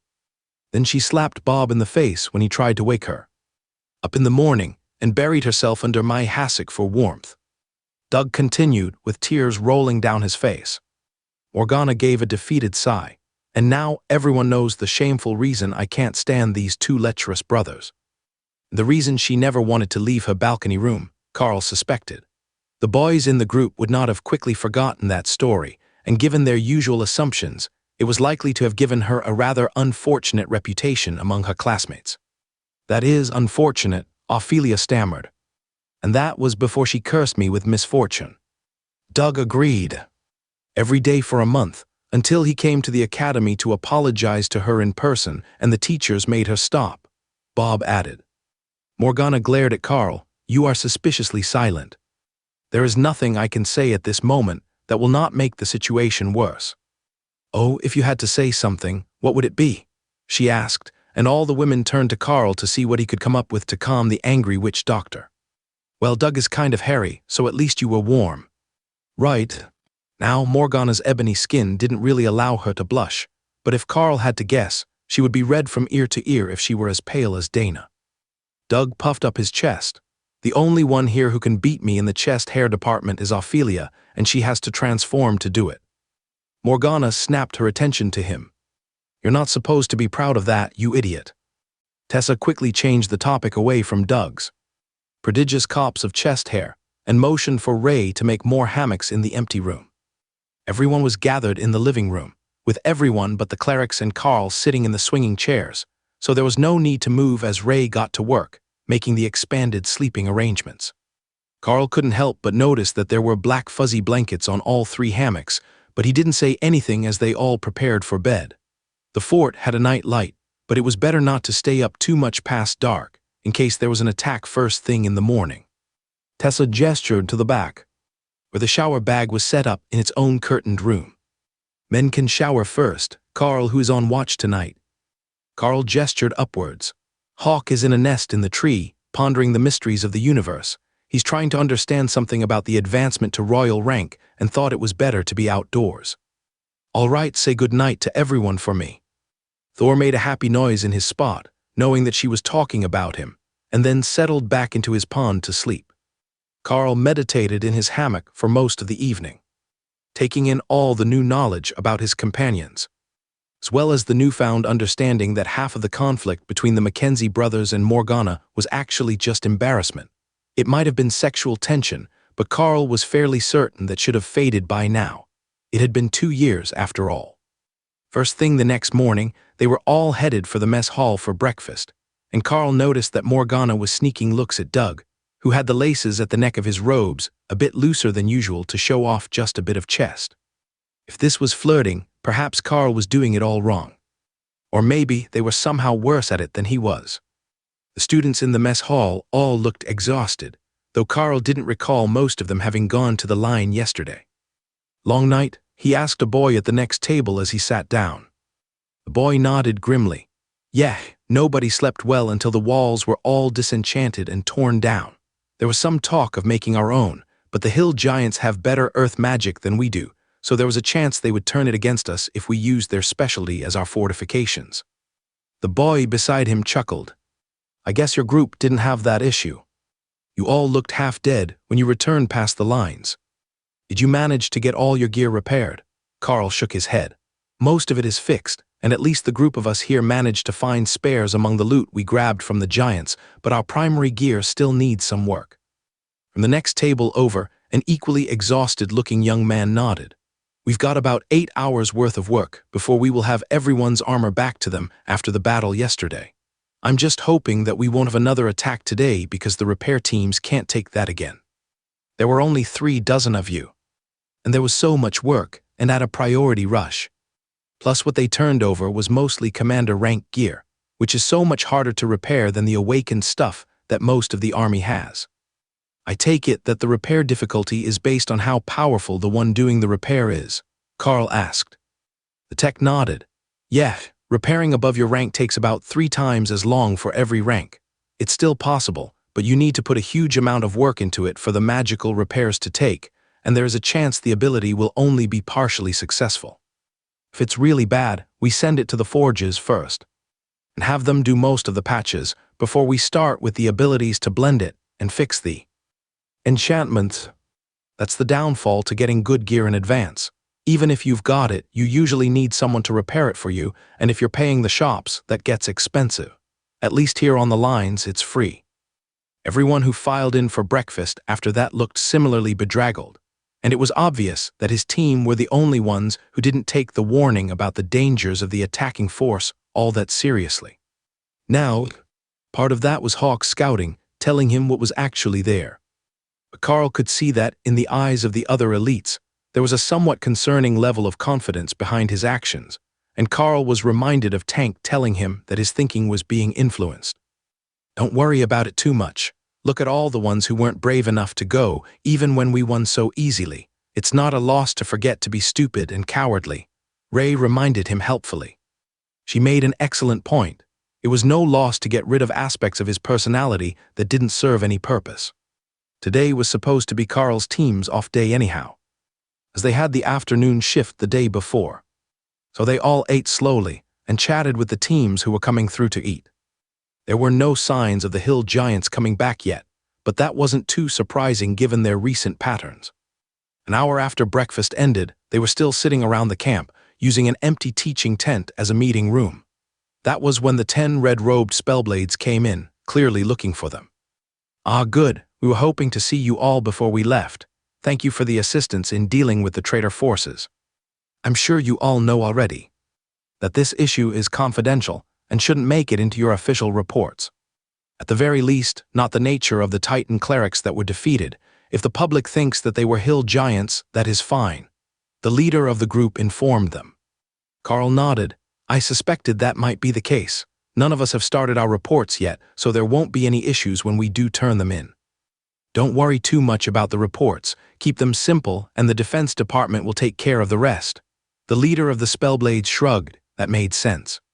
All these reports were most likely going to vanish. Anyhow, in case someone let slip a detail that insinuated that someone from the church had changed patrons and gone over to the hill giants to hunt their own people. We might as well write those now. Did you all still need to write? There is paper on the shelf, Morgana offered. The Spellblade shrugged. We might as well. We talked to the others about the situation already, and they've all turned in their reports on the mission. They used clerics of the Titan gods as the code for the special team we encountered. That should be clear enough for everyone to understand. Simple, safe, and efficient. There were plenty of Titan god clerics among the giants. Oddly, they didn't seem to specialize in healing, but in physical power enhancement and regeneration, as Carl understood it. But the giants regenerated more like beasts than humans, so enhancing their natural abilities might be more effective. There was far too much that he didn't actually understand about the giants, even if he was getting pretty good at killing them. Once the reports were finished, the Spellblade clan gathered them and put them into a folder to turn over to the regional command group. All right, that is done. What time do you have to be on the line? The head of the Spellblades asked. We're on our day off today. We just decided to come relax around the others, so we didn't have as far to go if there was an alarm. Our sleeping spot is outside the main camp by a few dozen meters, Carl explained. The Spellblade nodded, and Carl heard his armor shift under his robes. Did you have any connection to the Divine Beast Nation? I wouldn't be shocked if they had taken some interest in an elite with your particular skills, he asked. Carl shook his head. I've never been out that way. 2 of my beasts came from down south in the wilds, though. Now that is interesting. What made you choose to go south for beasts? Instead of trying to appeal to the Divine Beast Nation for fast power, they might have been able to get you a cub of a powerful divine beast. Carl shook his head. Bonding a beast above my rank won't work well. If I had gone there at the start and gotten a beast like Remy, who was born ascended when I was common grade, it might have killed us both.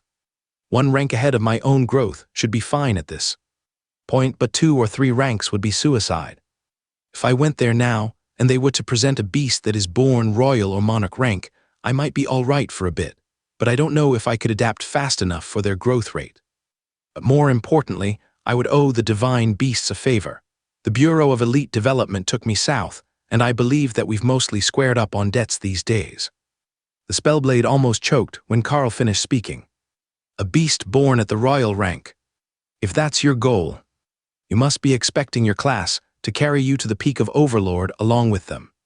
But even most of the great dragons aren't born above commander rank, they grow into their power over an extended time. The mage laughed. Carl shrugged. A man can dream. But if you don't mind, I have a question for you as well. When did you get here? I don't recall there being any Spellblades in the academy camp during the days before the battle. The red-robed leader chuckled. And officially, we weren't here at all. We arrived during the fight, after military intelligence gave us the location of our targets. We didn't know that they had been forcibly advanced, though. That was an unpleasant surprise. But all is well that ends well. They were eliminated, and by tomorrow we will be off on another mission. So military intelligence knew that they were here, Morgana asked quietly. For nearly 2 hours, they were sighted by a spy drone at high altitude. If they had been a bit more discreet, we would have only suspected, but they didn't even bother to take off the church's defensive warded tabards, so the drone spotted them right away. Carl looked down at the stack of papers. Wait, shouldn't we edit those? Because if that was 10 Royal Rank Hill Giant Clerics, they would probably still be beating our faces for sport. 10 forcibly advanced humans doesn't really measure up to the same number of well-trained hill giants. The Spellblade shook his head. No, it's important that the number be correct because they are looking for it for verification of mission completion. That's how they will know that we actually eliminated them all. And I do hope that was all of them, because if they had time to stabilize and learn some of the special combat techniques of the Titan gods, they would have been much more difficult to fight. The Spellblades headed out to do whatever they needed for the afternoon, perhaps to be relocated to another hot spot, and Carl's team retreated to the tent, still up 3 more members, as Morgana and the Mackenzie brothers followed them. What is the plan for the afternoon, meditation and spell study? Morgana asked, as it was a day off from training. Carl nodded. That's the plan for me. I think that with a bit more work, I can let Ray advance to royal rank. Once she makes it, it will only be a matter of time until the rest of us do. Ray was certain that she was already very close to breaking through, and she just needed a bit more time. The extra energy from the fight was enough for her to complete her change. It was just a matter of time now. Is there something that you're still working on before you advance? Carl asked, wondering if there was something that he could do to help. Nope, I've got the skills. I know what to do, now I'm just waiting for my body to adapt. What I really need is a better catchphrase. Why do you need a catchphrase at all? You can't just kill people without a catchphrase. Otherwise, how would anyone know how great you are? The stab holes from your legs are already pretty distinctive. Even Tessa knew right away that it was you the moment that she saw one of your wounds on an armor plate. If you want to leave a calling card, I would say that you already do, and anyone who knows you would know that those were your kills. But even if they don't know that it is you, they would recognize your kills if they saw them again. Ray considered that fact. Her legs weren't really shaped like any sword she had ever seen, so the puncture wounds were pretty distinctive, even if the tearing wounds were just gruesome and indistinguishable. That was the secret, Ray decided. She was having too much fun tearing them apart, and she wasn't leaving a distinctive stab mark, so people knew it was her kill. But if she went back after the battle and stabbed them all, it would feel like cheating. That was it, she could just step on the bodies as she passed by, and give them one distinct puncture wounds, so that someone could keep count of the kills for her when they cleaned the battlefield later. That was brilliant, and she wondered why she didn't think of it earlier. It didn't need to be a damaging wound, just something visible so that it would be recognized after the battle. That final mental distraction seemed to be the last thing holding her back, and Carl felt Ray's power beginning to progress once her mind was at ease. Perhaps a sense of self, knowing who you were and what your place in the world was, might be essential to the breaking of the royal rank bottleneck. That would explain why it was easier for beasts. They knew their place in the world, they didn't have self-doubt about their own reality, their abilities, or their future. They simply were, and that was enough for them. Hawk laughed at Carl's moment of introspection. You're overthinking it. Ray just wants people to know that she's the greatest without actually having to interact with strangers in the daylight. Even Ray couldn't argue with that logic, but Carl suspected that they could both be right. After all, Ray didn't doubt her place in the world, only if anyone had noticed how glorious it was, which led to thoughts on ways to ensure they appreciated her glorious carnage. Ray's real concern was not how to make sure that everyone knew which kills were hers. That was already fairly obvious to everyone. What was really weighing on her mind was the fact that she was about to become royal rank, and she didn't feel impressive enough. She was a goddess of the night, a divine blessing come to reap the tasty and unwary, but soon she would be a legitimate princess, and her only real skills were stabbing and making things that stabbed for her. How could a princess of the bloodbath spider species only be good for assassination? Wasn't that just too sad? If she couldn't even do something cool, wouldn't she be no better than a giant? She had stabbed thousands of giants to death, but Ray suspected that the humans didn't fully appreciate how much of a difference existed between an elegant being such as her and some stupid giant. She was so lost in despair that her abilities weren't visually impressive that she almost missed the fact that she already had the answer. She had been watching the humans all her life, and there was no way that she couldn't learn the basics of their skills. No human could be as smart as her. Not even her Carl was immune to her trickery. What she needed to do was focus on the learning skill, and a person with a cool ability. There were countless cool abilities, and really flashy ones. Remy had gotten an overdose of luck on that front, and all her abilities were flashy, but none of them were really appealing to Ray. She wanted something that people would associate with her. Then she recalled a skill she kept seeing the commander rank rogues using. They just vanished into a shadow and appeared somewhere else to attack. It didn't seem to go far, but she could totally learn that. Shadows were her element. So Ray sneaked out to observe the rogues practicing, reveling in the fact that half the camp didn't even see her passing by them. Of course, a huge spider sitting at the edge of the training area in the middle of the afternoon wasn't exactly stealthy, even if she blended with her surroundings exceptionally well. So, the most powerful rogues knew that she was watching them and wondered what she was doing. Then, when the sun shifted and moved her into the shadows, the bloodbath spider vanished, only to appear behind one of the professors and rub a mandible against the back of his neck before making a quarter turn and vanishing again. Did we just accidentally teach a bloodbath spider to shadow step? One of the students asked as the teacher stood frozen in horror. We totally did. Holy shit, that is terrifying. I'm glad we're not Professor Fingers right now. Another rogue agreed. She was terrifying enough before.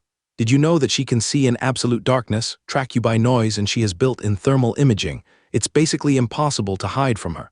Now she can shadow step, so she can just appear anywhere and attack. That's just disgustingly unfair. One of the boys that Ray had embarrassed in class ranted. Ray, who was hiding in a tree nearby, waiting to see how long it took someone to find her, preened at the praise for her skills. That was what she wanted to hear. Her new skill was called disgustingly unfair. That was perfect.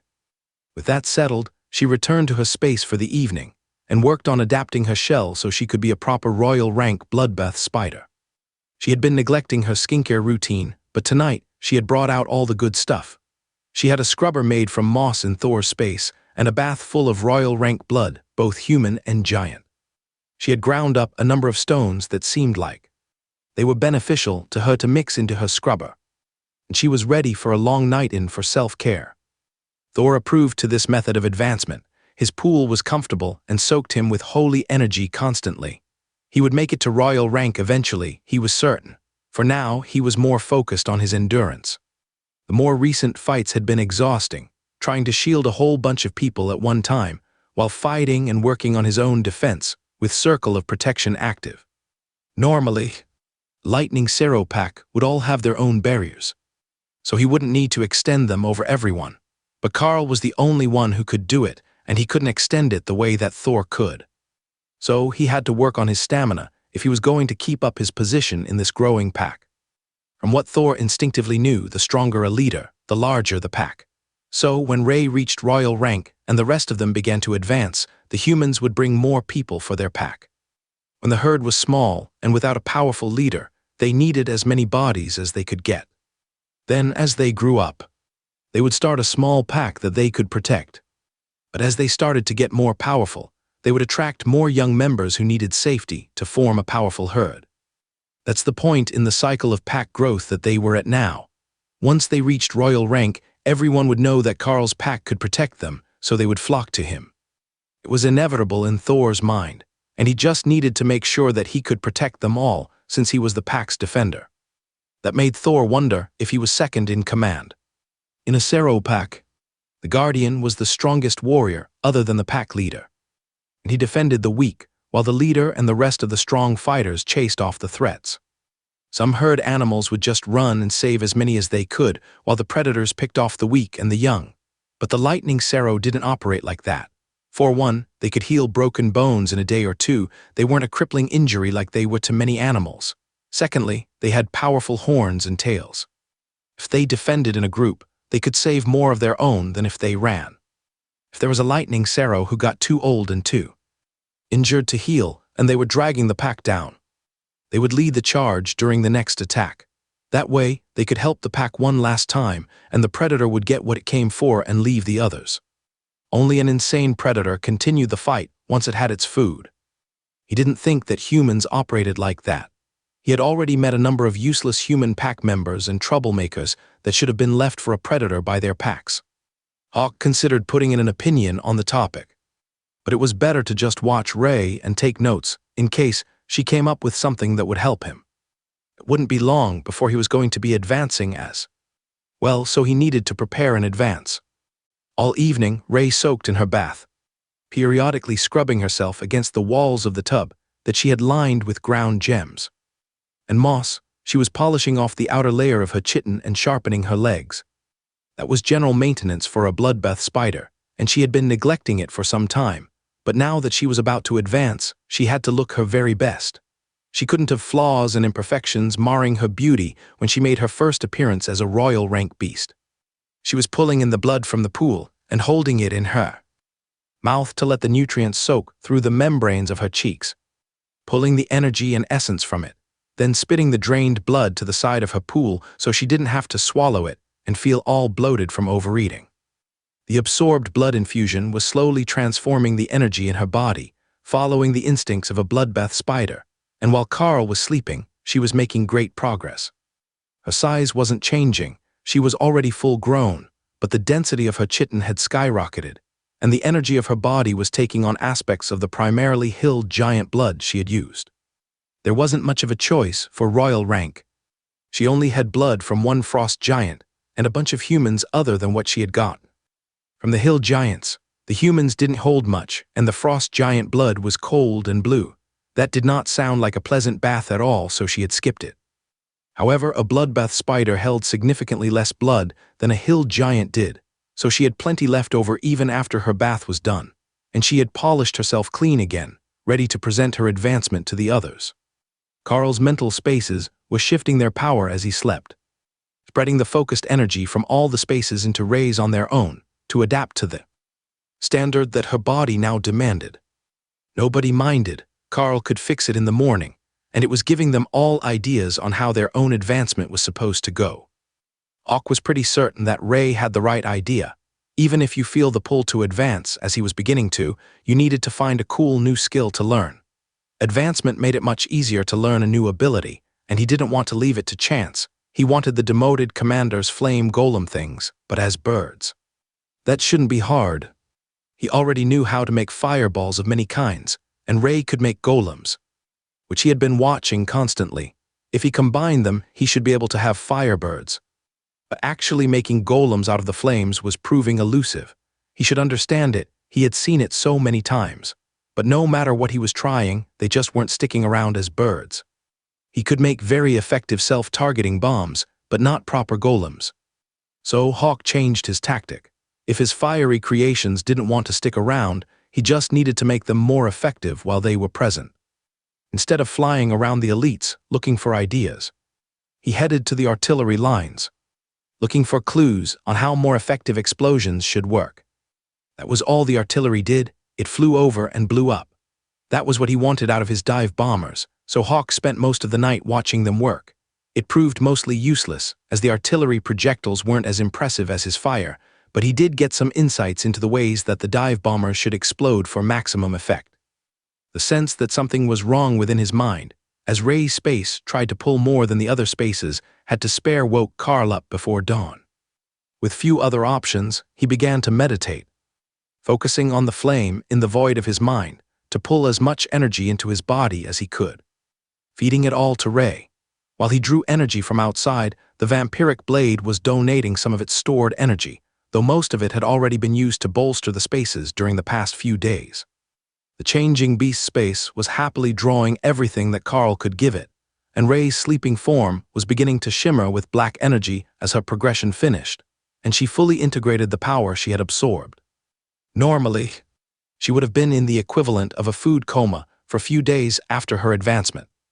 But with Carl's help, she was beginning to stir before the sun was fully over the horizon. "How is your day going, Ray?" Carl asked as the spider began to move about, shaking her web to ensure everything was where she left it. "Did you realize that hill giants can make their own portable shadows?" she replied. Carl thought about that for a moment, but had no idea what she was talking about. "I will show everyone when they are awake. We've got a shift on the line this morning, right?" Ray asked. "Yeah, right after breakfast. I'm sure they'll all be super excited to see your new abilities. Congratulations on the advancement." "You found out this fast," Ray pouted. "It woke me up so that I could add energy, instead letting you sleep for days to finish the process," Carl explained. Ray nodded her head. "It would never do to sleep for days. What if something happened? I could miss a chance to show off. But that hill giant blood was a great bath. We should find a monarch rank hill giant, so I can have one even better. I learned all sorts of things from advancing that way." Carl wondered how much she could learn by bathing in blood, but given her name, there might actually be some connection between that and her ability to gain new skills. Carl was the first one up, so he changed into his commander rank suit with the new set of armor underneath, then headed to make the first pot of morning coffee and wait in the living room for the others. The first ones up were Doug and Morgana, who both stopped to stare at Carl as they entered the room.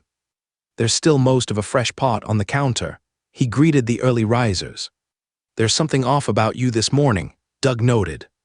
Morgana inspected Carl and gave Doug a suspicious look when she couldn't detect what it was that he was noticing. Doug poured 2 coffees and passed one to Morgana before lighting a smoke. "Have you figured out what it is yet? Is it bothering you that you don't know?" he asked. "I swear you just like my annoyed expression. I will figure it out soon. There is something, but I just can't tell what has changed about his presence. He's still a commander, so it's not an advancement," Morgana replied as she sipped her coffee. One by one, the others filed in, and Doug shushed them when they wanted to ask what was going on. But he directed them all to the fresh pot of coffee brewing in the kitchen to replace the nearly empty one. Finally, Lotus couldn't take it anymore.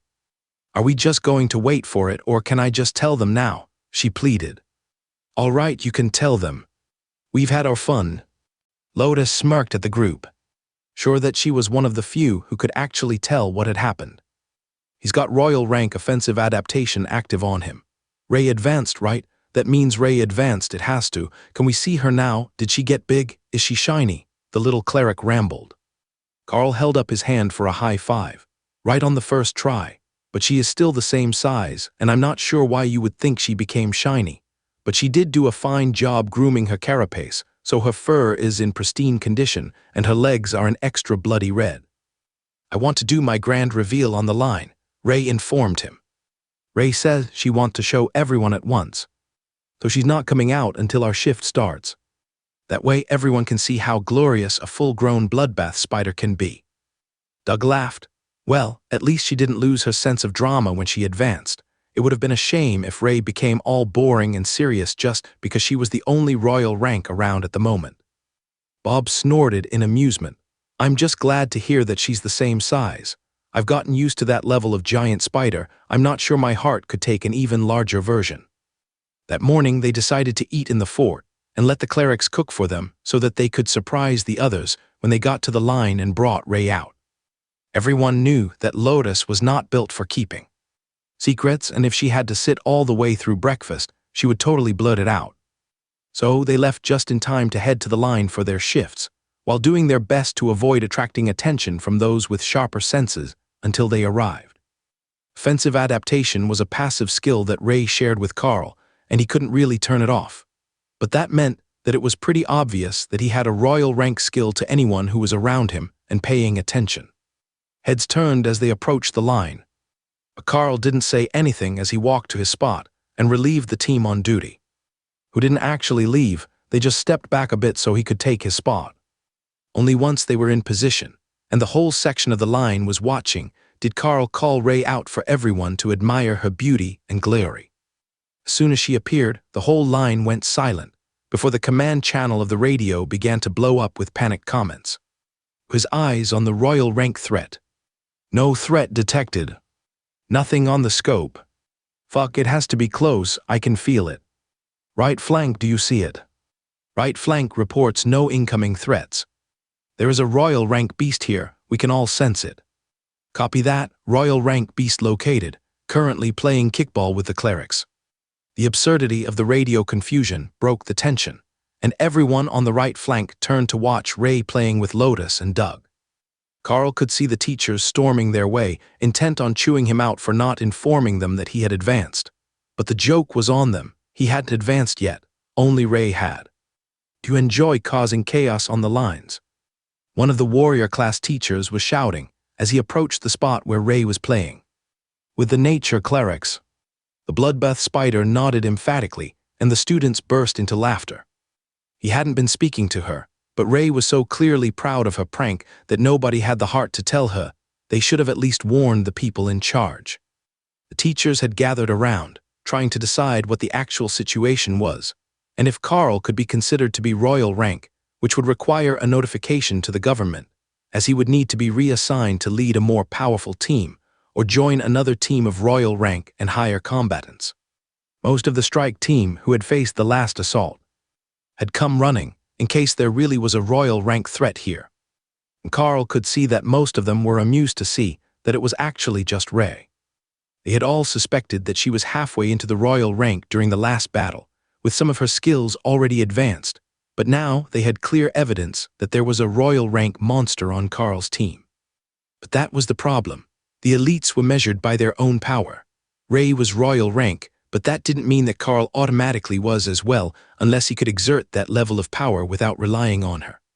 When were you planning to announce this advancement of the academy? One of the professors demanded before Carl could reply to the first one. Carl shrugged. I thought we just did announce it to the whole academy at once. I mean, everyone knows, so mission accomplished, right? Doug and Lotus nodded in agreement, while Dana looked over at Morgana. Remind me again, what was it that made you want to be a student advisor? The witch doctor sighed. I don't recall students in my year being this problematic. They were kind of douchebags and liked to form cliques, but I definitely don't recall us giving teachers this many headaches. Tank looked back and forth between Ray and Carl. It looks like you've got at least one of her skills. Did you gain access to any more of them as she advanced?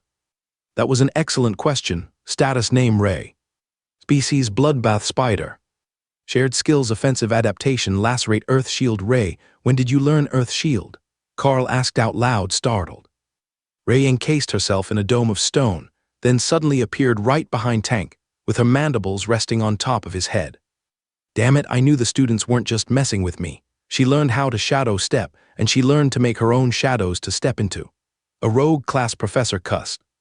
The other rogue in the area laughed. Oh, that is priceless. I didn't know that she learned to make her own shadows. I was teaching the class yesterday when she vanished for the first time. She went from the edge of the training grounds up into the trees. He saw me. Oh, he's good. I totally thought he didn't notice. Ray informed Carl, then vanished again to reappear standing on top of her stone dome. Tank tapped his fingers on his chin.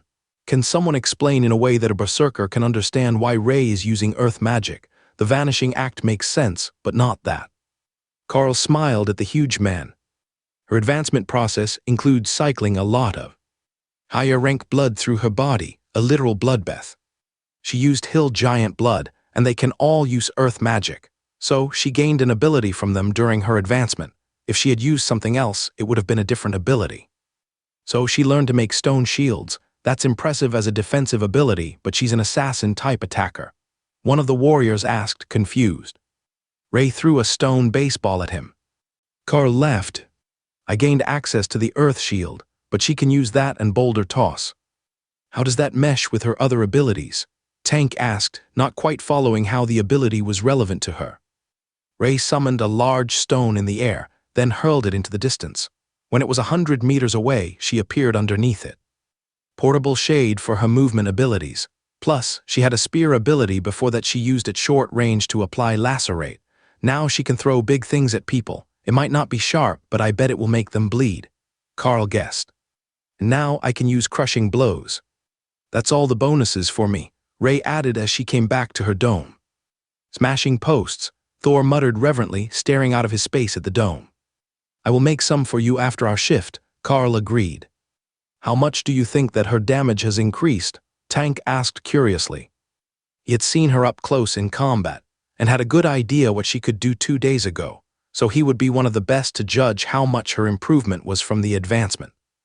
Do we have high commander rank barrier mage nearby? Carl asked.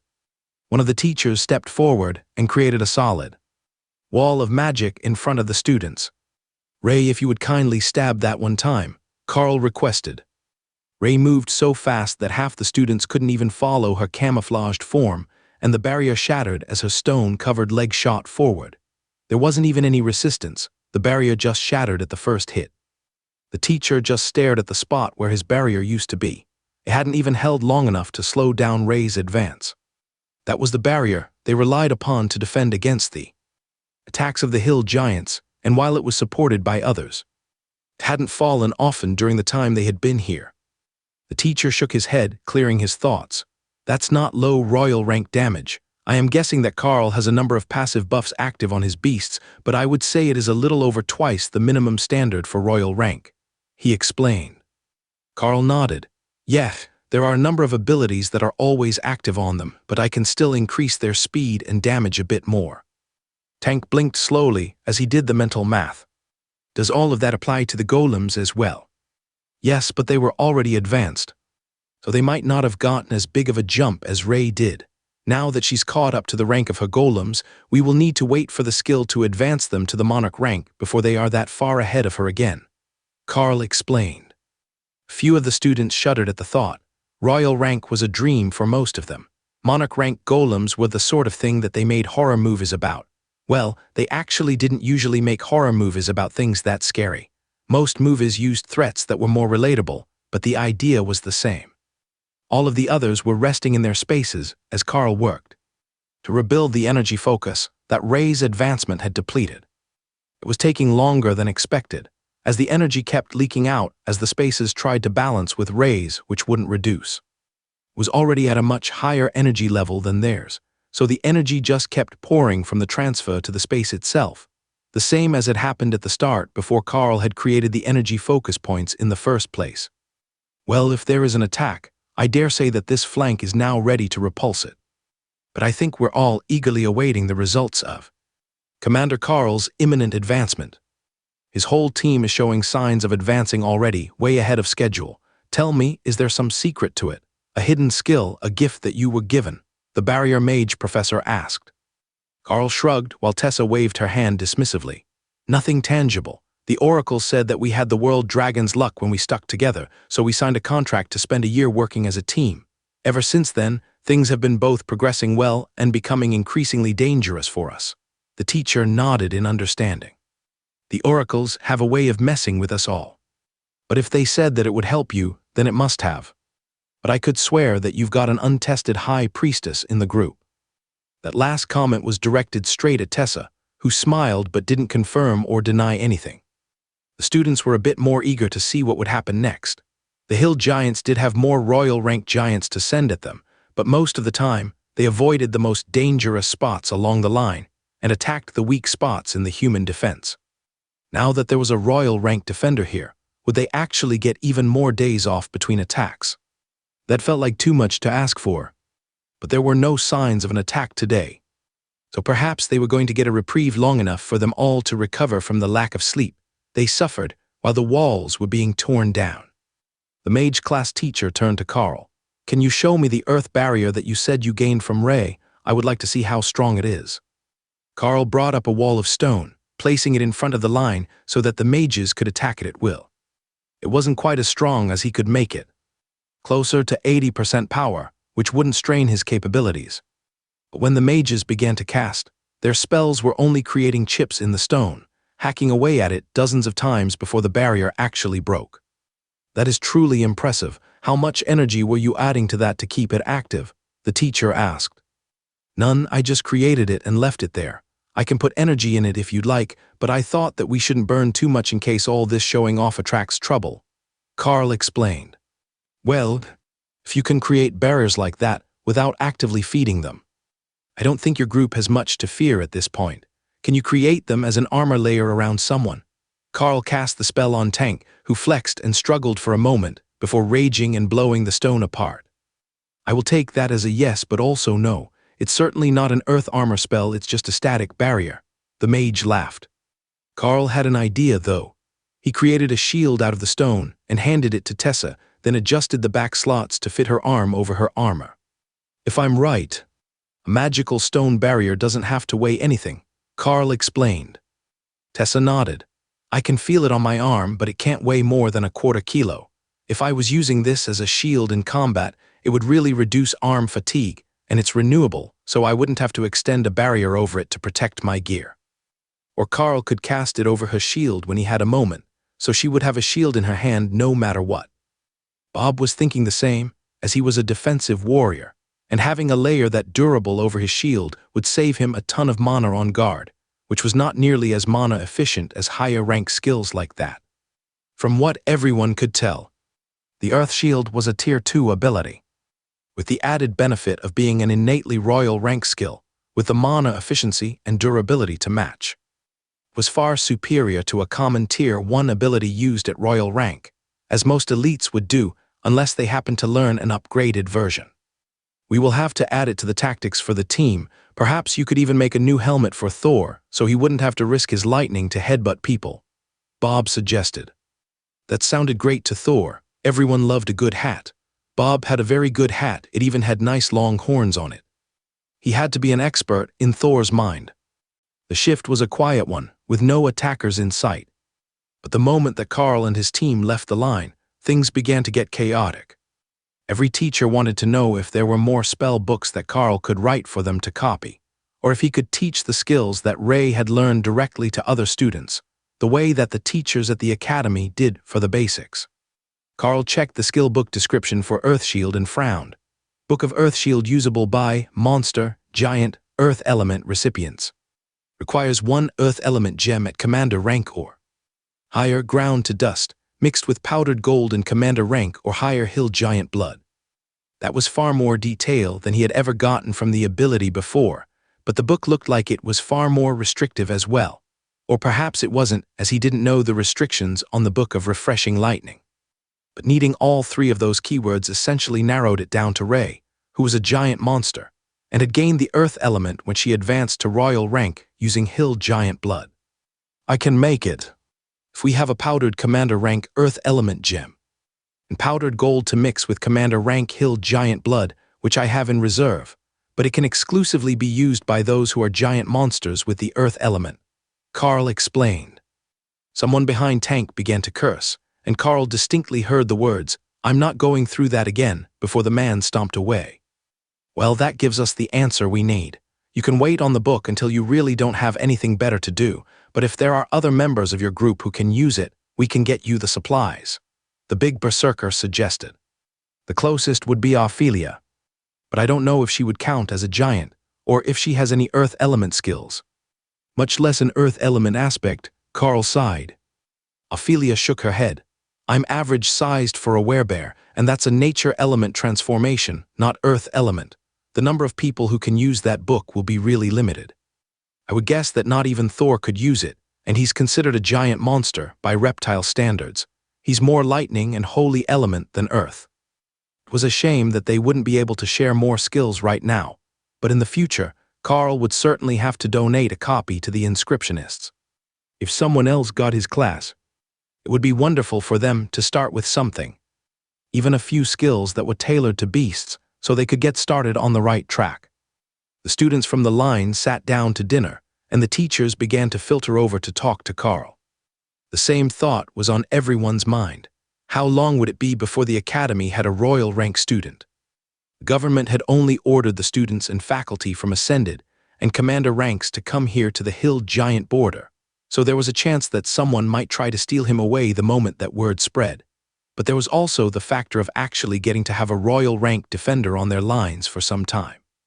It would give everyone so much more peace of mind that they might actually start sleeping properly between shifts.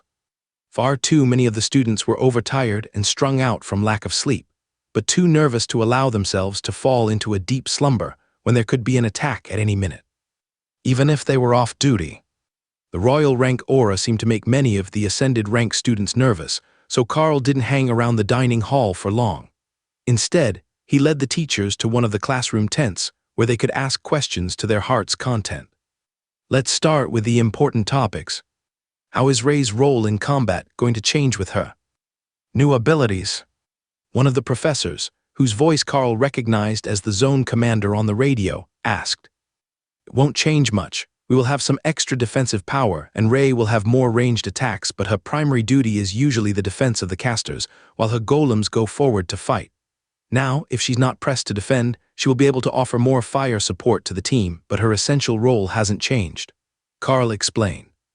Will your team need to change tactics to properly work with the new Earth shields? Most of the time, no. We can have Ray create barriers with gaps for them to attack out of while still being shielded from hostiles.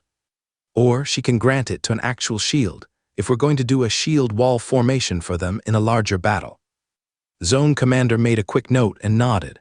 So, you're thinking of having her create either portable shields or a simple structure with a roof to block attacks from above. That should work, and it would keep the mages safe enough while they fought. Lotus giggled. It would also cut down on sunburn. Bob nodded. She's got a point, they could fight in the shade. Maybe we could get Ray to make them some benches as well, so they could sit and relax as they fired off their spells. A few of the mages laughed, while others just rolled their eyes. Is that how you think of the casters in the back, just lounging around in the shade, firing off spells in support? Morgana asked. Of course not. Right now you have neither chairs nor shade, but if you did, no, that wouldn't work, would it? You need to make gestures and movements while you cast, it wouldn't be as effective from one of those comfy swinging chairs. Bob realized. Doug shrugged. The swinging chairs would be great for other activities, though. I will have to get Ray to let me have one of them before we change stations.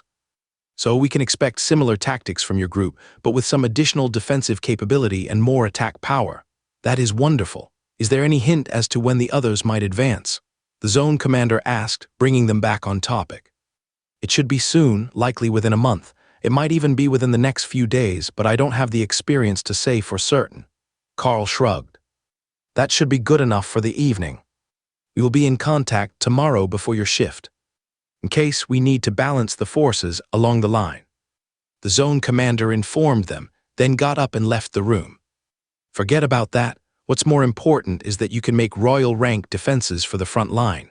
How many shields do you think that you can do at once? Is there a time limit on the spell? One of the warriors asked. I honestly don't know yet. I haven't had an opportunity to do any experimentation at all, since we got all distracted and just watched Ray show off for our entire shift. It doesn't look like it expires, as Ray's dome of stone is still standing out there in front of the line. But it might be gone by morning, and I don't know how many separate spells I can keep active. Carl explained. Well, we will have to test that tomorrow. The sooner the better. Preferably before the hill giants show up again. Someone's red flag comment the night before had definitely been at fault for this morning, Carl decided. He hadn't even gotten to have a morning coffee, much less breakfast, when the alarm sounded with the additional urgent tone that said hill giants were attacking and closing quickly. Everyone was headed out at the same moment, running across the camp, or riding on the beasts to save time. A lot of time in the case of Lotus and Ray, who had just realized that she could continually shadow step with an attached cleric, as long as Lotus didn't fall off. The basic requirement for shadow step was that at least half of your body had to be in the shadows. Most rogues accomplished that with a swirl of their cloak. Ray accomplished it either with earth magic or with Lotus cloak billowing across her back. It worked out splendidly for them, and they were in place within seconds, shocking the elites who were already in place. Only it wasn't the same group they were used to. Their shift was mostly there, but both of the other shifts had been cut by over half and replaced with regular infantry, guided by white robes from the church. Lotus realized immediately why that would be. They had Ray here now, and Carl was getting very close to advancing. So they didn't need as many strong elites on the right flank anymore. They did get Bob and Doug as permanent additions, as far as Lotus could tell, as they were still headed in her direction, and Morgana was coming as well. But there were far more white robes in the pike line than she remembered. Lotus waved happily at the nervous soldiers, who calmed a bit upon seeing the strange duo behind their ranks. Everyone had heard the rumors, and if they had a royal rank beast with them, then they should be fine no matter what was coming. Carl arrived 30 seconds later, to a smug smile from Ray and Lotus, and a warm welcome from the other elites, who were eager to see the new and improved Ray in action. Carl jogged in front of the line and turned back to address the new arrivals. I see plenty of fresh faces in the line today, so this should be easy. I need everyone to raise their shields. Carl called out. Those who could hear him responded immediately, and Carl split Earth Shield over 50 tall metal kite shields, giving them all a layer of royal rank Earth magic. Then he repeated the task as he jogged down the line to the end of their sector, where another team's defensive magic took over. Perfect, that should take the first few hits for you. Just trust in your shields and keep your pikes up to halt the charge, he shouted. Sir, yes sir, the soldiers responded in unison. Tessa and the others on Thor arrived soon after. The war cleric assessed the enhanced shields with a trained eye and then cast her combat buffs, bringing the telltale golden glow to the pikes and the armor of the soldiers and elites on the front line. It was only a small change from the usual routine. Adding Carl enhancing the shields, easily completed before the hill giants were in range. Hawk could see them though. They were charging forward, and there was a large group of commanders coming toward the right flank, the same sort of tactic that Carl and his team used to take down royal rank giants in the past. If they were as good at assassination techniques as the humans were, Carl would be concerned, but an extra 20 commanders wasn't a huge deal. They were more than little short on teachers as well, Carl noticed. The three with his team were the only ones assigned to this. Whole section when normally there would be at least 6 or 7. Then one last team came jogging their way, gun-blue armor highlighting the white of their church robes. Like Bob, they were all heavily armored warriors, and like Bob, they all had magnificently ridiculous helmets on. Princess Ray, commanders, we have been sent here by the clergy to ensure your safety. Special Forces Team 808 reporting, the man in the lead position announced. There were 3 men and 2 women in the team, all nearly identically dressed. Or perhaps one was an exceptionally slender male. It was hard to tell with the robes and the practical armor. One was clearly female, as her chest plate's curve made it very evident that she required additional clearance. "What is your specialty? We will get you placed," Carl replied while Ray strutted about in joy. They had addressed her first. Not only that, but they had called her princess. These were obviously the elite of the elite, with their impeccable judgment and refined tastes. "We are all magical knights, commander-rank mages trained in heavy combat," the team leader informed them. Dana gave them a curious look. The woman on the right flank lifted her visor to give her a wink. "Why would you train mages in heavy combat?" Dana asked curiously. "We've got the best barriers, we've got offensive magic, but what is the weakness of the average mage? They're squishy and don't do well in close combat. Our training negates that disadvantage. Would you like to learn it? I read in your file that you have a nullification barrier, and an advanced barrier skill is one of the application requirements to be considered for a placement." The Special Forces woman replied, "Hey, no stealing my Dana mage. But I do agree, it could be useful to her to learn your techniques." Carl replied half-jokingly, "Then watch and learn. The first thing will be learning the sword, which takes time, but we have a cheat for that if you're serious about learning. You can decide after the battle whether you want to try." The woman replied, ignoring Carl to talk to Dana. The sound of hill giant war horns sounded in the distance, and Carl saw a group of 30 commanders break off, moving further from the flank and separating themselves from the main charge. "That looks like they're challenging you."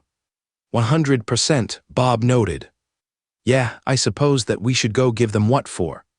Ray, why don't you show off your stone throwing here while the golems come with us? Small stones at high speed should either break or stop the incoming boulders," Carl suggested. "Anti-aircraft spider," Ray replied confused.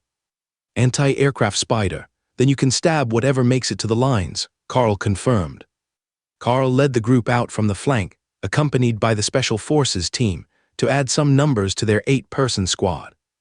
With the golems, it was 15, which was a nice round number. Half of what the enemy had sent, and enough that they could hold a defensive formation. The Special Forces team moved to the front, and Carl watched as they extended their blades into long-bladed spears with a spell. That was a handy ability, and it gave them the additional reach that they needed to fight a target as large as the hill giants. Carl brought up his full suite of buffs, causing Thor and the golems to surge in size while increasing in speed. "On my mark," Carl called as he prepared Earth Shield on the last few shields, as well as Thor's head, and added 5 layers of flaming body to his maul. Using his enhanced strength, he lunged forward, over the heads of the magical knights, and shattered the club of his targeted hill giant. The maul was still moving forward, and Carl reactivated the spell stack as he slammed the oversized hammer down on the giant's shoulder. The hill giant crumpled to his knees, and the spider golems leapt into action, starting toward the back flanks of the attackers. Before Carl had even landed, the knights were in combat. They had used a movement skill much like the Spellblades did to compensate for their lack of supernatural strength, and their blades were a blur as the spears tore into the giants.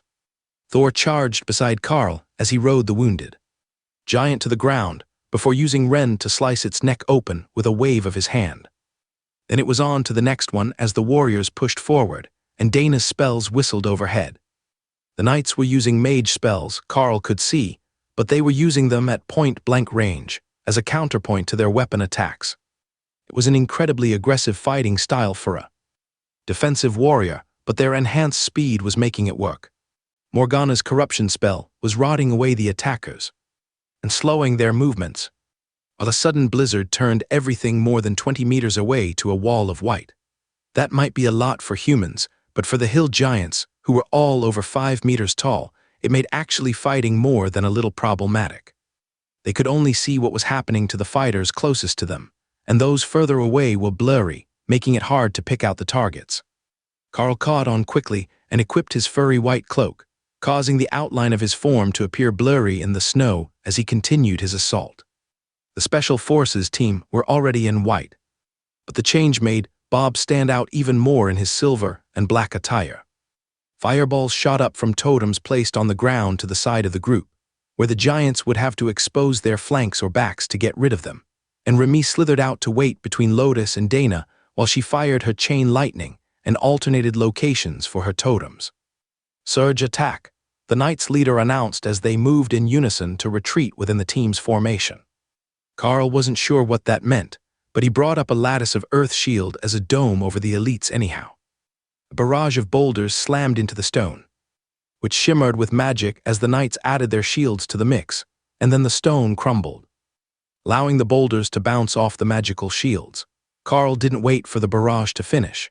He switched to his blade and moved back into the fray, slicing into the giants as the golems kept up their attack speed. They were so nimble that the hill giants hadn't managed to actually kill them or even seriously injure them yet, despite trying to surround them. The increase in combat power shouldn't have been all that large, Carl thought, but Ray had gained a level. And that increased the bonus from the buffs she got from Carl. Those buffs passed along to the golems, and it was definitely noticeable. They also seemed to be a bit smarter than they were before, and their techniques were evolving. They were not just attacking, but they were also darting between legs, climbing up armor to jump between targets, and generally acting more like spiders. They were not just a menace, but a nuisance, frustrating the hill giants with their erratic movements and their tactics that seemed to have no rhyme or reason. A spider's primary goal was not to deal maximum damage at all times, as the golems had been doing before. A spider's primary goal was to not get squished while they were hunting. A spider's primary goal was not to deal maximum damage at all times, as the golems had been doing before. A spider's primary goal was to not get squished while they were hunting. Don't put your webs where they will get directly rained on, and don't get squished on your way to the food. That was the spider way. So they crawled from target to another, stabbing, biting, and occasionally even killing. Carl thought that the total damage they were doing wasn't any lower, but the chaos that they caused among the hill giants was much higher now. He couldn't even blame them. A giant spider with razor blades for legs running under your groin or crawling up your back had to be nerve-wracking. "Isn't he afraid of anything?" Carl heard one of the knights asking as they rejoined the battle. "Certainly not the hill giants, that is for certain," Dana laughed. The knights laughed as they surged forward around Carl to engage the hill giants. Most of the giants were already wounded and bleeding profusely from the lacerate, enhanced wounds inflicted by the spider golems. Fighting against the unconventional tactics of the elites was forcing the hill giants to get creative with their magic. Just like Carl had done on the pike line's shields, they were reinforcing their armor with barriers.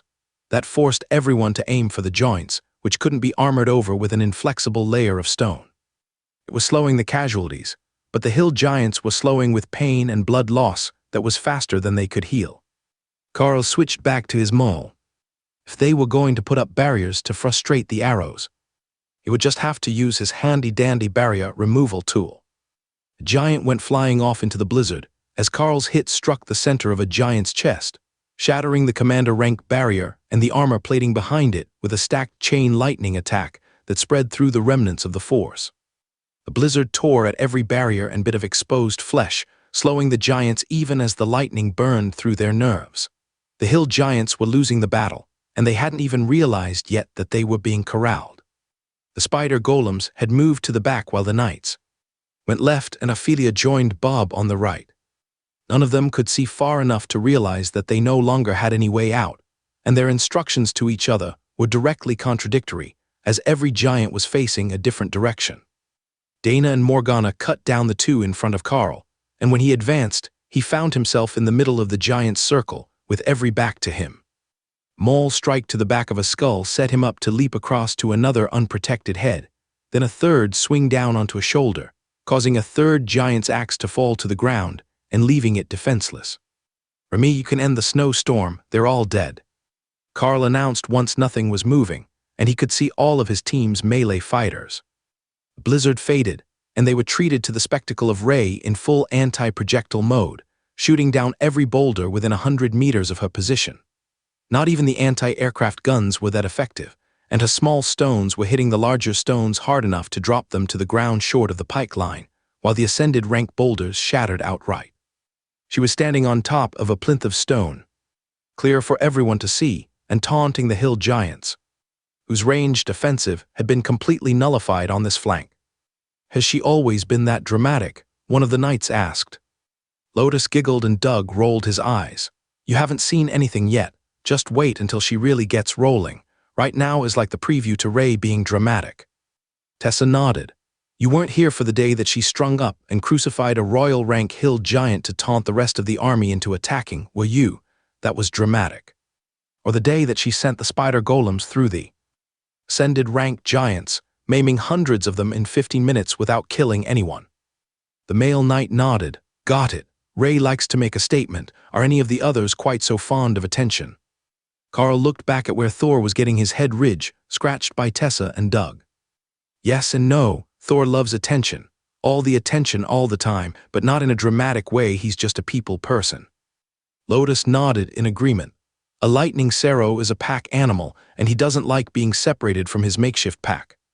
Thor is definitely the cuddliest personality in the group." Carl turned the group toward the rest of the hill giants, which were forming up for a charge on the humans now that Ray had blocked their boulder barrage. They weren't going to sit and wait for the humans to compile a full attack force like the last time they were here. So they charged, but so did Carl, which forced the end of the line to turn and face him instead of the pike line. He could feel the power building in the air as he attacked, but Carl dismissed it as something that the hill giants were working on. If he could kill enough of them, the group spell would collapse, and that would be the end of it. With haste activated, Carl left the rest of the group behind, except for the spider golems, which accompanied him into the hill giant lines. The trio hacked limbs off the ascended giants and left them wounded as they headed for the commanders. It was the same tactic that the spider golems had used, but plus Carl, and the hill giants still had no good answer for it. They threw up spikes of stone, but they moved too slowly, and Carl either stepped around them or cut them down as he passed by. They threw stones, but ascended rank attacks only bounced off his barriers if they even hit their target. The rest of the group was shouting something, but Carl couldn't make it out over the sound of combat. They were close, and his peripheral vision said they were holding their own with nobody injured. He would just slow down a bit and let them regroup. Then Ray was beside Carl, adding a fourth member to their team, and making him jog to keep up with the tide of casualties caused by the trio of spiders. "You couldn't hold back anymore, could you?" Carl laughed. They stopped throwing rocks. In the distance, the hill giants broke and ran as another group charged forward of the line. It looked like Carl's aggressive tactics were rubbing off on some of the other commanders, and the hill giants were not happy about it. But even though the hill giants were retreating, the sense of growing power around Carl wasn't subsiding. "Carl, stay exactly where you are and don't move," one of the magic knights warned. Carl stopped, wondering if he had triggered some sort of magical trap, maybe a landmine. But when he did, he saw what the others had been trying to warn him about while he was fighting. There was a swirling in the air, a distortion caused by some sort of magic, and it wasn't anything that he recognized. The effect was beginning to condense, making it impossible to see out of the distortion. But from Hawk's information, he knew that there was a small group of commander-rank giants rushing their way. Even if he was trapped in this spot for a second, the golems could handle that in under a minute. Then reality seemed to twist, and Carl felt like he was falling, being thrown through a void that none of his enhanced senses could penetrate, a space where even time didn't seem to exist. Then it all stopped, and he found himself looking at his own image standing in front of him, perfectly lifelike, but frozen in time. "Welcome to the first advancement trial. Please select your desired reward," appeared in the air over the mannequin of himself. It was creepy. The image even had the small tear in his white cloak and the fresh blood that he had gotten during the fight. 6 boxes appeared on the ground around his image, 3 of them silver with diamonds, 2 larger golden boxes studded with rubies, and 1 tiny closed chest made of rich purple crystal. That one was wrapped in black chains that gave off a soft shadow, as if actively restraining the contents of the chest. Carl circled the ring of chests to see his options. The 3 silver chests all contained simply bound skill books sitting face down on stacks of coins. The golden chests both had multiple ornate skill books with their spines up, so Carl could read them. Divine Nullification Barrier, Titanic Wrath, Tectonic Shift, Rebirth. Each of the spell books was an upgraded version of a spell that either one of his beasts or someone in the group specialized in. Under the books were bundles wrapped in cloth and hints of golden coins and gems. There had to be a catch. Nobody would choose a lower reward without an excellent reason, so why give the choice? Carl got the sense that he was being watched as he stepped up to the last box. It was pretty but tiny. What could it contain that needed to be chained up like that? He definitely shouldn't want that reward. He didn't even know what was in the box. But if he didn't know what was in the box, it could be anything, right? The announcement overhead said that this was called the first advancement trial. So, the rewards should be related to improving the power of the system and advancing his skills. Which made it seem a bit odd that the rewards didn't seem to be for him. They were mostly for his group members. Perhaps he was choosing for everyone on the team. Trials and Dungeons was supposed to be grand group adventures, where everyone got rewards. But they were done as a team. Carl had never heard of them listing rewards in advance, but most of the real information was classified, and what was spread was rumors and barred stories. If he was choosing for the whole group, then none of the chests was perfect as an option. 5 of them didn't contain enough for everyone to get an equal share, while the last one had unknown contents. Is there some sort of guide? Can I learn if I'm picking for everyone or just 4? Myself, Carl asked, speaking aloud in the strange staging area, but nothing answered. Well, there wasn't anything else to go on in here, so Carl closed his eyes and focused on the mental flame in the void, as Brother Chen had taught him to meditate and clear his mind. Once he was certain he was thinking clearly, Carl opened his eyes again and examined the boxes once more before rubbing his dragon scale pendant for luck and touching the purple crystal chest. Choose Tier 3 difficulty for epic rank reward, Y/N. The words in the air helped set Carl's mind at ease. Perhaps the rewards weren't a direct choice, but a representation of what you might get upon completion. That meant that there were 3 difficulty levels to the test, and this should be the highest. Beginning Stage 1, Epic Rank Individual Trial. The scene changed again, and Carl was standing on what looked like the battlefield that he had just left. Only both armies were gone, and it was just him plus his beasts. Thor stomped around the battlefield, happy to be returned to Carl's side after an extended stay in the void, while Ray quickly summoned her golems and prepared for a fight. Randomly showing up in new places had to mean a fight. It wasn't like she needed to be rescued, so it must be a reward for being the killiest. I don't think that is a word, Carl informed her. Trial starts in 5 seconds. In the distance, the battlefield began to change, and a horde of violet-skinned demons formed, with one massive 4-armed leader standing among them. I wonder if they taste good, Hawk wondered. The small ones are kind of skinny, I might be able to eat them in one piece, Remy agreed. They were only 1.5 meters tall, half her length, so in theory it might be possible, but even then that would be a huge object for a snake her size to try to get in their mouth. The demons were already in motion, and they were insanely fast, nearly twice as fast as the haste-enhanced spider golems. Carl quietly cursed and wondered why he had picked the epic difficulty. That trial announcement wasn't kidding. If he defeated this group, it was going to be epic, and it was only Stage 1. Carl was about to issue orders when suddenly the largest demon appeared in front of him, all 4 arms swinging blades at him. He brought up Earth Shield as a wall of stone and jumped backwards as the blades cut deep into the obstacle. A kick from the demon shattered the damaged barrier, and it came after him again. Ray, send the golems to assist me while the rest of you take care of the little things, Carl instructed. Remy climbed up on Thor's back to take Tessa's usual spot and began to hurl chain lightning into the crowd. The small demons scorched black with the damage, and when Hawk sent his fireballs after the lightning, multiple demons died, stumbling and falling face down as their momentum carried them forward. We've got this, Thor declared, confident that they could keep the large numbers away from the leader. Yeah, boss, we will fry the purple food while you argue with the guy who thinks he can be as stabby as Ray, Remy agreed. Carl spun his blade, parrying a round of attacks as the spider golems attacked. One landed a solid hit on a shoulder, but the other took a blade across a leg for minor damage. Then pain seared through Carl's arm, and Hawk screeched in annoyance. The damage spreads. If it hits one of us, it hits everyone, the bird complained. That was the most brutally overpowered skill that Carl had ever heard of. Area attacks were bad enough, but they usually spread their damage across a large area, doing a little to many targets. This skill appeared to deal full damage from a sword strike to everything nearby. The big demon smiled as it realized that Carl understood the effect of its skill, then launched a flurry of attacks at him, just aiming to do a little damage with every blade, not to land a single hit kill. It didn't have to.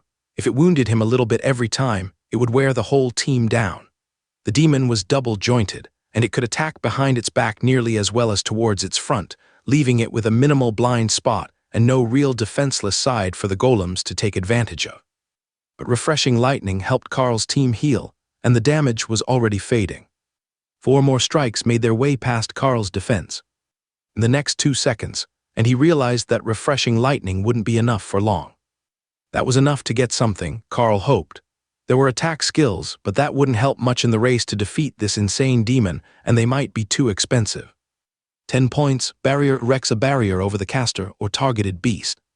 10 points, bestial regeneration increases the target's healing rate to the level of a Tier 1 regenerating beast.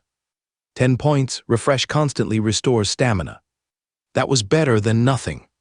10 points spent, bestial regeneration acquired. Carl quickly cast the spell on every member of his team as he retreated. And the spider golems did their best not to take additional damage. Tier 3 defensive skill available, Trollish regeneration 20 points. Tier 3 skills activate on Beastmaster and all active beasts. If only he had the points available for that right now. Carl missed another parry, and a blade cut through both barriers to sink into his side, but the wound closed within seconds, and the pain vanished. That was much better, but Tessa was going to murder him when she saw his armor after this fight. The spider golems attacked low, aiming for the leg joints, and the demonic boss stumbled. That was Carl's opportunity. He let his blade vanish into his mind, and leapt forward to pin the demon's upper arms under his own as he wrapped his legs around its chest. The creature's face showed pure shock, and then something that was almost rage, but with a heavy dose of admiration as spider golems hammered deep holes into his back. It spat up purple blood, then tossed Carl across the battlefield with its lower arms before dropping its blades and turning on the golems. It was faster with its claws than it had been with the blades, even if the scratches mostly weren't getting through the earth shield on the golem's limbs. It was still doing fairly steady amounts of damage. But it was also bleeding heavily from its back, and lacerate was preventing it from healing normally. Carl used every bit of his enhanced strength as he launched himself back into battle with his maul in his hands. It might be impossible to land a proper hit with the oversized weapon, but he didn't need to. Any contact would activate the layered skills, so he just needed the demon to catch the head of the weapon. Carl made his first swing, which the demon easily dodged, then he kicked the haft of the maul, changing its direction and sending it toward the target. The demon laughed as it caught the slow-moving weapon with a black barrier over its hand. The barrier shattered as flames spread out from the maul, burning the arm to a charred husk, burned nearly down to the bone.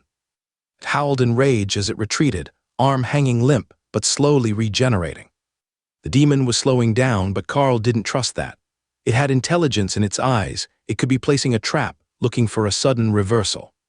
The golems circled behind it again, forcing the target to watch 3 directions at once. Then they all attacked in unison. This time it took 3 of its blades out so it didn't have to block Carl's weapon with its hands, but Carl stopped the strike short and hit it in the face with a cast chain lightning instead. The change startled the monster so much that it turned its head away, causing its block to miss a round of attacks from the golems. That distraction cost it another arm, plus a deep slice across its throat. It was now pouring blood from both new wounds, and the demon stumbled a little as it turned to fend off the golems. That put its back to Carl, who pounded the maul into its spine, leaving a deeply burnt crater in its back and causing the demon to collapse into a pile of motionless limbs. As Ray had trained them, the golems relieved the demon of its head, which immediately vanished as the scenario ended, leaving Carl standing in an empty field again. First advancement trial stage 1 complete. Stage 2 begins in 10 seconds.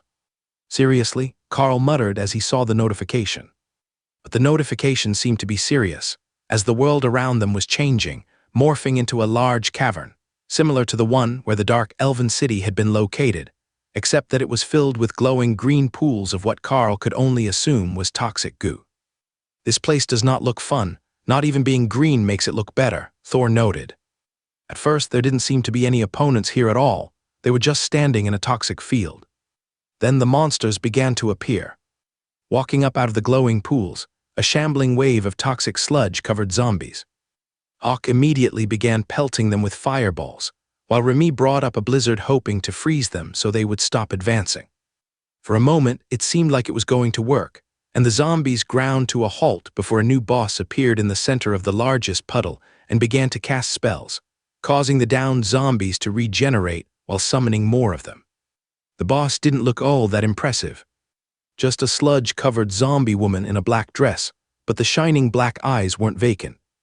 And everyone in the group could feel the power of its magic. "Those pools will be an issue. Ray, can you send the golems to deal with the boss? Either kill it or lure it out into the open where we can fight it properly," Carl instructed. Ice didn't seem to kill the zombies. They just froze for a bit and then started moving again. Setting them on fire was much more effective, whether it was fire or lightning that burned them. Once their head was destroyed, they would die, Carl noticed. Right before Ray came up with a zombie hunting strategy. Firing small stones, half the size of their heads, caused the skulls to burst like melons and killed the zombies reliably in a single shot. They were weak, but it was beginning to look like they were endless, and they just kept coming out of the pools as the old bodies vanished. The golems reached the boss, lunging forward with their forelimbs, but the creature simply dove into a pool and appeared from another. For a split second, the golems were confused. Then they began to chase the boss around, hunting it relentlessly as it continued to run away. For a while, the game of whack-a-zombie seemed pointless. Then one of the golem's limbs managed to catch on the zombie queen's dress and throw her away from the pools. The panic was immediate, as the zombie forces turned to rush at the golems, and the zombie queen tried to make it to another pool.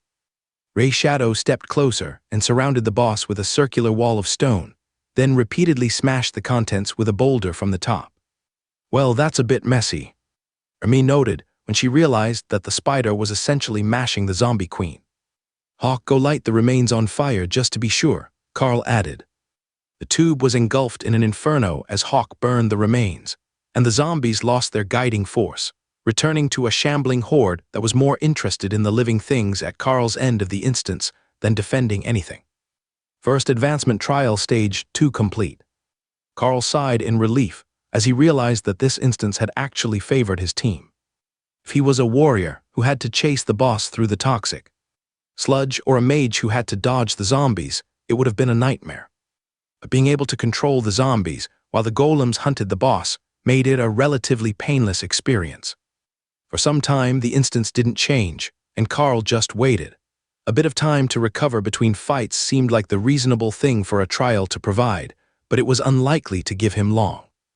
5 minutes was what it granted this time, and then Carl found himself standing in a sand floor coliseum.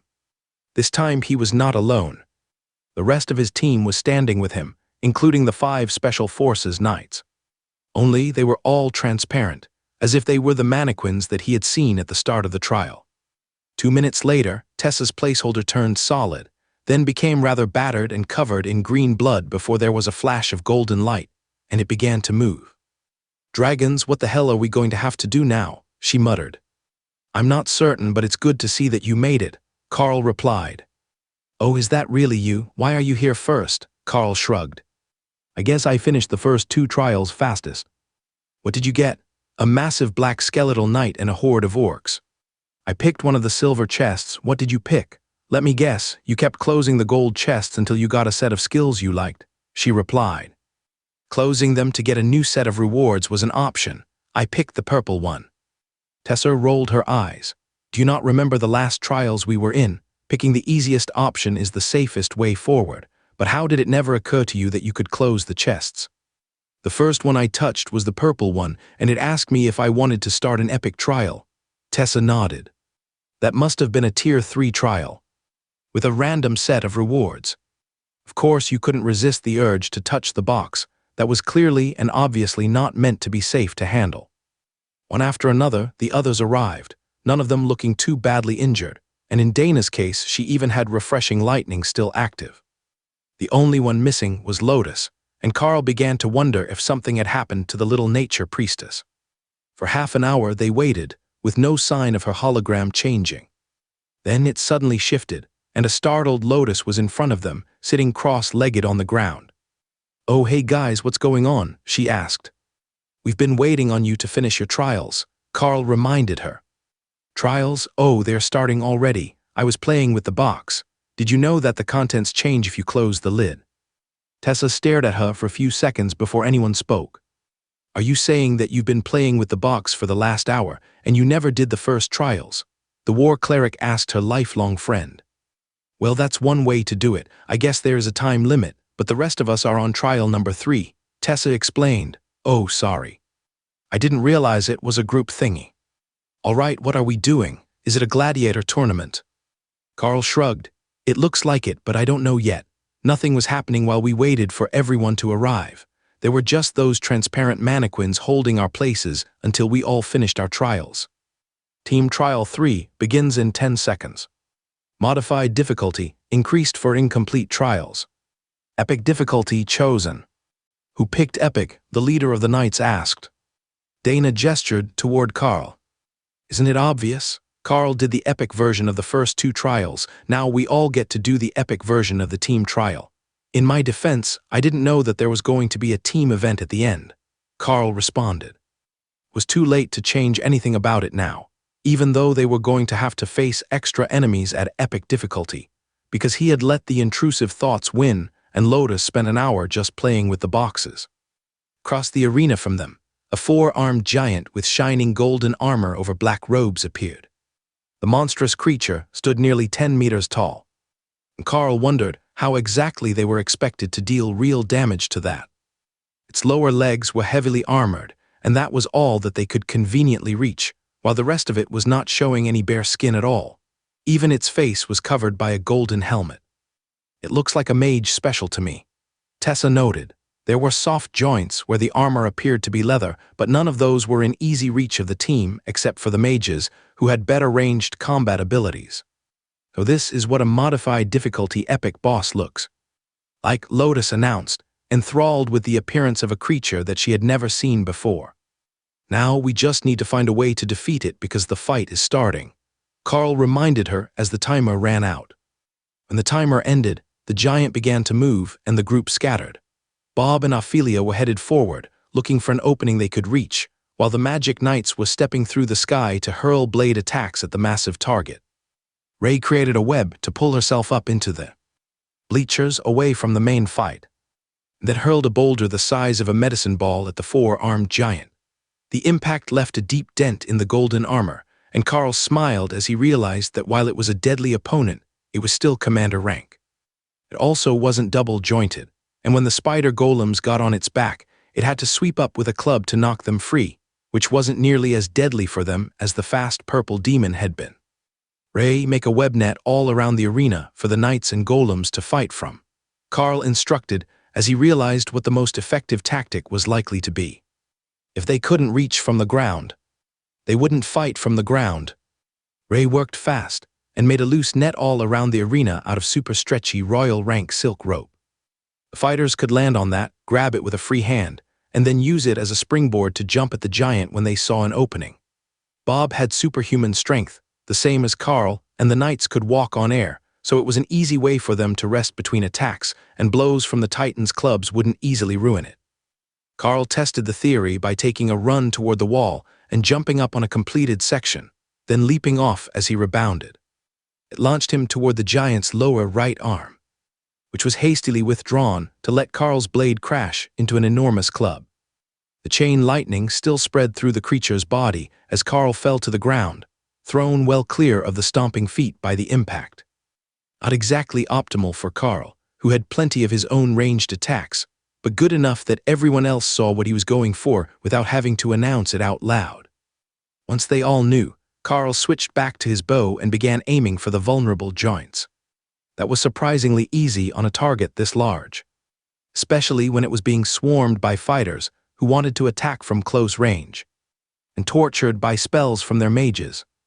One massive target against a team of 13 wasn't much of a fair fight, but the first time that one of the giant's clubs made contact, Carl realized it might not be as lopsided as he had thought. A flick of the wrist caught one of the knights across the chest, caving in his armor and sending him rocketing across the arena. If it was not for the stretchy net that Ray had created, his journey would have ended with a splat against the stone seating. But instead he bounced off and fell to the ground, coughing blood before falling unconscious. Doug was at his side within seconds, engulfing him in a wave of green healing magic and peeling his armor open so the chest cavity could be healed. With the dented plate in place, the repairs couldn't be made, and the knight wasn't conscious to remove it himself. Doug gave a thumbs up to the group as he finished the emergency work and dragged the knight into an alcove along the arena's wall, where he was unlikely to be hit by any more attacks. Bob was their next casualty, when a club shattered his arm and destroyed his shield, sending him into the net right above his brother, who caught him on the way down and placed him gently on the ground. The target was bleeding profusely from what looked like 100 different wounds, but they were still closing, despite the effects of lacerate, and the battle was grinding on, with the human team slowly losing energy. Thor wasn't certain what to do. He couldn't charge, the giant was too big. He just had to stand there with Tessa on his back and keep the buffs up on everyone. Being the support was important, proud work. But he did like it so much better when he could smash things. Carl aimed high, trying to distract the giant with chain lightning to the face, but with pure dumb luck, the first arrow flew straight through the gap in the visor, impaling one of the giant's eyes and sending electricity crackling across the helmet. It flailed wildly, now blind on one side, and the knights moved to take advantage. A flurry of spells hit the giant's blind side, crippling 2 of its limbs and tearing great chunks from its armor. From there the end was clear, or so they thought. The giant surged with power, and a wave of force erupted from its body, throwing everyone away and shattering most of their barriers. The shockwave raced toward Carl, who was between the giant and Doug, who was still working on Bob's arm. Carl brought up Earth's shield as a wall, hoping to deflect the worst of the damage and keep the healer safe, but it didn't last long, shattered to rubble by the force of the blast. Everyone was at ground level now, and the giant looked like it would collapse at any second, but the power was surging again. Golems, remove the head, it's trying to self-destruct, Carl instructed. Ray summoned a new pair and began building little stone domes over the groups of elites on the ground, as Carl retreated to Doug's side to do the same for the wounded. The air trembled with power as the next eruption peaked, and then it was gone, as were all the stone barriers and other spell effects, leaving the group standing in an empty coliseum. First advancement trial complete. Calculating rewards. Many of the group members had assumed that they would get the reward they had chosen at the start, the one in the chest. So they wondered what there was to calculate unless it was an additional reward for the team effort. But that thought was secondary to most of them, as their armor was heavily damaged, and every bone in their body was either broken or aching after that area attack. It was a good thing that the battles were over, because they were going to need more than a few minutes to recover, even with the 2 healing specialty clerics on hand to assist Thor's refreshing lightning. Reward calculated. Enhanced Epic Rank Team Trial successful. 10% bonus added to all rewards. Everyone stared at the reward announcement, visible in the air above the arena's sand. A 10% bonus for a 3rd trial. Somehow, I feel a bit cheated. Bob sighed as he gingerly flexed the fingers on his freshly repaired arm. Then the awards appeared. In front of each of the members, except Lotus, sat 2 silver chests, 1 small purple box and a leather bag. Lotus only had the purple box and a smaller bag. Oh, it's 10% on top of the epic reward for the 3rd trial. I take back any and all criticisms I might have been thinking. Bob amended. Lotus giggled. I don't think it counts if you only take it back after you got the reward. The silver chests were quickly opened, and Lotus sighed as she realized that her fun playing with the boxes meant that she didn't actually get them in the end. But she did get a pretty purple one, and that was the one that she hadn't dared to mess with in the waiting room. Now there was no chain around it, but she waited with Carl while the others opened their chests and removed a pair of skill books plus a load of coins and gems. There were no magical rings or other items in there. Only precious metals and gems, but the skill books were the real treasures. There was one in each silver chest, and both were different skills. Only, there didn't seem to be any organization as to who got what skill, as Carl could see that Dana had a blade skill and a combat form, while Ophelia had a druid-type dire bear transformation spell and a toxic claw skill. On second thought, a berserk Terra-enhanced dire bear was a terrifying thought. They made warbears look like they were half-grown to start with, and with the additional size from the skill, she would be nearly as large as Thor's regular size. Two of the knights looked at the books in their stack, and then reached out to trade them, but the moment that someone else's hand touched them, they reappeared in their original chest. That is unusual. Does that mean we're intended to learn what we were given? Morgana asked as she looked at the toxic swamp and painful gaze spells that she had been given. None of the skills were extremely rare or powerful, as expected from the silver chest, which had displayed only books with simple covers. However, none of them were skills that the user already had. Dana activated her 2 books, and they vanished as she grinned like a madwoman. Now I just need to learn some movement skills, and I will be able to fight like the knights. Learning combat forms from a book is so much better than doing it the conventional way, she declared. When he looked at it that way, Carl realized that it was not giving them skills that should help with their current talents, but ones that would help shape them in the future. It seemed that Dana would become more of a battle mage, while Ophelia was treading the path of the druid, with a transformation that was becoming even more bestial. Open your first 2 boxes, and let's see what the epic trials granted you as a bonus, Tessa demanded. That made sense, as everyone would be able to open their last box at the same time, so Lotus wouldn't be left out at the end. Carl carefully flipped open the lid on the first small box, as Doug made a drum roll on the metal plates of Bob's armor. Carl opened the first chest, and the amethyst box vanished in a burst of golden holy light, leaving behind an ornate skill book. Book of Evolution permanently causes any bonded pet to evolve into a form 1 rank higher than when the skill is used. Usable once per beast. Some materials may be required. That was a skill that was in Carl's skill tree, for a whopping 50 points, 5 times what it had cost him to get bestial regeneration. He had been intending to work toward it for some time, as it would be the most important possible skill to allow his beasts to break their limits and reach levels above royal, but the price was ridiculous. That skill, holy crap, Bob muttered. Right, if it wasn't once per beast, it would be world-breaking, but even this will be huge. This is a skill that I saw as available to my class. Another trial, but I hadn't managed to obtain it. Carl explained, not wanting to get sidetracked with an in-depth discussion of how the system appeared to him. Carl opened the book and it vanished, leaving him with a new skill and real options to keep his beasts advancing, even if their power stalled.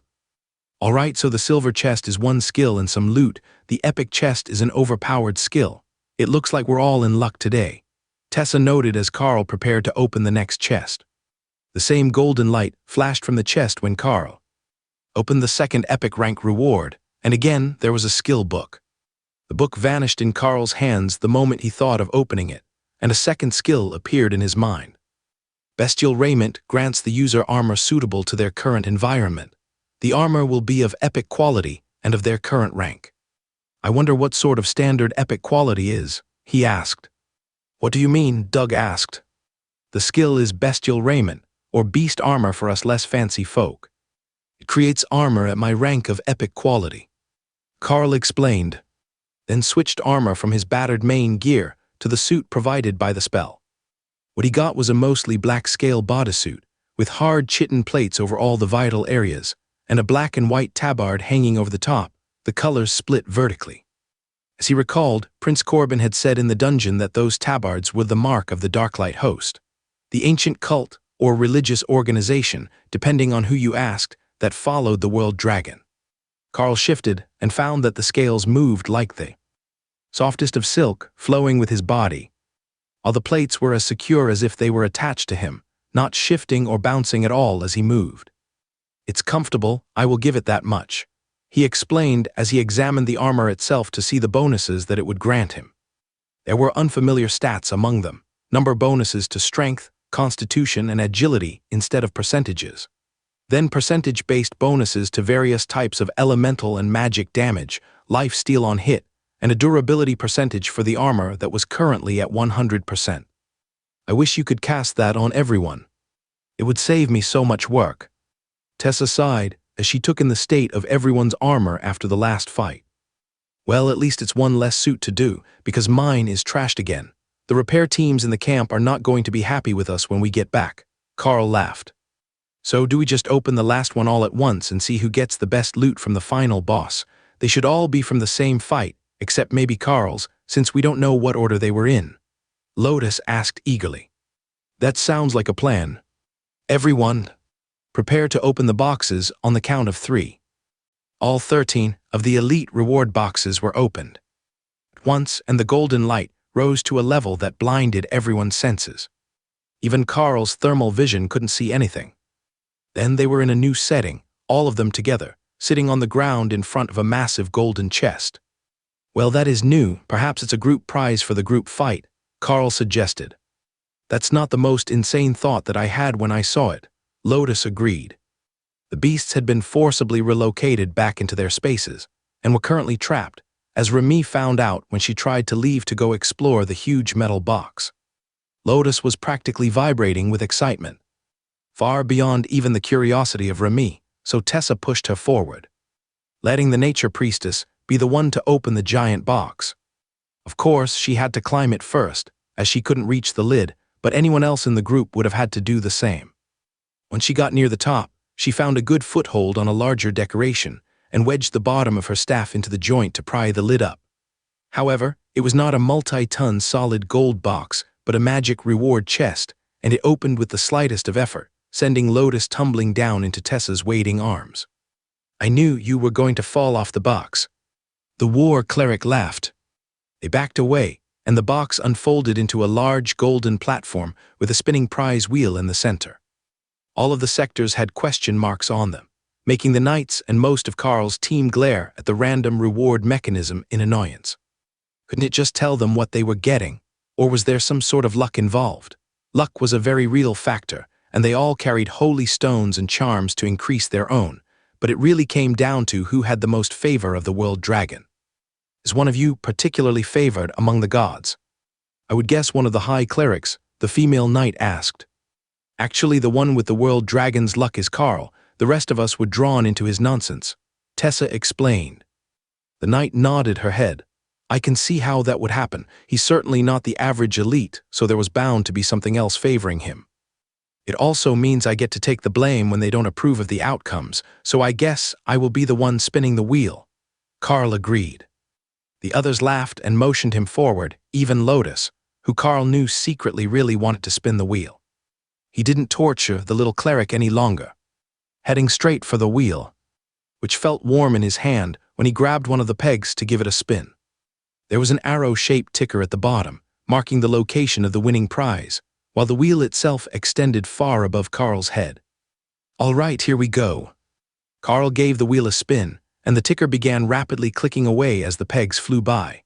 The bearings must have been well greased, Carl thought, as the wheel just kept spinning for most of a minute before slowing to a stop. The clicking got slower and slower, headed for one of many anonymous spots on the wheel. Then Lotus darted forward and grabbed the wheel in an attempt to drag it to a stop. But that wasn't happening, and the wheel simply carried her up into the air before coming to rest on a prize with one final click. Lotus looked down, confused. That wasn't how wheels worked. If you made them heavy on one side, the heavy side ended up on the bottom. She was 100% certain of that. Prize confirmed appeared in the air between Carl and the rest of the group, as he gently removed the cleric from the wheel and returned to the others. Shared prize awarded 3 months peak rate growth. There was a pause as everyone tried to understand what they were being given. What sort of reward was that? How did one even measure what 3 months' worth of growth would be, and how would it even be awarded? New knowledge of how to use his skills entered Carl's mind as golden light began to glow from the box. It engulfed the group for a few seconds, and then faded again, but left everyone feeling energized and enlightened. As the reward bonus settled in, a surprising realization came to Carl's mind. He had what he needed to advance. He had a royal rank skill of his own. A royal rank pet, and more than enough stored energy to make the conversion. He even knew how to break the bottleneck smoothly. How much of the 3 months that would have taken him on his own was a mystery, but one thing that he knew for certain was that Hawk was not happy. He wasn't far from advancing, and Carl had stolen his spot in line because the rewards only went to him and not to all of them. They would get their share after Carl advanced, both in excess energy and in the improved spaces that would come as a result of his advancement, but those were minor details in the mind of Hawk. Carl wasn't the only one that was enjoying an advancement, though. Dana and Ophelia were both surging with power, and Lotus was glowing with a happy green light that had to mean she had made it to commander rank. The clergy were going to freak out when they met High Priestess Lotus, and it was going to be spectacular. The effects slowly faded, and the group began to pay attention to more than what was going on with themselves. "Damn it, I'm so close I can taste it," Bob muttered as the last of the glowing light faded to nothingness. "I take it you got caught at the bottleneck?" Carl asked. Bob nodded and sighed. "I am missing something, and I can feel the lingering buildup of energy. But I don't have something that I need to break the bottleneck and move on to royal rank. I think it might just be practical experience with my new skills that will let me move on. Or perhaps I just don't have a skill that's quite good enough yet, and I need to master one of my stronger ones. But either way, I think it's just a matter of practice now." The 5 knights all nodded in agreement. "We're not quite that far yet, but I'm certainly close to the bottleneck and about to start looking for a way to break it. With this sort of bump, we might not need to use the resource stack to break through." Carl was familiar with that. It was a combination that burnt out the elite's potential to get them past the bottleneck. Either they would be royal rank forever, or they might even shoot into the monarch or overlord ranks and then stay there. It would be a shame for elites as talented as these ones to take that way out. They didn't seem like the sorts that had built their foundation on resource abuse, so they should have the potential to get through the bottleneck on their own. The familiar text of the announcements appeared below the prize notification. "Speak the word depart to leave the first advancement trial. Before we leave, we should prepare to be attacked. There was still a battle going on when we entered, so there are likely hill giants nearby, and we don't know which side will be holding the area around the exit." Carl reminded them as everyone prepared to get moving. Once they were in formation, Carl tapped Lotus on the shoulder, and she spoke the magic words. "We would like to depart, please." The notice appeared in the air below the other notices, and then they were standing on the battlefield, next to the portal, and in the middle of a fight between the teachers who were guarding the entrance and the hill giants who were determined to break through. "Time to work, everyone, show them what you've got," Carl instructed. There was a large group of ascended rank hill giants to Carl's left, until he hit them with a royal rank shred layered with lacerate. Those that it didn't kill outright were severely maimed and bleeding heavily, even missing limbs from the brutal arc of energy. The hill giants scattered as they realized that there was a royal rank elite on this portion of the line, doing their best to get out of his line of sight while they fought their way to the trial entrance. "What's the situation?" Carl asked as he moved next to one of the mage class teachers who had come to reinforce the portal area. The hill giants knew that the portal would open. We don't know how they knew, but it sounds like that was the reason they were attacking. One group of hill giants made it into the trial, but they haven't come out yet, and we've got the rest of them pushed back now, the teacher explained. "How did we find out that they knew?" Carl asked. That seemed like important intelligence that should have been shared in advance if they had it. "The giants celebrated that they were the first ones to open a trial. A number of us among the academy speak hill giant," he explained. "Crap, if that is why they're attacking the border, to create a conflict that will open a trial. This war just got a lot more chaotic. The rewards in there were powerful. If the hill giants get control of a few of those trials, their combat power is going to skyrocket. I recommend that we send a team of students so we can build up our total number of commanders, and once we can, send another team of commanders in, ones as close to the bottleneck as possible. If my team had been closer to the bottleneck, we might have had more royal rank fighters coming out just now instead of a team of strong commanders," Carl explained. "We sent a team of ascended rank students with a pair of commander rank leaders from the defensive lines near the anomaly in as soon as your team came out. It wouldn't let anyone else in until then. Either the limit is 2 teams or 1 team from each species, the mage explained. From overhead, Carl heard Hawk mentally laughing as he formed flaming bird-shaped fireballs and hurled them into the hill giant ranks. They exploded in grand style, sending out a spherical-shaped rend attack instead of shrapnel, and they were tearing holes in the offensive line. That's quite the combination, Carl commended him. They make beautiful explosions after I added rend to them. Just fire was all right, but it was a bit lacking. Now they're perfect. It was a bit like a shotgun, as the rend effect wasn't quite solid and seemed to flay everything it hit with hundreds of light wounds. There was no deep penetration, just the shredded surface and the burns from the actual fireball explosion. Carl heard swearing behind him and saw that there was a whole team of commander rank hill giants pushing out from the trial, while another team ran in between them, headed inside.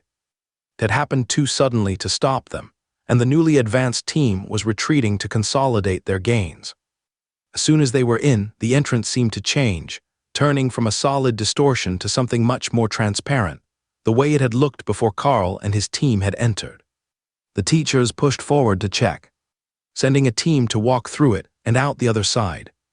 As soon as the hill giants saw that, they retreated a little, no longer trying to claim the portal, but staying close enough to allow their participants to rejoin their team safely. Professor, we should form lines on our side of the portal for now and hold. I think it will reduce casualties, Carl offered.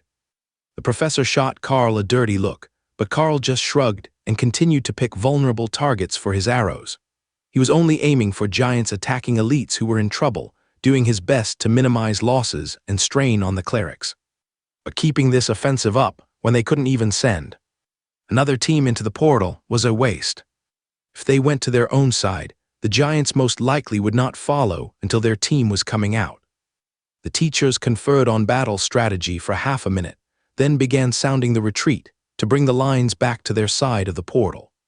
Immediately, a tense ceasefire began, with both sides easily in attacking range for their ranged abilities, but nobody doing anything as they waited for their teams to come back out of the trial. Carl had to admit, if the hill giants knew that they could trigger this first advancement trial by fighting with the humans along the border, it was a brilliant strategy to try to push a few more of their numbers over the breakpoint and into royal rank. It was a shame that the human side wouldn't manage to get many more royal rank fighters, but none of them had expected the trial to close so quickly. From what the teachers were saying, most instances were either first come, first served, or they were open for exact days. Whether that was 1 day, 7 days, or 28 days was a mystery the first time, but it was almost always precise. So, this 4-team limit didn't make sense to anyone on either side. And now they were left wondering what to do about it. The next team out was the human team, who raced back to the lines, quietly celebrating their success while the Academy forces retreated. If the hill giants got a royal rank advancement out of the trial, they didn't want to be too close to the action. Worse, they might have prepared a whole team right at the advancement point, and although they had only sent a 5-person team instead of the 10 that the humans did, it would still be a massacre if all 5 of them came out at royal rank. The tension continued to rise until the hill giant team exited the trial and made their way back to their own lines. They were up by 1 royal rank hill giant, an even gain compared to the humans, and apparently not as good as they were hoping for, as the force immediately began to retreat. Once the chaos of the battle had subsided, Carl realized that a significant amount of time had passed while they were inside the trials, and the night shift was about to start their rotation on the line. It was strange to think that so much time had elapsed since the start of the trial, when the second group had only taken a few hours at the most, but the sun's position didn't lie. Carl was waiting and watching to ensure that the hill giants didn't try to push their luck and return when a friendly hand patted him on the shoulder. "You can return to camp for dinner. The next shift is here. I think that the administration staff are going to want to talk to you as well after that incident with the trial. It appears that your team got some pretty serious rewards, and they are all excited," the soldier informed him. Carl chuckled at the man's gift for understatement and nodded his head. "I will return to the line once I have upgraded shields for the pike line. As soon as they switch, I will give them a layer of earth shield, then call it a night," Carl explained. The soldiers lined up and raised the large rectangular shields of the shield wall, which remained on the line until they were damaged. "Earth shield incoming," Carl shouted as he cast the spell, then moved down the line again, as he had earlier in the day. That should keep them through the night, or at least through the first few hits of an engagement if there was something happening during the night shift. The hill giants didn't normally attack at night, but they had been particularly upset today with the abbreviated trial, where both sides had only gotten 2 teams through. The giants were going to want to punish the humans for taking 2 of the available 4 slots, and not even using half of them to try for a royal rank fighter, but instead stacking their number of commanders instead. But what the Academy knew was that the faster you progressed, while you were young, the further an elite could go before they hit the limits of their potential. It seemed to decline with time, and re-administering the serum didn't help refresh it. So, pushing students to commander still made it more likely that they would get to royal rank, and it was a better deal for the Academy if those opportunities were given to students than to teachers, whose peak growth years had already passed. But they had another issue today, and that was that one of the students really did make it to royal rank. Namely Carl. They should have known better than to think that the news of Ray advancing wouldn't bring an immediate response from the higher powers. The Academy, the Bureau of Elite Development, the Church, and the Army all had ranking members stationed here, but that wasn't enough for this unprecedented situation. Rumors were already flying that his assigned group had produced 2 other unregistered commanders, plus 2 high priestesses. But the power that Morgana and Bob were showing when they returned to the lines after the trial had everyone wondering how long it would be before they also made royal rank. So, more influential members had been sent from every possible facet of Golden Dragon Nation. Society, including reporters and a government press officer. They had all arrived in the last hour, while the second team was in the trials, with the hope that they would have an entire team of commanders added to the Academy's population, in addition to the confused reports of Carl and Ray's advancement. Carl followed the camp workers' directions to a secondary dining hall, where he found his expanded group, along with the other 10 elites who had been sent as the second group. I would like to say that nobody expects the Holy Inquisition, but this time their presence was entirely predictable. Carl greeted the group at the table beside his as he took a seat. "Brother Carl, it's good to see you advanced again," a royal rank inquisitor replied with a smile. Carl nodded politely, then looked around the room to see if there were any familiar faces among the guests. There was a high priestess of the nature god who he remembered from when they signed the contract to work as a team. She giggled at him and waved as he looked her way, which made Carl laugh along with her. The nature clerics had to think that it was hilarious that Lotus was now a high priestess, even if the thought of her in charge of anything horrified the rest of the clergy. Other than that, some of the politicians looked vaguely familiar. They might have been part of the groups trying to recruit him at commander rank a few months back. It made sense that some of them would be the same, as they were originally sent to try to talk to Prince Corbin when he had reached the Academy. One of the politicians in an expensive-looking suit stood to address the room. "Now that we're all here, I would like to congratulate you all on your advancements. Today we recognize 14 new commanders, 4 of which are from the Church's ranks and 12 of which are still students," he began. Carl looked over at the other group and realized that there was a white-robed priest and an annoyed-looking blue dragon cleric with them. Why they had a cleric from the god of knowledge seemed fairly obvious to Carl, as everyone wanted to know what the anomaly was, but they normally didn't specialize in healing or group buffs, so they were rarely sent to combat. They could do it, but their skills might be rusty, as they spent all their time in the library and inscription rooms. At least she should have had refreshing lightning for her solo trials. We also recognize a new prince of the nation, and as is tradition, we would like for the prince to choose one cause to assist with his influence. The politician continued. Carl could see that most of the other factions' representatives were rolling their eyes, but Carl smiled politely back at him and rose to his feet. "I have been thinking about that issue since I advanced to commander rank, and I believe that I have an answer already. I would like to devote my time to increasing the individual combat power of the elites.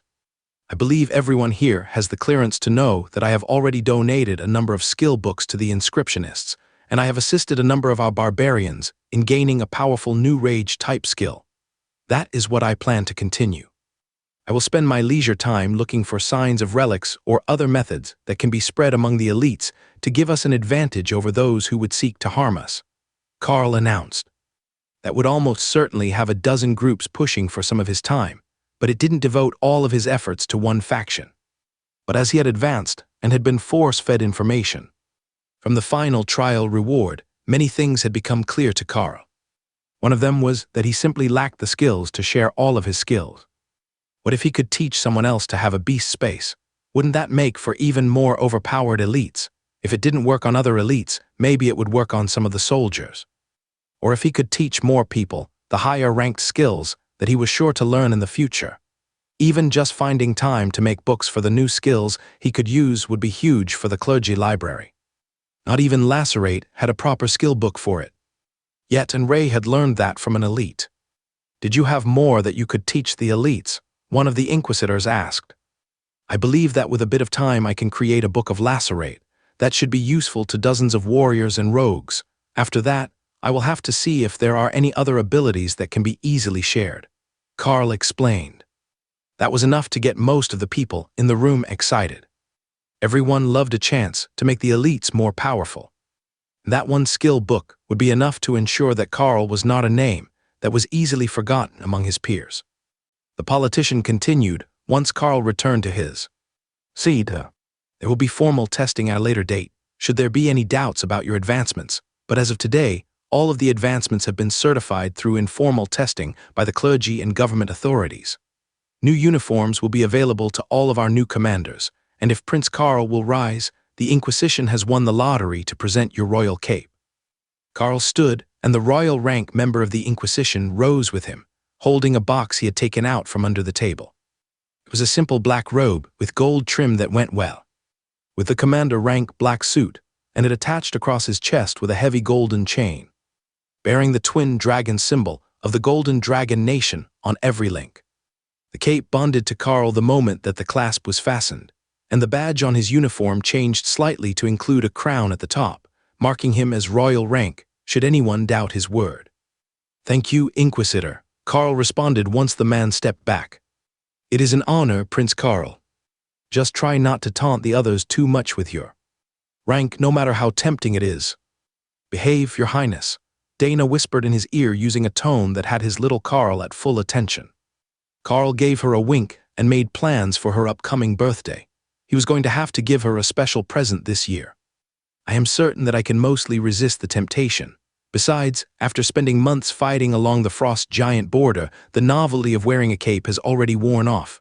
They're just too practical for cold weather. Karl joked. The staff brought out a meal for everyone, a fancy sort that they usually reserved for visiting guests on the line. Karl smiled at their efforts to make rice and beans fancy by putting long slices of pickled vegetables on top, then surrounding it with sliced meat. The meal made it easy to see who was used to being out of the city, and who was used to all of the fine dining establishments of either the capital or one of the other large cities. The Inquisition members were pleasantly surprised to find that they had spiced the meat, while most of the politicians just looked like they were doing their best to ignore what they were eating. The new commanders from the other group were being swarmed by dignitaries, wishing them well and not so subtly pushing for them to commit to some project or another, the same as they had done to Karl when he advanced. Only, these ones were all in their final year at the academy, and they knew all about the tricks to expect when they eventually advanced. Few had approached Ophelia, but she seemed to know the ultimate trick to scare them away. She was normally a quiet sort and rather gentle in her human form, but when they approached her to try to get her to join their projects, she was obnoxious, crude, and affected a heavy accent that had them all politely excusing themselves within seconds. They would eventually learn that they had been tricked and come back trying to get her to join their causes, but that tactic should work well enough for today. Then Ophelia would have some time to make a decision on her own. Oddly, as Karl sat with his hand on Dana's thigh, nobody tried to come over and pitch her for their cause. It seemed that his claim was enough to keep them away, with the assumption that her time was already spoken for by the new prince. Once they had eaten, the teachers came in with new badges for everyone who had advanced to commander rank, as well as their new suits, while the nature priestess came over to give new robes to the 4 clerics who had advanced. The blue dragon clerics were quite fancy and trimmed with Gold embroidery, similar to the ones worn by the cleric in white, except for the base color. Lotus got simple green robes, but with beads and leather laces all along the edges and more natural ornaments instead of embroidery. They were fancier than the ones the older high priestess was wearing, and Carl realized that unlike the other factions, the nature clerics rarely wore their formal robes. Tessa's were red with black trim, and Carl noticed that the robes actually contained a mesh of metallic thread through them, as part of their enchanted defenses. They looked simple, but they were actually a rather powerful magical armor piece. I believe that we've crushed the previous record for the maximum number of commanders enrolled in the academy at one time. Carl laughed as the last of the new advancements put on their new outfits. A number of the politicians laughed, and the lead inquisitor shook his head. Before this mission, it wouldn't have just been a daily record, but a record number of commanders as students. As it is, the academy has doubled the number in a single day. That advancement trial was a huge benefit to the academy, and now that they've got a royal rank student on the lines, the academy has little to fear from the hill giants. The politicians looked nervous as he finished that sentence. They had been fully intending to pull Carl from the area to have him do something else that served their department's imperatives, but arguing with the Inquisition was a losing cause. The best that they could hope for was to try to get his whole team moved to the mountain giant front, which was closer to the capital, and easier to get to when they wanted them to do something. The spokesman for the politicians stood to address the group. Now that we've all eaten, why don't we get the interviews underway? We can do them outdoors, where the battlefield will make a proper backdrop for the footage of the new commanders. It's a big day for the Golden Dragon Nation, after all. That was the part that nobody except the news people were looking forward to. They would have to do multiple interviews, so that all of the dignitaries could be seen with more than one of the new commanders, and to fill time for the TV stations. Worse for Carl, he couldn't even bring out Thor as a distraction this time, as it was likely to be more of an informal style, and he would be expected to interact with the officials who had come to congratulate them. The spokesman for the politicians gestured at one of the classroom tents. "Prince Carl, if you would come this way, please. We would like to do a group interview with you while the commanders are with the reporters. It won't take long, and it won't air with the other news, so we will be setting up a fake stage for your footage." I suppose that it makes sense that they don't want anyone to know where exactly I am now that I have advanced, Carl noted. Exactly. Your footage will be held until there is a need for it. The next time that the news cycle needs a positive story, it will be released so that the people have something to cheer about and they don't have to focus on whatever had happened in the previous days. The politician agreed. The tent had been set up like the inside of a luxury hotel room, right down to a television screen playing a fake city street view behind closed curtains. It would only be in the edge of the view, but it gave a directionality to the lighting in the room, which Carl assumed would make it feel more natural for the viewers at home. To him, it was just too obviously unnatural. For one, his vision was as sharp as Hawk's. Secondly, he had gotten so used to the echolocation and thermal imaging being overlaid on everything he looked at that it was very obvious there was a television behind the curtains. But then they turned on all the professional lighting, and it didn't matter anymore. The lighting would be perfect in the video, not natural, so the screen was only there to make it look like a real window. If you can take a seat there, that would be just right. And can you get your Hawk to stand on the end table, or is the Bond not like that? The producer asked. I can have Hawk stand on the end table, that shouldn't be a problem, but his talons will almost certainly damage it unless you've got a stand that he can perch on. Hawks aren't meant to stand on flat surfaces. He's not a duck. One of the workers ran out and then came back in with an extra microphone stand. What about this? Will this work well enough as a perch? He asked. He set it up next to the chair and adjusted the height, so Hawk would be just below Carl's shoulder level. Hawk left his space and landed on the perch, grabbing it gently so he didn't damage the paint. Fortunately, it was a bit rough on the surface, so his feet didn't slip around and force him to use his claws. That is perfect. I don't know if you've heard, but some bard made up a song about you too while you were in the Frost Giant Nation, and it's climbing the charts. That's why we wanted Hawk with you today, so that even though people might not recognize you, they will associate you and your reputation with the song as soon as the interview starts, the producer explained. Hawk the Giant Slayer, Carl laughed. How close is that to the truth? We're not going to have a bunch of other elites coming out to refute your actions, are we? One of the politicians asked. Honestly, the song doesn't do our experience along the Frost Giant border justice. We went on a rampage even before the fight with the royal rank leader. I can only say that it's a shame that we weren't at our current strength for that one. We lost a team member during that fight, but now it would be a relatively even match. One-on-one, Ray could take that Frost Giant in a matter of minutes, Carl explained. Are there any questions that we should avoid, things that might not be suitable for television? The producer asked. Carl didn't see any issues at first, but then one came to him. You should likely not ask about my own musical taste. I grew up in the mines, so all my favorite songs are miners working tunes. That doesn't sound so bad, the producer replied. Carl whistled the first few bars of Give the Working Man a Chance, and the producer paled as he recognized the tune. I take that back. The average citizen might not appreciate a miner's dark sense of humor. Or worse, they probably would. He replied, retracting his statement so he didn't have to edit out footage of the new prince subtly advocating for the death of incompetent leaders. While the producer and the politician were both incredibly nervous about what Carl would say next, the Inquisitor thought it was hilarious. Brother Carl is definitely best suited to be one of us. With that kind of thinking, he might be the next Commander Hirsch, the Inquisitor laughed. Who is that? I didn't watch the news much growing up and they don't play it here, Carl asked. Oh, it might not have even made news where you were. Hirsch was one of the first batch of elite test subjects, years before the program went full scale. He was Minister of Justice for a while, until a corrupt politician tried to lie his way out of trouble and the commander killed him on the parliament floor. The Inquisitor explained. I would have paid money to see that. The Inquisitor dabbed laughing tears from the corners of his eyes as he smiled at Carl. And that's why it wasn't on the news. But did it work? That seems like the sort of thing that was meant to make a statement about ending corruption. Did it work? Carl asked. The Inquisitor whistled innocently while everyone else in the room looked away.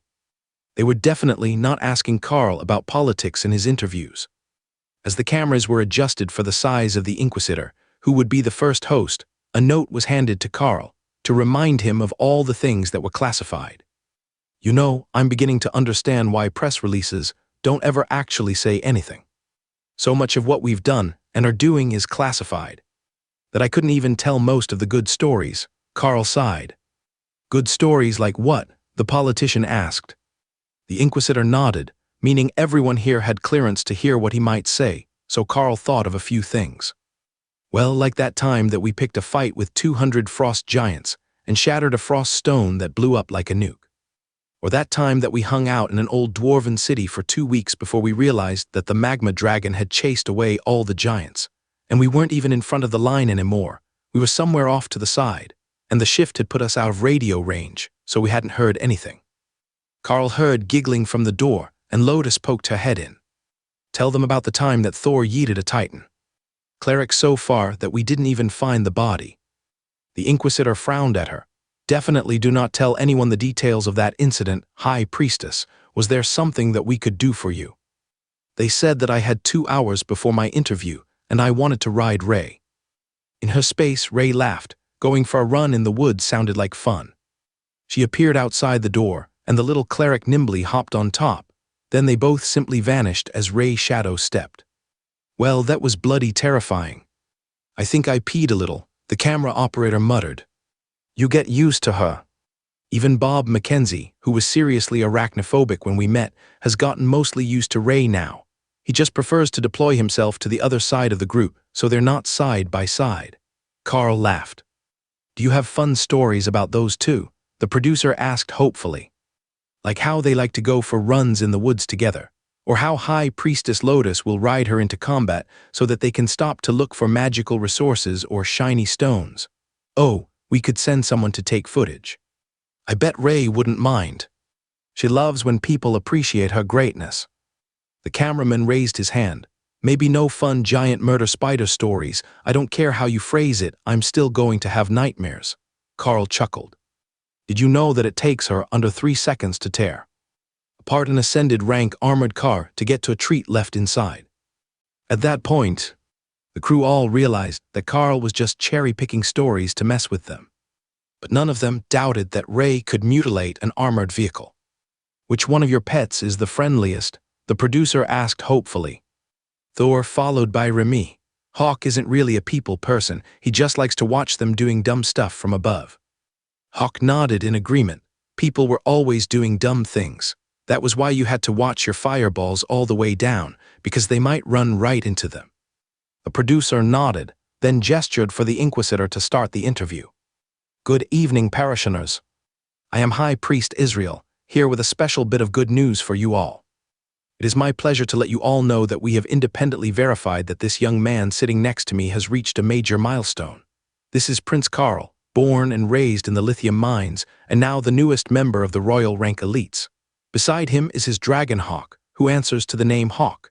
They are the subject of the recent hit song, Hawk the Giant Slayer. Why don't we start there? The hawk is a majestic example of the species, and more powerful than I think any of you would have expected. Is he like a parrot? Can he speak and understand human language? The Inquisitor asked. Hawk shook his head and Carl answered for him. He can understand us just fine, but he can't speak. However, our bond allows us to communicate, so I can relay answers for him. That sounds like an incredibly useful ability.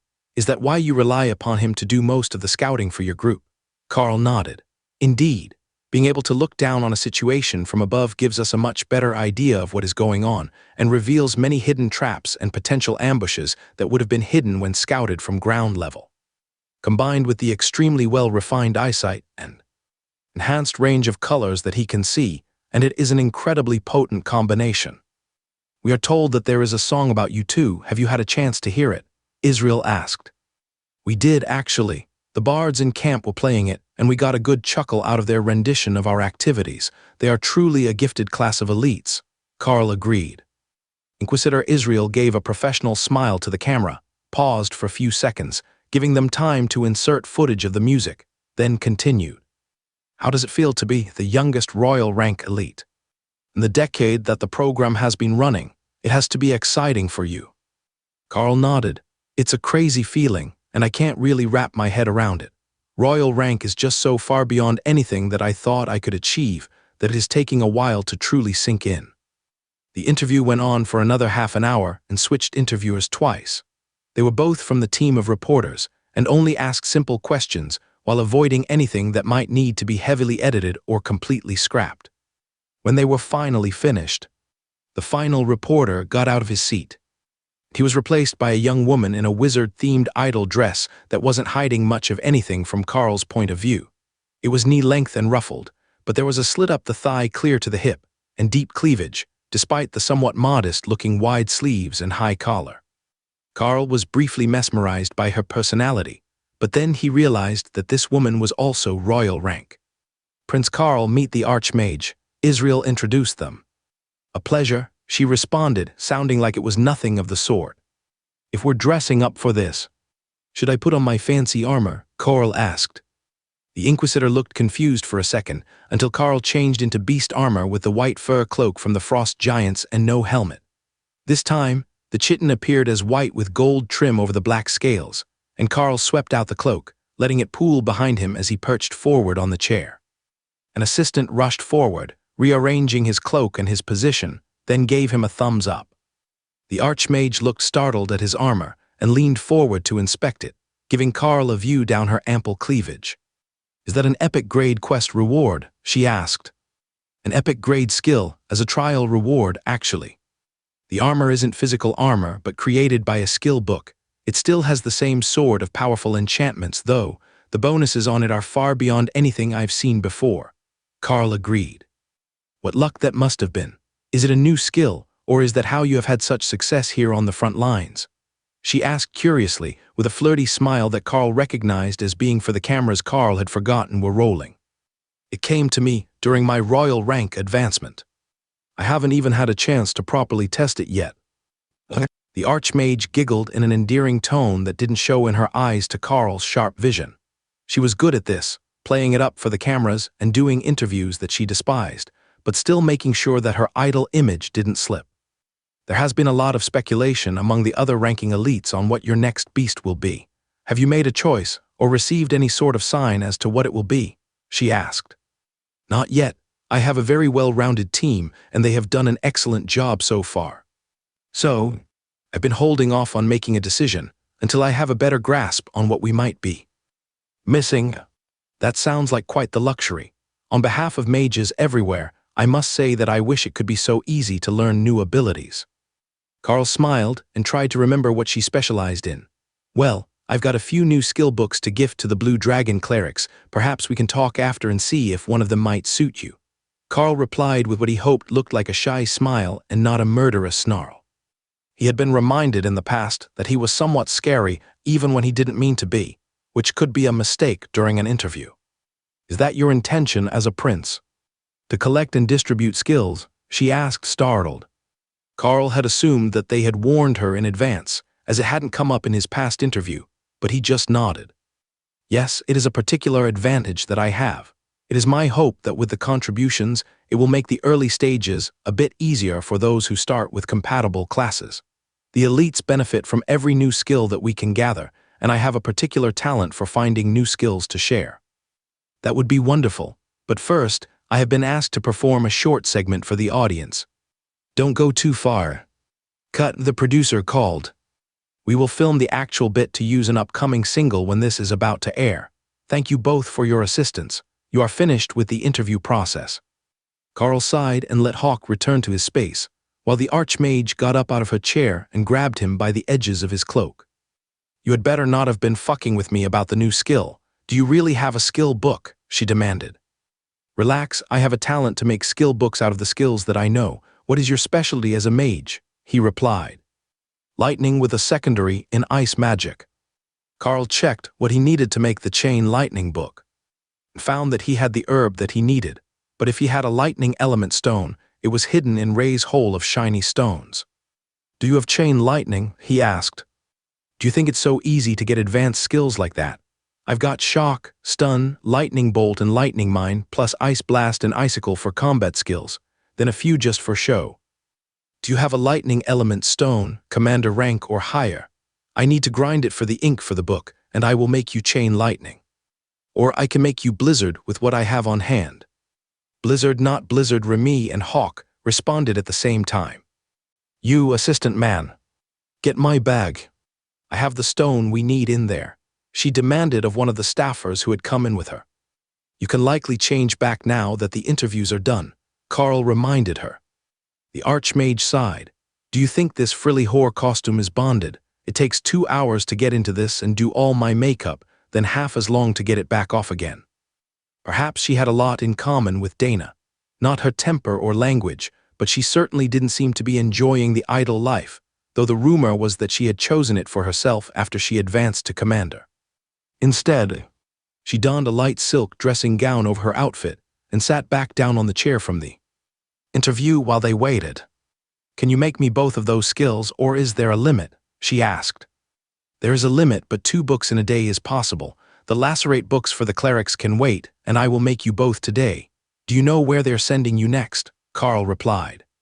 "Right here. I have shows all down the Hill Giant border this week, military inspiration shows as they call them. If there are attacks while I'm here, I help out. If there aren't, I just go around doing idle shows," the Archmage explained.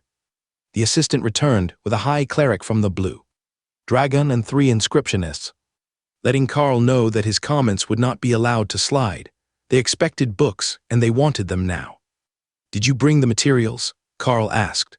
The cleric nodded and put a pile of paper and a handful of lightning element stones at commander rank in front of him. "All right, let's get started." It didn't take long to make either book, as he could use both skills and didn't have to refer to Remy. He just needed some of the grass from her space to mix with the base ink for the blizzard spell. Everyone sat silently as he made 2 copies of the chain lightning spell and then 2 more of blizzard. "All right, now hopefully this will work. It says that mages with expert or higher affinity in the element should be able to use it, as well as shamans and suitable element beasts," Carl explained.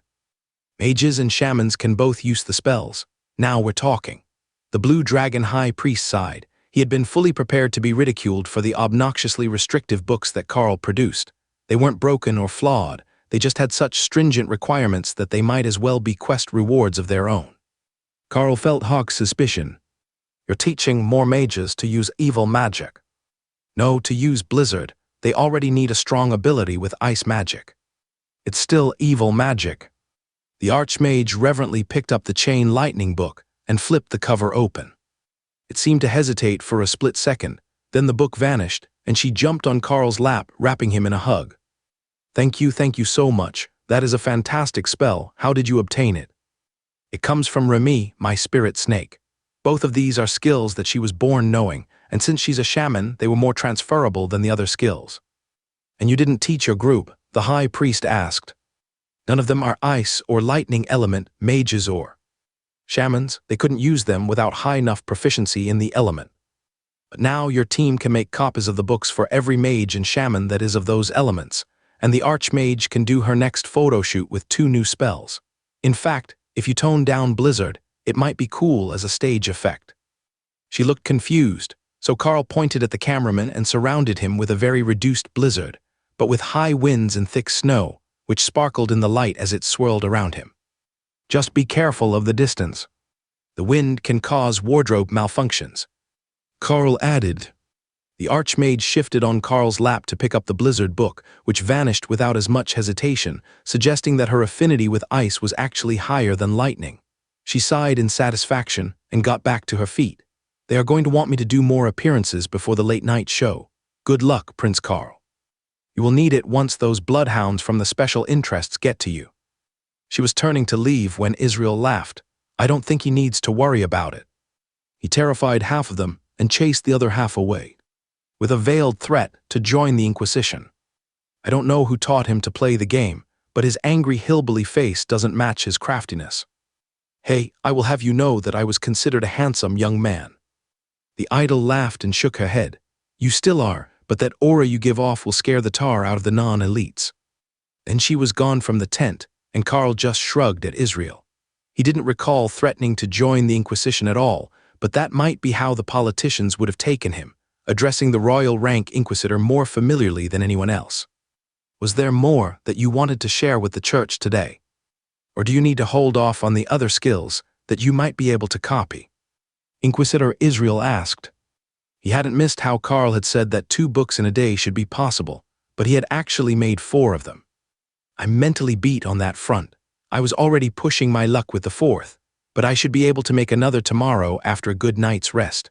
The problem is that most of the skills just aren't well suited to humans. If I could make a book for Remy's poison flame totems, that would be great, but even if I could learn the skill, it's a spirit snake exclusive skill. The Inquisitor frowned. There are so many restrictions on your skill. Carl shrugged. If I was making them for other beast masters, it would be fine. All they would need was a pet compatible with mine, and they would be able to use all of these picky books. I'm hoping that one day I will find a way to transfer my core skills to others.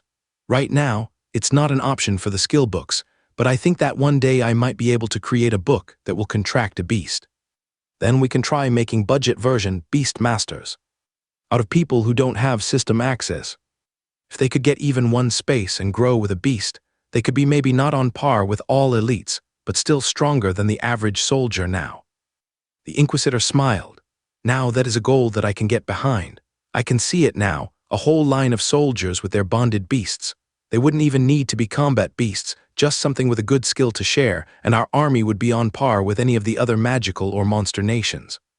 Carl sighed. I'm not even sure that it will ever be possible. I've never heard of a way to transfer class skills to someone without the blessing. But I've got a feeling that it should actually be possible if we can find a way to form the contract. As Carl finished his explanation, a whole new group of reporters came in with some of the other newly advanced commanders from the academy, and Carl was chased out along with Inquisitor Israel. As you might have noticed, the prince title can get you many things, but getting in the way of people with things to do usually doesn't work, unless they are also elites under your leadership and have to listen to you. The Inquisitor laughed.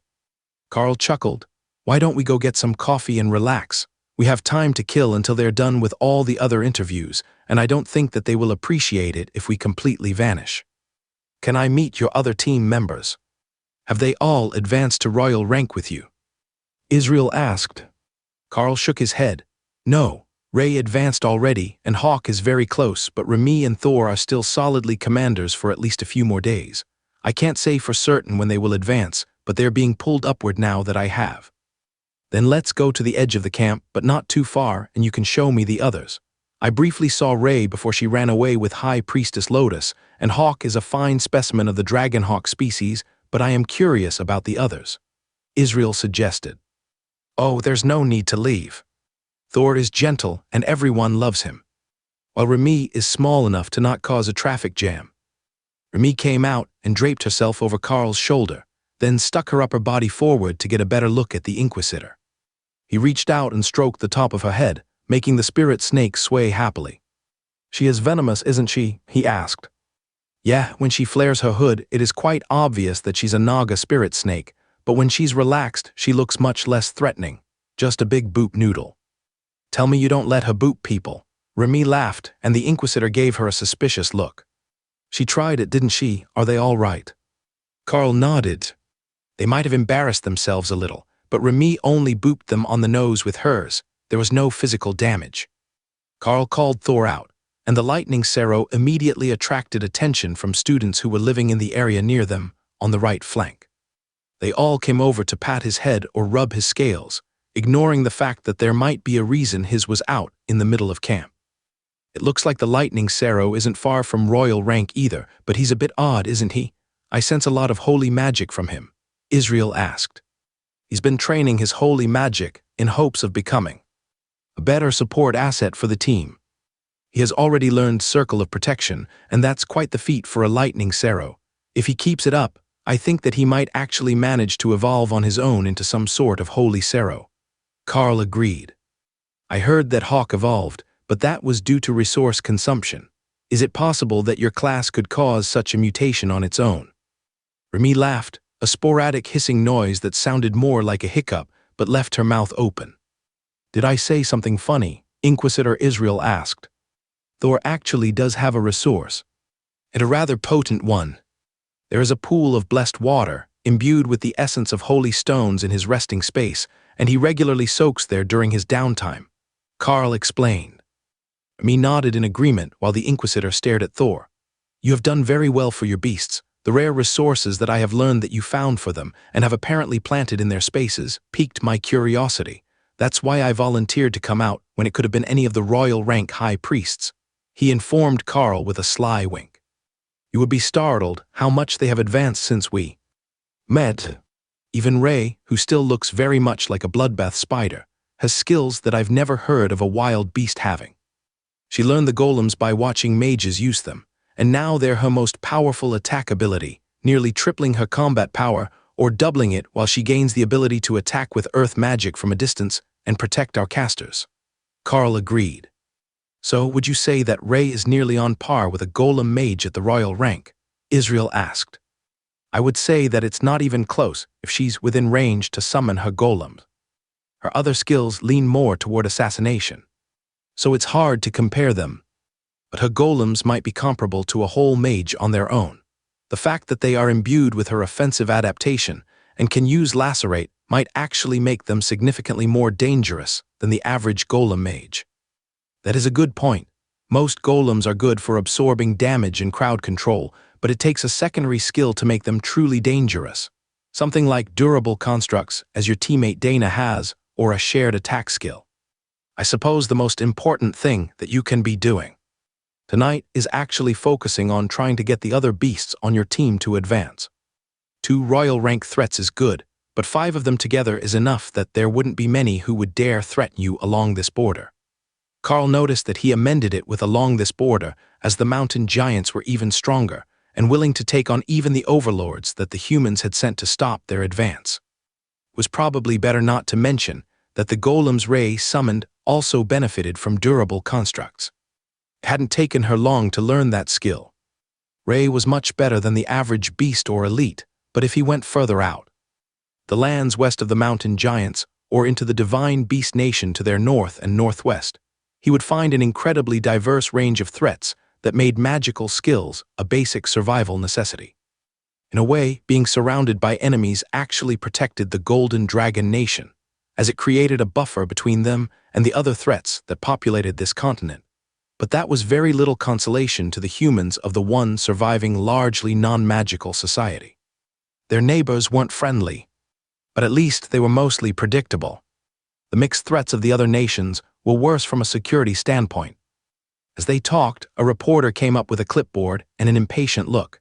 "If your highnesses could spare us a few moments, the officials from the government would like to do a group photo shoot with all of the students who have advanced recently, as well as the other dignitaries present," she announced. That meant that they both definitely needed to be there, as two of the highest-ranking elites on the border couldn't simply be absent from the photo shoots that were meant to show unity and strength, as well as interdepartmental cooperation. "Lead the way. We're ready for the rest of the interviews," Inquisitor Israel agreed. "Oh, it's not interviews now, just a series of photo shoots. Posing, smile for the camera and all that," she explained. The Inquisitor sighed and gave Carl a frown that made his face look much older than the mid-20s that he likely was. "Let's get this over with then. Fortunately for me, nobody expects the Inquisition to smile pretty for the camera. We've got a reputation to uphold and all. I suppose that I should call Lotus and Ray back if there is a big group meeting," Carl realized as they started to walk back toward the center of camp. Inquisitor Israel laughed. "I think everyone in the media and government would be happier if they forgot that High Priestess Lotus was a thing. But yes, call them back. I am looking forward to the uncomfortable looks they give her when they have to address her as High Priestess for formal introductions. I don't even think they had her do a short, cameo-length interview. She said they asked her to wait 2 hours, and it hasn't been that long yet, but they're wrapping up the press duties. They almost definitely lied to her about how long everything would take, and then sent her away so that she didn't notice she was being excluded. Until everything was done." Carl laughed as he realized that the Inquisitor was right, so he called Ray and Lotus back to do the final meet and greet. Ray appeared in front of them, and Israel instinctively drew his sword before he saw the laughing High Priestess on her back. "Hey guys, are we ahead of schedule?" Lotus asked. "They tried to trick you because the world wasn't ready for High Priestess Lotus, but we're about to do the group photo shoot, so I called you back. I wouldn't want you to miss out on all the fun just because they weren't going to do a full interview," Carl explained. Lotus frowned. "I have half a mind to show up on Ray's back just to punish them for not interviewing me. I'm a High Priestess, I should get some respect. It was fun playing in the woods, though." Ray returned to her space as Lotus hopped down to accompany Carl and the others to the meeting. The frustration and annoyance on the face of the reporter who had come to fetch them was obvious, but that was only making it more fun to escort Ray back with them. "Wait for it," Israel whispered as they reached the edge of the lights around the photo op mingle. They had set it up to appear to be some sort of military base, with ballistic walls that were made of composite armor and then decorated on the inside to look like a garden pavilion. The cameras wouldn't be looking up. They just wanted to make certain that the location wouldn't be obvious to anyone who wasn't here when they saw the footage. Announcing Prince Carl, Lord Inquisitor Israel, and High Priestess Lotus, the staffer declared as they entered so that the ones keeping track of the photos would know who had arrived. They hadn't seen most of these elites before, as they were almost all students, but everyone needed some shots of them meeting with the visiting dignitaries and politicians.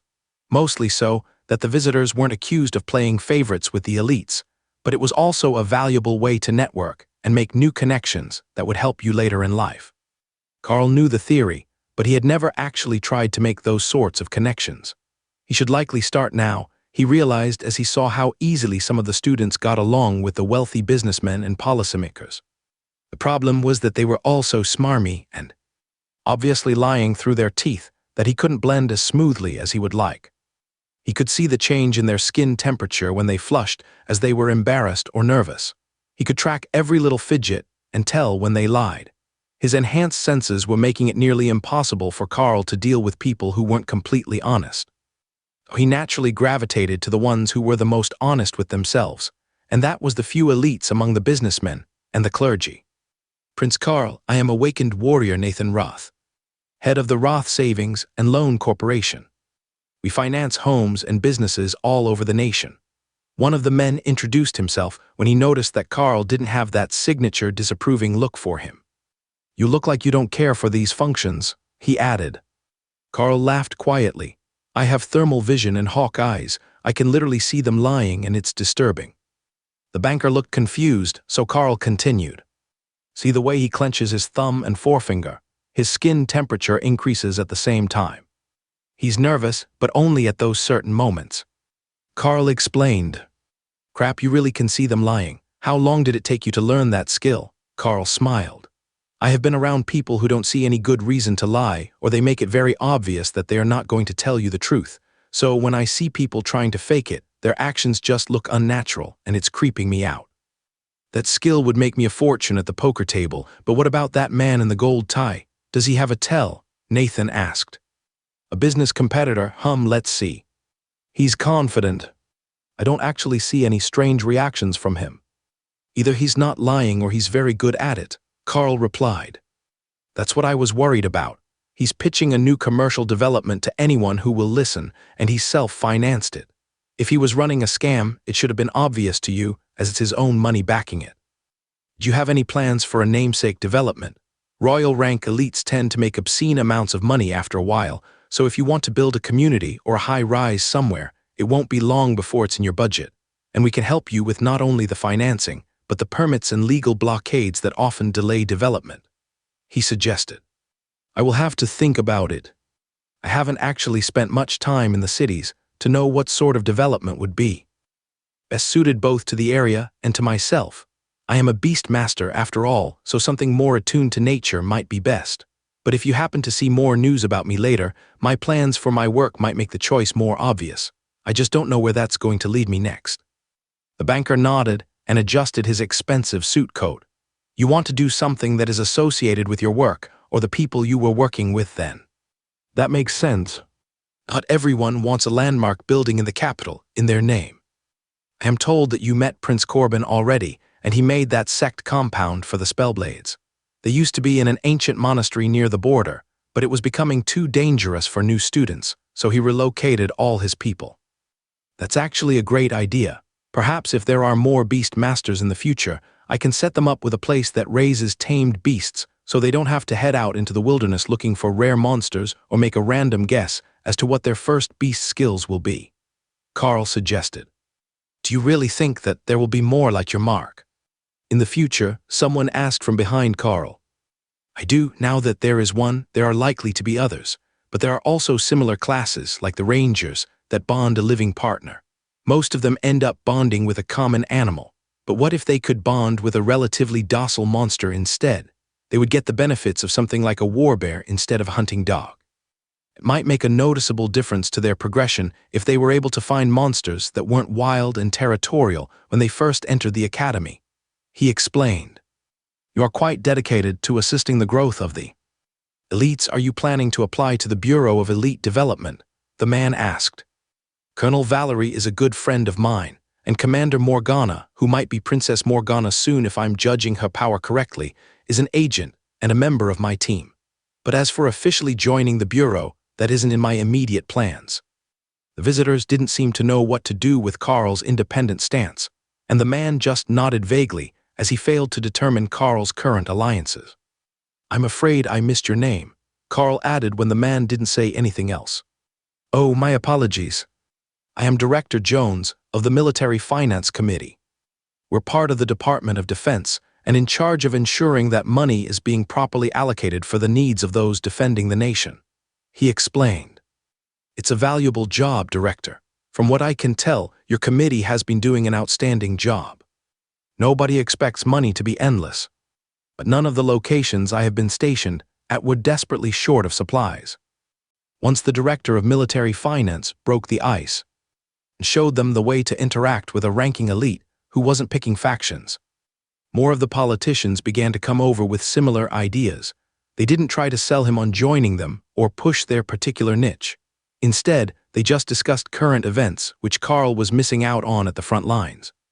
Or they praised the work that others were doing if it related to the topic at hand, and made sure that Carl would at least recognize their faces if he saw them again. You know, I've had a question for a while now. Why did they call these ranks Prince, King, and Overlord? Isn't that a bit too presumptuous? It's not like I'm going to become king of the Golden Dragon Nation the next time I advance, Carl commented. One of the reporters spit out his drink as he began to laugh, while the government ministers managed a bit more decorum. It's actually borrowed from older times and not created for the elites. You see, in the magical kingdoms as well as most of the beast nations, a king-rank beast or mage can hold a territory. Normally, that's only a few square kilometers, but it is their undisputed territory.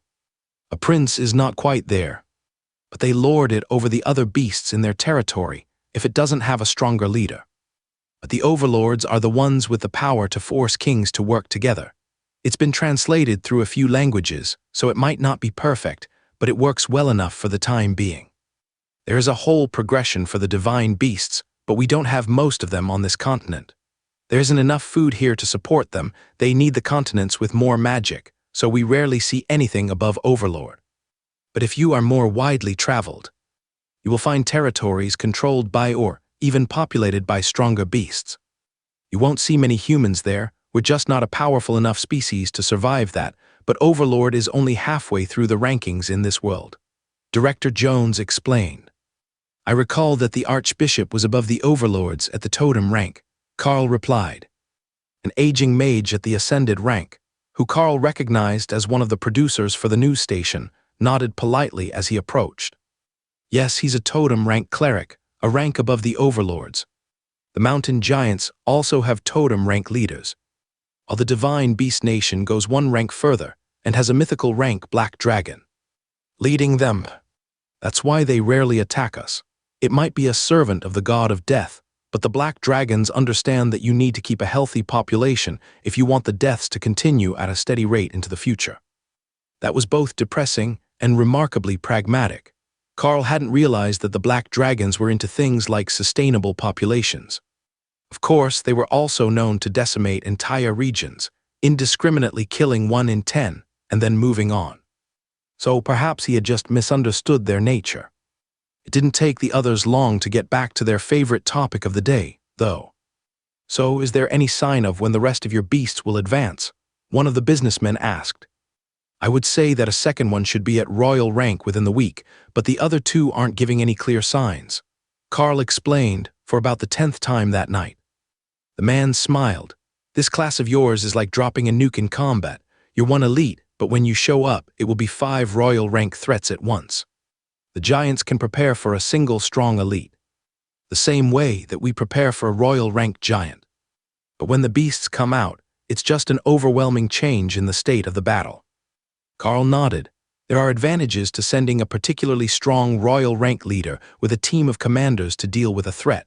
We're not exactly overloaded with strong elites, so it's better not to take risks when we don't have to. Director Jones looked excited, as this was getting back to his area of expertise, though he was only actually in charge of supplies, not troop deployments. You have ideas on how best to send out the teams? He asked. It's just a thought that I had about the ability to deal with threats. You see, if you send a leader at the high end of a rank along with a team 1 rank below them, you have the best chance of dealing with a surprise threat above the estimated level. So if you send a strong ascended leader with an awakened team, they're safer overall without changing the composition. Then, when they reach ascended, send them with a strong commander until they are further up the rank and take over a team of a rank below them, or they have formed a solid team of their own. Teams that know each other are still the best. But for random groups, leaders at the top and not the bottom. Their rank makes the most sense. If we keep doing it that way, they will all have experience fighting at their own rank with a stronger leader, so when they take up a team leadership position, they will already be trained for the threats that they are there to protect the team against. Carl detailed his thought, while the few elites and mages among them looked impressed. The producer tapped his chin as he thought, you know, that's how most stable groups are already. Either the leader is at the peak of their rank, or they've got skills that make them surprisingly effective in combat, like the spellblades, magical knights, or elites with rare classes like your beast master. Carl nodded. His team was mostly made of people who would be well suited to leadership positions, but they were better together. They had been working together for quite a while now, or like Morgana, they just fit so naturally into their role that there was no friction or overlap in what their skills should be doing. With her new skills, Carl couldn't think of an ascended team that wouldn't happily steal his Dana away to lead them. Once she had mastered a movement skill like the other knights were using, she would be incredibly deadly in combat, supporting her golems. There was a chance that she already knew one. The skills she had gotten were Disruption Blade and Windwalker combat style, which was a bit ambiguous. It might include movement skills as well as combat skills, given the name. They hadn't needed to actually test the new skills yet, and even with the book, it might take a few days to get used to thinking differently, so you could fight in close combat as a mage. The others had all gotten skills that were more similar to their existing abilities. Except maybe Ophelia. Her new transformation was a dire bear, which was basically an overgrown warbear. Carl was looking forward to seeing how that thing looked in combat while enraged. In his mind, it would be like the cartoon superhero Smash, a nerdy gamer kid who got huge and blue when he was angry. Only she would be massive and furry when she raged. The gathering broke up after another hour of camera. People running around to take shots of everyone mingling. Carl's reluctance to mingle actually made their life easy, as he was with a group in the background of many shots, and he just had to move between them for individual photos. They didn't need a photo with everyone, just enough that they could fill multiple articles with whatever fit. In contrast, the hyperactive ones like Lotus were harder to properly photograph because they kept disappearing, or appearing with the same people over and over, so you could never get a shot with the people you wanted. They talked to 100 people in the evening, but every time the camera caught them, they were with the same ones. That would just cause scandals if they posted too many. The bored population wouldn't see a hyper-nature priestess talking to all the fun people. They would see a married politician with a much younger woman in multiple photos, as if they were a couple. Lotus wasn't helping that situation, as she had no qualms about hanging off people, and there were multiple pictures with her in either Bob or Tank's arms, gaining elevation so she could see what was going on. Carl almost felt sorry for the reporters who had to do damage control so they didn't cause rumors that would get them yelled at by ranking elites or their bosses. "Prince Carl, could we get one last photo?" one of the reporters asked as Carl left with his group. They all turned as a group, and Carl put an arm over Dana's shoulder as she leaned against him. Doug had done the same with Morgana, who was currently tipsy enough that she wasn't yelling at him, while the others arrayed themselves around the couples. "Thank you all, have a splendid evening. Will you be at the general mess hall in the morning?" the reporter asked. "Perhaps. We may be busy again tomorrow with the aftermath of today's advancements," Carl explained. The reporters left them, and Carl's expanded group, including the Mackenzie brothers and Morgana, returned to the fort for the evening. Now that they had hammocks there, the trio hadn't returned to the teachers' dorms for an evening since, and Carl didn't blame them. They were in the same dorm tent as Tank, and Carl could hear him snoring from the mess hall if the big berserker had a morning off. Anyone with enhanced hearing had to be suffering or using earplugs to sleep in camp. They had the next day off, and Carl was looking forward to sleeping in, but first thing in the morning, the sound of loud celebrations woke him up from a deep sleep. "What is going on out there?" he muttered to himself as he equipped his suit and rolled out of his hammock. Oddly, there was nobody in the fort. They were all outside, gathered in a circle on the ground while Hawk and Doug stared each other down. There were vines in between them, being blocked by a wall of fire, and both of them were surging with power as they competed. Why they felt the need for a power game before 6 in the morning was a mystery, but they were dedicated to it. And Hawk was so focused on his work that Carl wasn't even picking up any stray thoughts from him. Carl sat down in the entryway and watched the challenge while the other beasts slept. Both Hawk and Doug were right at the boundary to the royal rank advancement, and their contest seemed to be to keep up with each other. The vines enlarged and contracted, while the flames shifted in color, adapting to each other and maintaining the stalemate. Flames would burst from a new location, headed for Doug, only to be intercepted by a new vine, or a new vine would be intercepted by a ball of fire, increasing the density of the conflict every time one of them had a slight advancement. It looked like any progress that they were making were balancing each other out, at least for the first few minutes. Then Hawk's body began to enlarge, and his feathers started to turn transparent with flames. The wall of fire was pushing back the thorned vines now, and Doug's forehead was rolling with sweat as he worked to increase his peak power output. Then Hawk's flame body went from a red-orange to a deep vermilion. His power surged as his body expanded from condor, size to nearly 5 meters in wingspan, as his wings spread in a majestic sweep of fire. Doug's power was growing as well, and a soft green light surrounded his vines, which had been burning away. Now they were slowly repairing themselves, but not fast enough, and in only a few seconds, Hawk had overcome him and the flames hit the barrier Dana had placed over the cleric. The two of them grinned at each other, pleased with their success, and Carl wondered if Doug had managed to make it to royal rank. Hawk clearly had made the advancement. As his feathers had changed, was a particular characteristic of most monstrous hawk species in that they were visually identifiable not by size but by coloration. It had been true of him as a windspeed hawk and now as a dragon hawk. But the new feathers were fantastic. They were literally made of solid fire as far as Carl could tell. They still looked like feathers, but the opaque portion was paper thin, and the rest of the feather was rich vermilion red flames. Lotus climbed on Doug, sitting on his crossed legs with her nose centimeters from his chin, as if a shorter distance between them would help her understand better. "Did you learn a new skill?" "I got a new skill when I made High Priestess. Do we get another at Royal?" she demanded. Doug poked her and Lotus glowed with green light before looking confused. "What did it do?"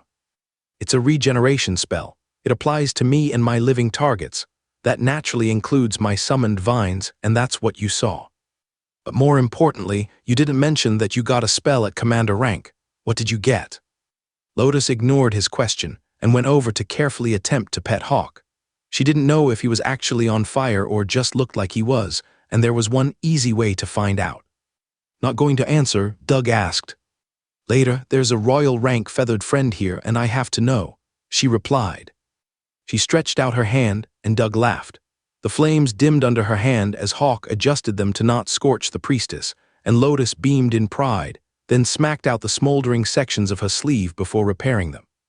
"So they can burn, but they can also not burn. That is fascinating. You are a beautiful hawk." She cooed while the bird straightened in pride and spread his wings to show off his enlarged size and majesty. "The Lotus appreciates me." "Oh, you think because I'm not interrupting them that I'm not proud of you." "I will preen your feathers all you want later. Let them have their fun," Carl replied with a soft laugh.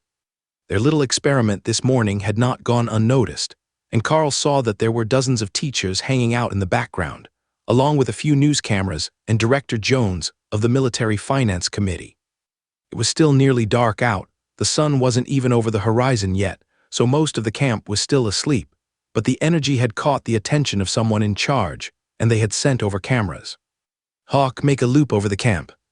The cameras are running, and this is your chance to really show off your majestic feathers for the world," Carl suggested. Hawk gave Lotus a friendly headbutt and then took to the sky.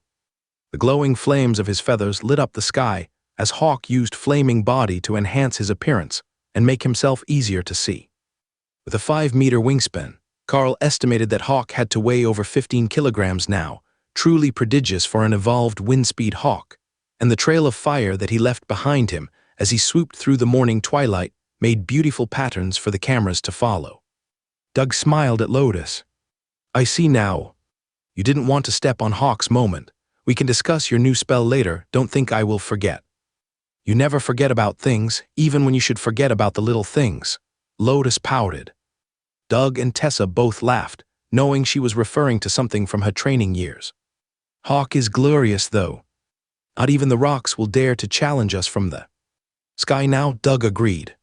Carl focused on his mental spaces, which seemed to have settled a little now that Hawk had advanced. They were all at the same royal rank standard, and he could feel the possibility of adding another, but as he focused on all of the things that made up his mindscape, he found something new. There was a simple white cloth bag there. Carl stared at it for a moment, wondering where it had come from. He didn't recall getting a bound storage bag. "Hey, does anyone else have a bag in their bound items, like a piece of gear but just a white cloth bag?" Carl asked. There was a moment of silence as everyone checked, and then Dana's surprised gasp. "Where did that come from? That's why I asked you. I don't remember getting a bound bag. Was it from the trial?" Organa sighed and shook her head. Was nobody else paying attention? There were 3 chests and a bag for everyone. We opened the chests, then got distracted by the big shiny box and the bags vanished into our bonded items. I've already moved my backpack and spare essentials into it. The bag holds much more than it looks like it should. Carl went back to his hammock and grabbed his backpack, then focused on tossing it into the bag he was bonded to. The whole pack vanished, despite being 3 times the size of the white bag when it was outside his mind. And Carl could see from the top that he still had nearly half the space left. That bag is brilliant. He called to the crowd on the ground as he realized that no longer would they have to lug around backpacks when on patrol, or risk the packs getting damaged during a fight, or trampled as they were forced to move after taking them off for a battle. Plus, Carl could now store his own personal items, and not just things that were useful to one of the beasts. He would be able to actually carry useful everyday items without worrying about the weight or pack space. Well, with half his bag already taken by the essentials in the backpack, he would still have to worry about space, but not to the same extent. The outsiders were still distracted by Hawk, as Carl slid down the ladder to rejoin the others in congratulating Doug on his advancement. Hawk came back as the sun climbed higher in the sky, and Carl realized that they had caused too much of a spectacle to have a quiet breakfast alone in the fort.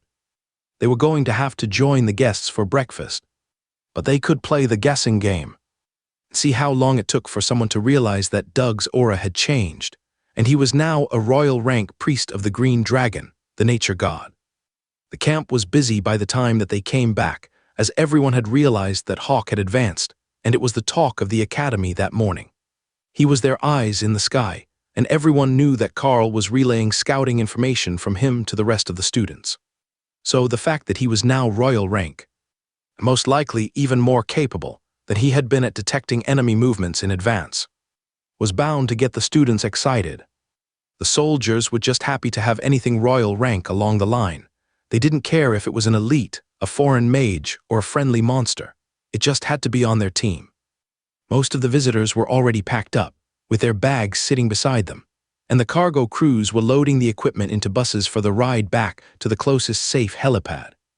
Even with the extra confidence in the safety of the area, they still weren't going to risk public figures flying this close to the border conflicts when they could safely send them by bus for the last hour of their journey.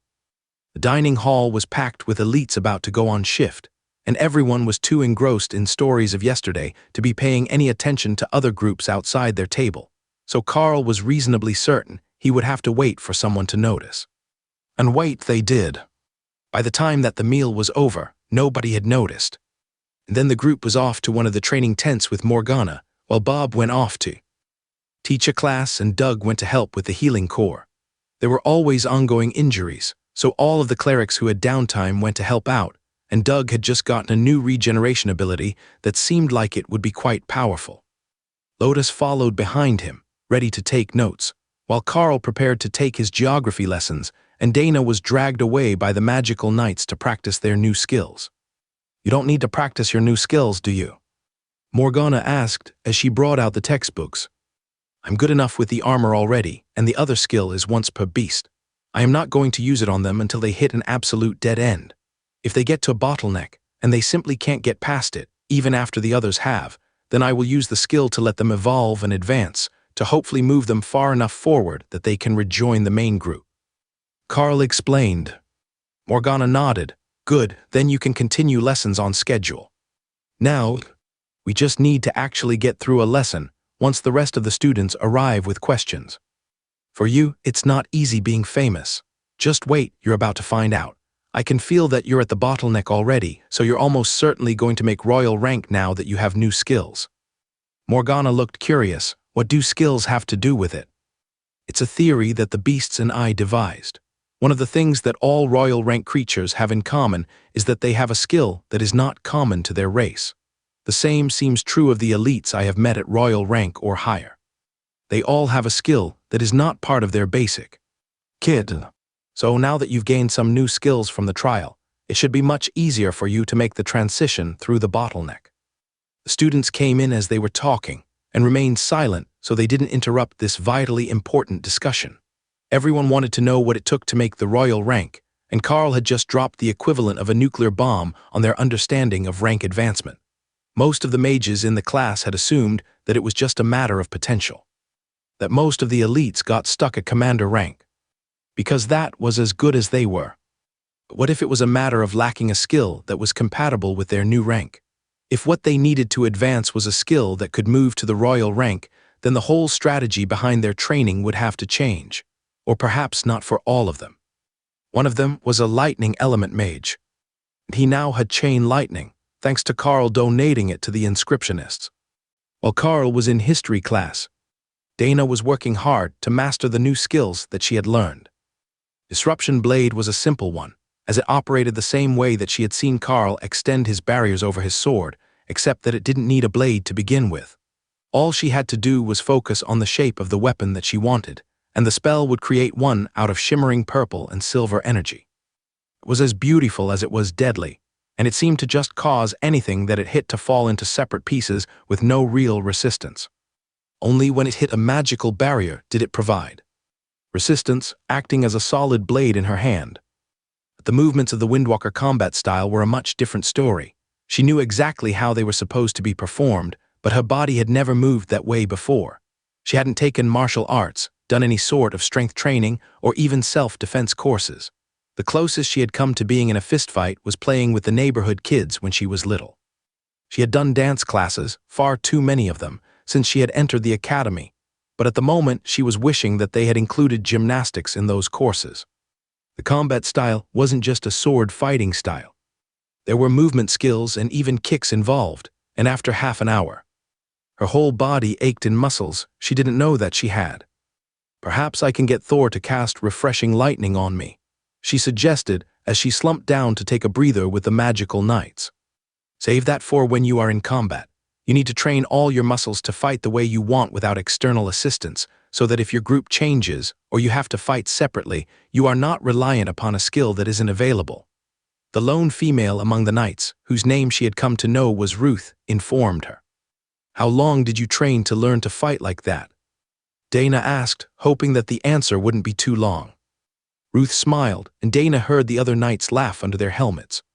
The magical knights are chosen from among the students who are picked for advanced training from early childhood in the orphanages.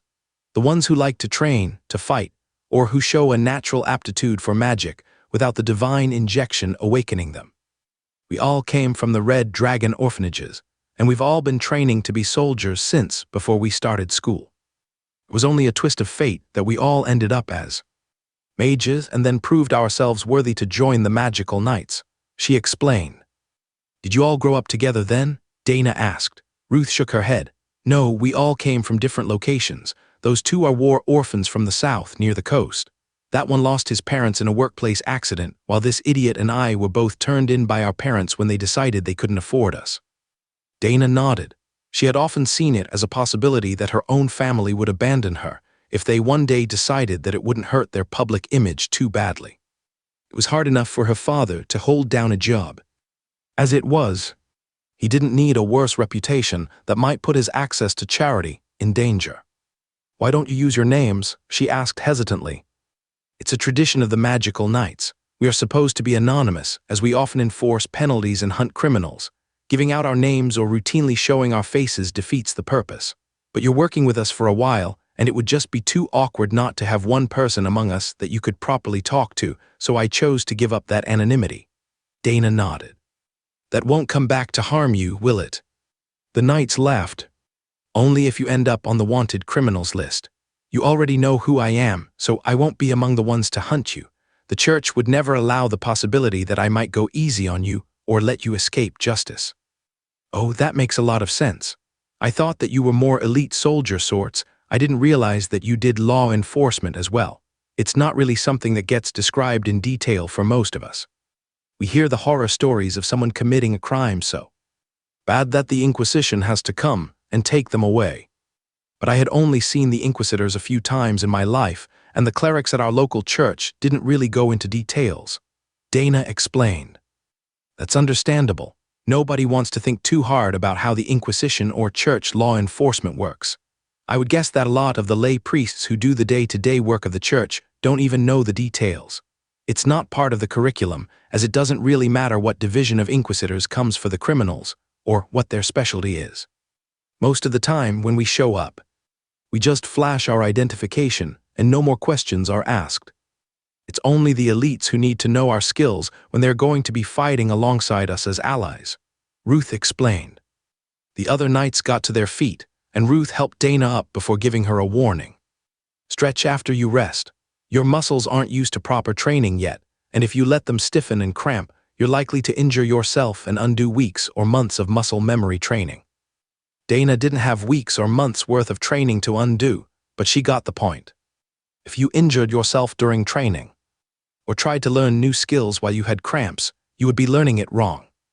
Your muscles would remember how to do it as if you always had a cramp or an injury. The next exercise is one that I think you will like. As a practice of our movement skills, we will be playing tag. Only if you touch the ground, you're out. I will go first. You all have a 3-second head start," Ruth announced. Dana activated the wind walk core skill of her new combat style to move up and away from the magical knight. Out of mercy, Ruth didn't come after her first, and Dana managed to get a bit of distance beyond the 3 seconds. But she quickly realized that the delay was a trap.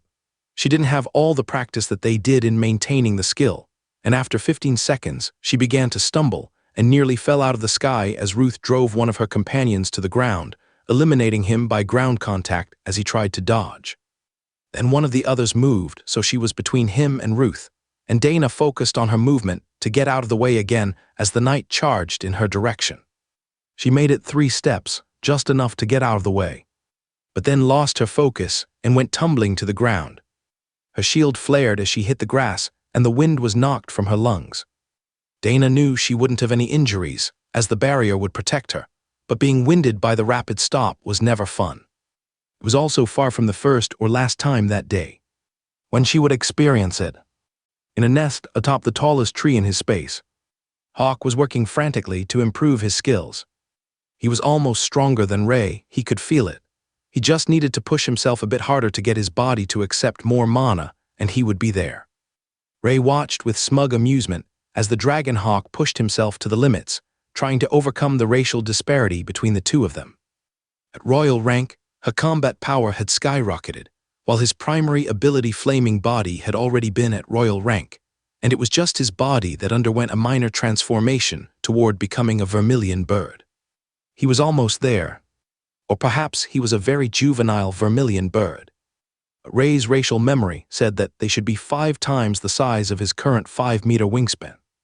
Until he started packing on the kilograms, there was no way that his body was going to support a power level higher than what she could show. Even her stones were on par with his flames. Thor thought it was all quite amusing as he floated in his pond, napping the afternoon away as he soaked up holy power, but Remy was doing her best to try to catch up to her senior siblings. They had the head start, and she was just a small snake. Well, not so small anymore at commander rank, but not nearly as big as Thor or Sister Ray. Remy sung happily to herself as she worked. She had been generously donated a whole new book of spells from the library last night, and she was eager to learn what all these new magics were. Of course, the library didn't know yet that they had loaned any books to Remy, but she was confident that they would understand, since she didn't have hands to hold a pen and sign them out. Introduction to Shamanistic Magic sat open in front of her, turned to the first page. Natural phenomenon are the domain of the shaman. From blinding rain and crashing lightning to the howling winds of a snowstorm. From the fiery lava of a volcanic eruption to the crushing waves of the ocean depths, all are within the domain of a shaman.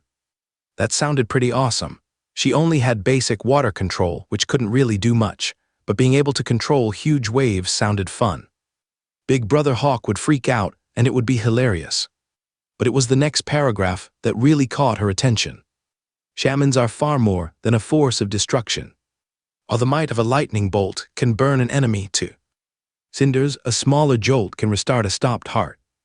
Under massive pressure, the normally gentle water can cut through solid steel, but water can also be a revitalizing force, refreshing the body and carrying healing magic through the veins.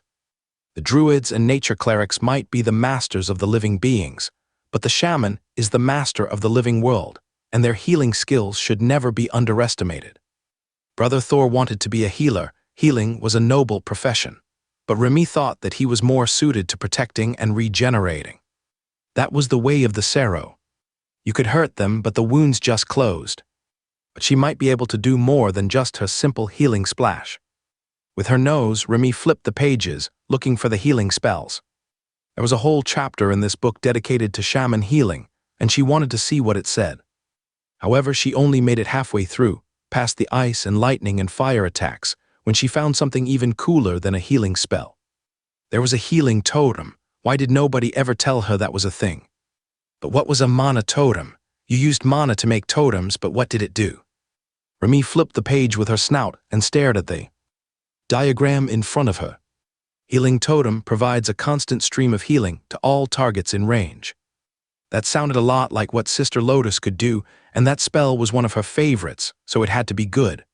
Remy looked at what the totem needed and began to build one out of the bits and pieces that were in her space. When she sent out totems, she didn't send the real ones, just a projection of the ones that she had made in here. So they were never really smashed, and they could just be summoned over and over. The book talked about making them and transferring them to your mental space, but that was for common humans. She was a spirit snake, and she had a space of her very own to work in. This sure was easier when she had a textbook. The last book had been all ancient mumbo-jumbo, but this one was just gibberish letters for her to ignore, and then very detailed diagrams with step-by-step instructions. Remy couldn't read the common language very well. She was much better with the ancient runic language that was used for spells, so she had no idea that the complex words were actually more instructions.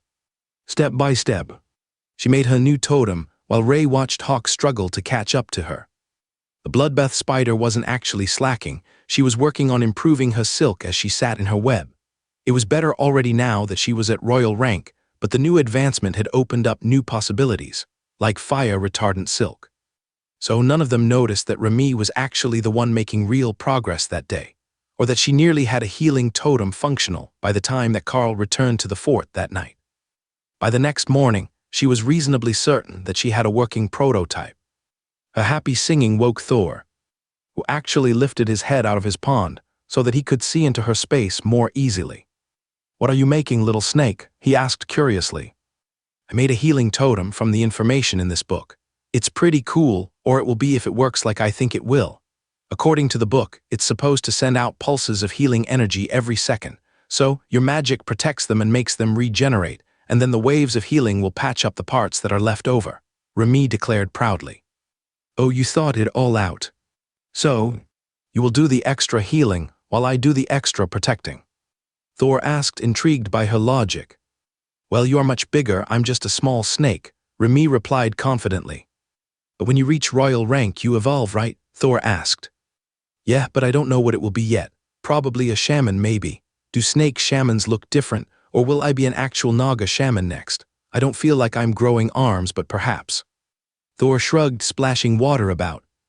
"I don't know how snakes work. I'm not even certain I know how birds work anymore. I thought that they stayed the same color, but Hawk doesn't. But I think that if you want to be a Naga and have arms, to hold your own totems, you could be one. Or you could stay a small and cute snake and just put the totems on the ground. They work well on the ground, and silly monsters like to chase them." The beasts had a lot to think about now that two of them were at the royal rank. Remy and Thor still had to advance, but their major concern was that there would be another space opening soon.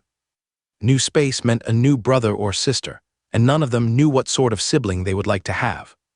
"We should get another one for the front with Thor. Thor and Ophelia aren't enough to block the whole front," Remy suggested. Ray thought about that. If there was another, she could send her golems off on adventures more often. Yes, another one at the front would be good. Then we would have a person on each side of Thor. She agreed. "I think we need another scout so I don't have to do it every time. I could be an extra mage and throw fireballs at things all day," Hawk thought. "But Ophelia can be a bear now. Does that mean she gets her own spot?" Thor asked. None of them knew the answer to that. "I think Ophelia is like Dana. You can't pull her into the space because she's already an elite," Carl suggested. "Oh, that makes sense. A human who wasn't an elite would be useless, though, so what we need is a front fighter to accompany Thor and Ophelia, who can also fly and scout when they need to," Ray announced. Carl laughed. "Well, I will keep that in mind, but usually flying things don't want to fight up close. That's why they fly." Why are they making it hard for us? Remy complained. If we could find a way for Ray to grow wings, Thor began. Ray is pretty big to be learning to fly, but Remy is still waiting to evolve, right? Maybe she can learn to fly, Hawk offered. Remy thought about that. Maybe she could develop wings. Were there winged snakes? She hadn't seen them in her borrowed books, but there might be. Or perhaps she could work on a wind magic spell that would let her fly like Dana Mage, and the knights did. That still seemed like a lot of work when she could just catch a ride on someone to get where she wanted to be. Plus, if she wasn't touching the ground, how was she supposed to know where things were? Remy has a point. She relies too much on her tongue and ground vibrations. She would be a lousy flying scout. We will have to find Carl a better new member. While the beasts argued about who their new sibling should be, Carl relaxed along the line for his shift. He had decided that not calling them all out was the best course of action so that he didn't scare the hill giants away or make them think that there was an increased military force here. They already knew about him, but it was better not to let them believe there were more royal rank combatants here. Carl listened to them argue about the next team member all shift, but as they were returning to camp for dinner, Carl's group was intercepted by a military messenger with documents for them. Prince Carl, your extended group is needed for an emergency. Please bring them all to the bus, and we will go straight to the landing pad. The messenger informed them. All of us, including the knights? Carl asked. Yes, sir. All of you, including the High Priest, Agent Morgana, Commander Mackenzie, and the knights. They all headed for the line, but the messenger stopped them. You should get your packs and other personal belongings. This could take more than a day. I am not privy to the details, but you should bring your belongings. Carl smiled. We all received a reward that allows us to store our belongings. We should be ready to go unless someone left something behind. Everyone shook their heads, and they continued to the bus parking area. The driver started moving as soon as they were loaded, racing down the battered dirt road as fast as he safely could in the large vehicle. If they had a smaller vehicle that could carry a dozen passengers, it would have been better. But the smaller off-road vehicle were only suited to a maximum of 5 or 6 elites. The driver didn't say anything, and Carl didn't expect him to know anything, except that it was urgent that this group was brought back to the helicopters. What was normally an hour-long drive took them under 30 minutes at his breakneck pace, with the passengers bouncing around in their seats, but their ride was waiting for them, and there were other elite teams already in the helicopter that Carl was being waved into. Good, they didn't have to search too long for you. Sorry about the short notice and what will be a long night. There is a monster outbreak that we need an additional prince to deal with. The crewman welcomed them as he shut the door behind Carl's team. What happened? Give me the abridged version if necessary, he insisted. We noticed an anomaly within the southeastern region, near the magma dragon's territory, 1 hour and 40 minutes ago. It was then determined that the threat level of the monsters leaving the anomaly included high commander rank monsters of the ogre varieties. The usual response teams for the southeastern region are currently deployed to the mountain giant border, which put you at the top of the response list. Carl nodded. I understand. How large of an area has the threat spread to? Less than 1 square kilometer, but the monster density suggests that the ogres are preparing to defend the area. Carl sighed. Attacking a fortified position with an unknown enemy force was going to be a headache, but if there was an anomaly at the core of it, they might actually get some benefit out of this situation. How long is the flight? Doug asked. All right, wake me up when we're 5 minutes out. We just came off a shift on the line, and it would be better if we got a bit of sleep before fighting all night, he insisted. Of course, High Priest. Carl closed his eyes to get some rest while they made their way to the target, headed straight south so they didn't approach the frost giant border too closely before they reached their destination. It had been mostly quiet along that front, but there was no need to stir them up with powerful auras from a group of elites in transit. A change in the pitch of the helicopter's noise brought Carl out of his meditative trance, and he saw the groups who were there before his team preparing to depart. Everyone is going down close together. It's a few minutes early, but you can wake your team, the crewman announced. There was no need, they were already all awake. There are no teams in the area at this point. You are the first. Group 1 will be on the north side, Group 2 is on the west. Carl nodded and accepted a map of the area from him. The area was flat and lightly forested, without any nearby landmarks. It was safe to say that they would probably not be sneaking up on the ogre camp, even if they were dropped 5 or 10 kilometers out. They had circled to approach from the west, which would put Carl's team down first. Team 2, get ready to deploy. How far out do you want to be? The pilot shouted over the intercom. Carl looked at his team, and Doug gestured downward, then closed his fist.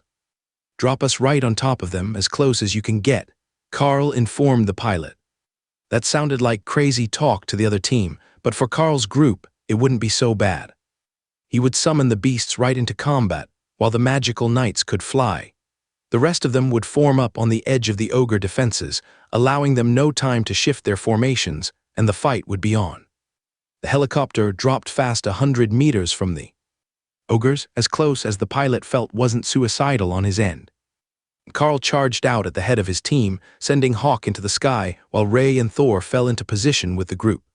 Remy found herself momentarily homeless, as she usually stood next to Dana, who was now with the magical knights, but she soon found a spot between Morgana and Doug to cast from.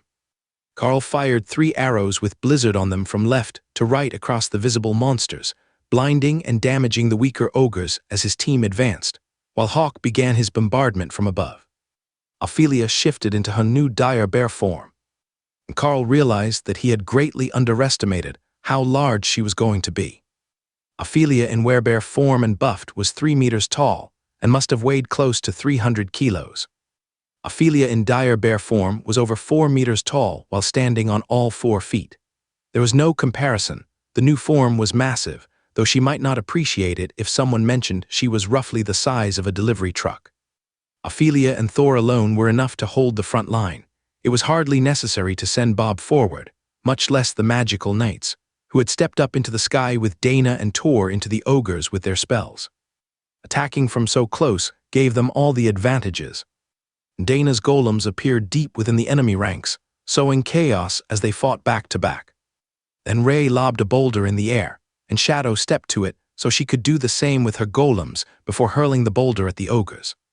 Then she retreated to her defensive position and began firing stone bullets at the enemy, keeping them from flanking the group. The ogres were mostly ascended, and with the royal rank chain lightning spreading from Carl's arrows, they were falling like crops being harvested. Even the blizzard wasn't going to take long to kill them. Carl was prepared to fire more of the enhanced arrows into the deeper ranks near the anomaly. The ogres were preparing to charge at the invaders, but what Carl was waiting for was word from Hawk or Ray's golems that they had found the royal rank ogre variant that the army suspected was here. Cutting down the weak ones was a simple task when they had gathered like this, but if they couldn't find the leader fast enough, it might escape. Royal rank ogre loose in the wilderness was a catastrophe waiting to happen. Hawk, make sure that none of them run away. We don't want them causing problems somewhere else. From his vantage point, Hawk could see the whole formation, but from what he was relaying to Carl, it seemed that the ogres were gathering commanders for a counterattack. There are incoming 2-headed ogres, Hawk warned. Those should be the ogre mages. Carl thought they were called. They couldn't use too much magic, but their fireballs would be much more effective than anything that the other ogres had managed to accomplish so far. The other team will be down soon. Ophelia seemed to greatly enjoy her new form. Her toxic claws left the ogres twitching and shivering with the slightest scratch, as black poison spread from the wound. Commander rank lethal poisons were no joke, and even if they were only slightly wounded, the ogres would be dead within minutes unless they were healed. The fact that she was bigger than the ogres didn't help their chances, and a swat of her massive paw was enough to throw them off their feet and shatter bones. With Thor and so many mages, there was no danger of her losing her defensive barriers. But the group's spellcasters were mostly focused on dealing damage. Dana gracefully stepped down as an ogre turned its back and severed its head with her new disruption blade before stepping back up into the sky. Carl almost felt sorry for Bob. Everyone else had gotten so many ridiculous new powers, while his new skills were much less flashy. He had gotten a new slam skill that sent out a shockwave in front of his shield when he attacked with it, and the blow was hard enough to send 3 rows of ogres staggering backward, but Carl couldn't tell what his second skill was or if he was even using it. Thor cleared a path with Earthquake, then charged forward into it, gaining more ground and trampling the surviving ogres underfoot. Carl moved up, waiting for the Etten group to get a bit closer before he focused on them. However, the moment that Hawk hit the first of them with a rend explosion, Ray moved her golems to tear into them, racing the Dragon Hawk to see who could kill more of the real threats. They hated losing to each other, especially in cases where Hawk didn't have to do any real scouting duties. Are they even intending on letting the rest of us do anything? Morgana asked as she watched the ogres fall. Doug chuckled. Probably not. I forget that your magic doesn't have a very long range, and we've got so many ranged fighters right now, without the threats of giant stones coming our way, that not much is getting close. The witch doctor's magic was much like Blizzard or Ophelia's toxic claws. It took a few seconds or a minute to deal its maximum damage, but nothing was living that long. The other group is coming our way chasing the ogres. I don't think the ogres care. Hawk updated them. Any sign of a royal rank ogre in the group? Nothing so far. Not even many commanders, just some strong ones. The response to this appearance might have been overkill, Carl decided. But after a few seconds to look at the map, he realized that there were 2 coal mines within 10 kilometers of this point. The loss of production would be a national security concern, so it was better to divert extra resources for the day.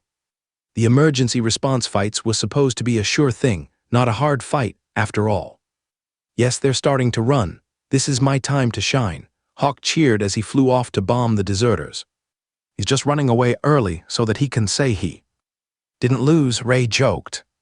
That might be true, but it was Carl's orders to make certain that nothing escaped. That's his job. Don't give him a hard time and make him consider abandoning it. I don't want to be chasing ogres through the woods all night.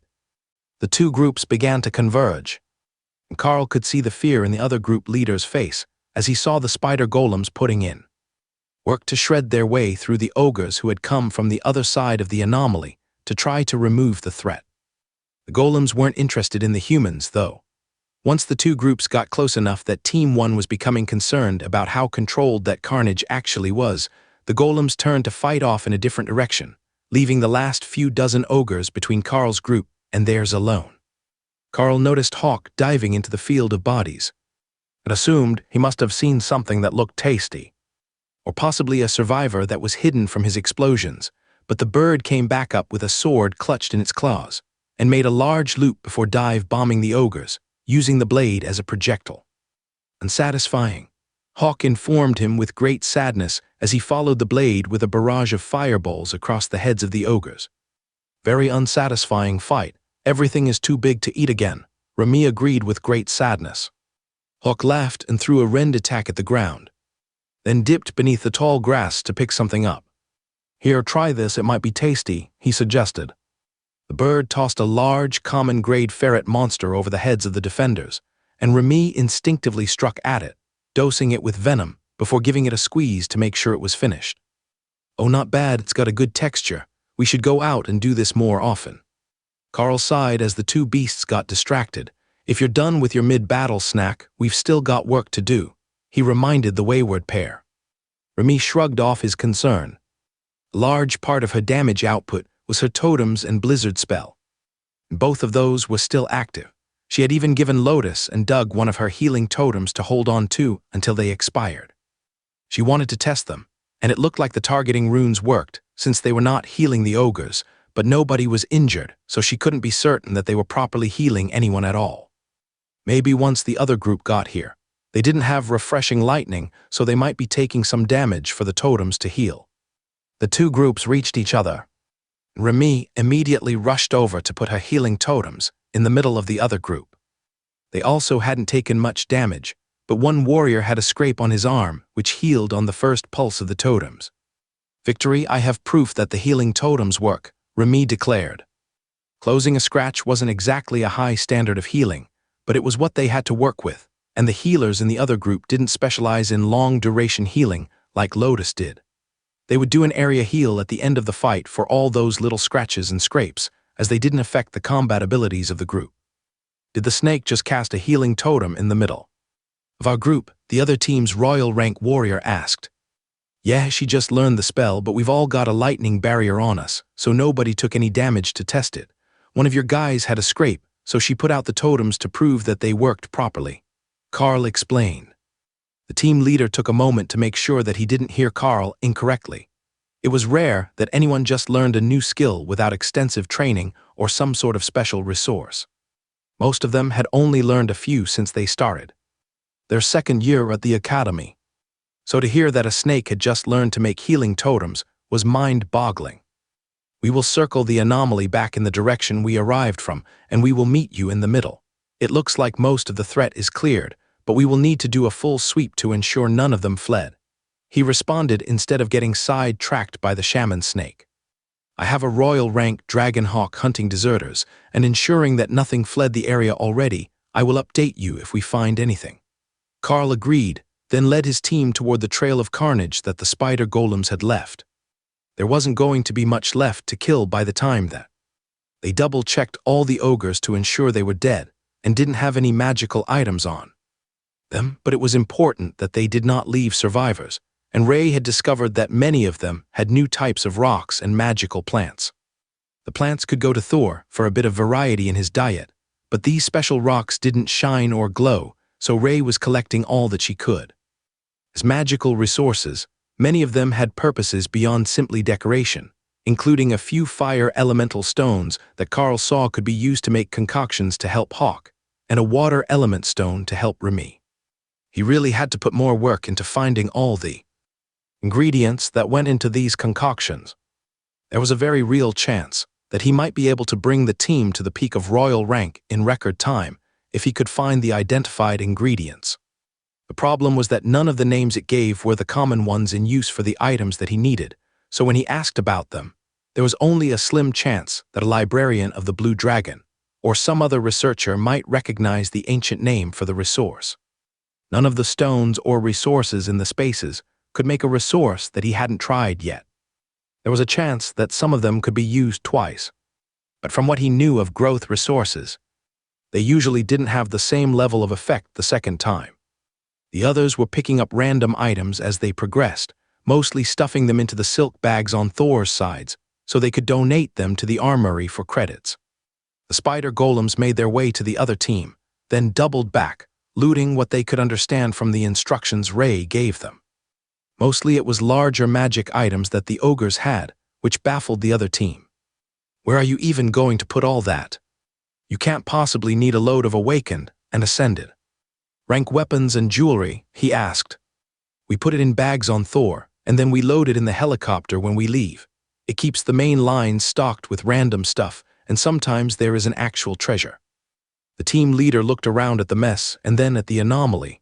Should we check that? It might still be allowing monsters out, he asked. Ray, send a golem in and see what happens, Carl instructed. The golems jumped into the anomaly, spiked forelimbs first, and the group anxiously waited for a few seconds until Ray gave her update. It's empty, no treats. Carl shook his head at the other group leader. The golems report that it is empty, no targets. Then random items began flying out of the entrance to the anomaly. Hey Charles, is it a lottery machine, just paying out after we beat the defenders? One of the other team members called to their leader. How the hell should I know? Just look for valuables, Prince Charles laughed. It was actually just the golems throwing anything that looked valuable out of the anomaly. None of the team members wanted to risk going in, as anomalies were known to close unexpectedly, and you could well be trapped inside indefinitely, but the golems could just be dismissed if it started to close. Everyone had to be attentive if they were going to sort the loot though. The golems were just throwing stuff out without looking at the exit, so if the next item out was a weapon or a chest of coins, you could take some real damage if it hit you. It was a surprising amount of stuff coming flying out of that anomaly, and Carl began to wonder what in the world was going on when the golems reappeared, holding a large box between them and dragging a massive ogre corpse. Ray, I thought that there were no enemies inside. No treats inside, just a smelly guy. He doesn't look tasty at all. They killed it once all the good stuff was gone. That sounded an awful lot like the final boss of a dungeon instance. But it was a commander rank ogre lord, and he was wearing the mangled remains of a very fancy set of plate armor. The other team began to strip him down, hoping that something could be salvaged, while Carl's team did their best not to laugh at Ray's attempt to look innocent. Carl hadn't said anything out loud, but it was pretty clear that she had lied to him about what was inside the anomaly. While they were looting the Ogre Lord, the anomaly shimmered and turned red, then blue, before stabilizing into an oval portal. Did it just stabilize into a dungeon entrance? Prince Charles asked. Carl turned to the clerics. If anyone knew, it would be them. Both of the clerics with the other team were in white with gold trim, high priests of the main branch, the healing specialists. They began to cast a spell, creating some sort of glowing barrier over the portal as they chanted and prayed. It took about 10 minutes before they were finished, and then the cleric stood and smiled at them. It is now a stable low commander rank dungeon. There should be 4 commander rank bosses in the dungeon, while 2/3 of the ogres are still ascended. It should be stabilized now, and if it is, then the ogres would be trapped inside. That also means that we got all of the ones that escaped after it formed. If there were any of them still wandering around, the anomaly wouldn't have stabilized. One of the clerics, a man in his late 20s with his head shaved to hide a severely receding hairline, explained. Who do we call first? Carl asked. This was the first time that he had been on a mission like this, but the last time he had found a system-related thing, he contacted the Inquisition, who handled it all for him. The cleric pointed behind Carl, and the magical knights laughed. Ruth nodded before replying. He has a point. Normally, you call the Inquisition, and they send a team to secure the area, or one of the elite security teams if we don't have an Inquisitor nearby. But we're already here. I will call it in, and then we can let the church's asset management teams move in. That makes sense. I wonder how long it takes to reset after a team goes through, Carl suggested. That's part of what the next teams to arrive will determine so that they can maximize the benefit. Of course, we already got all the loot from going through once, split between the 2 teams. With some extra ogres from the respawn, Prince Charles noted. Carl sighed, and Ray gave the entrance a longing look. As efficient as it might be to send your beasts through the dungeon, protocol is to leave it respawn so that they can make a proper investigation. Some dungeons respawn on a timer after death, and not all at once, so it might only be partially respawned if we clear it now. He explained. Bob and Doug both nodded in agreement. They had been through this before. All right, I guess we just call in and wait. I will let Hawk scout until our ride arrives. Hawk was happy to comply, and he took off to go see if there was anything interesting in the area. The 2 nearby coal mines would be close enough for him to scout, but he didn't want to scare them, so he would stay out of sight. Chances are he wouldn't see anything more than some common monsters, but some of those were tasty, like the boars. If there were wild boars, he might grab one just for old time's sake. Unfortunately, as a royal rank beast, everything fled the moment that they sensed him, and the only creatures he could find were the ones that hoped that going to ground or freezing in place would be less likely to attract attention.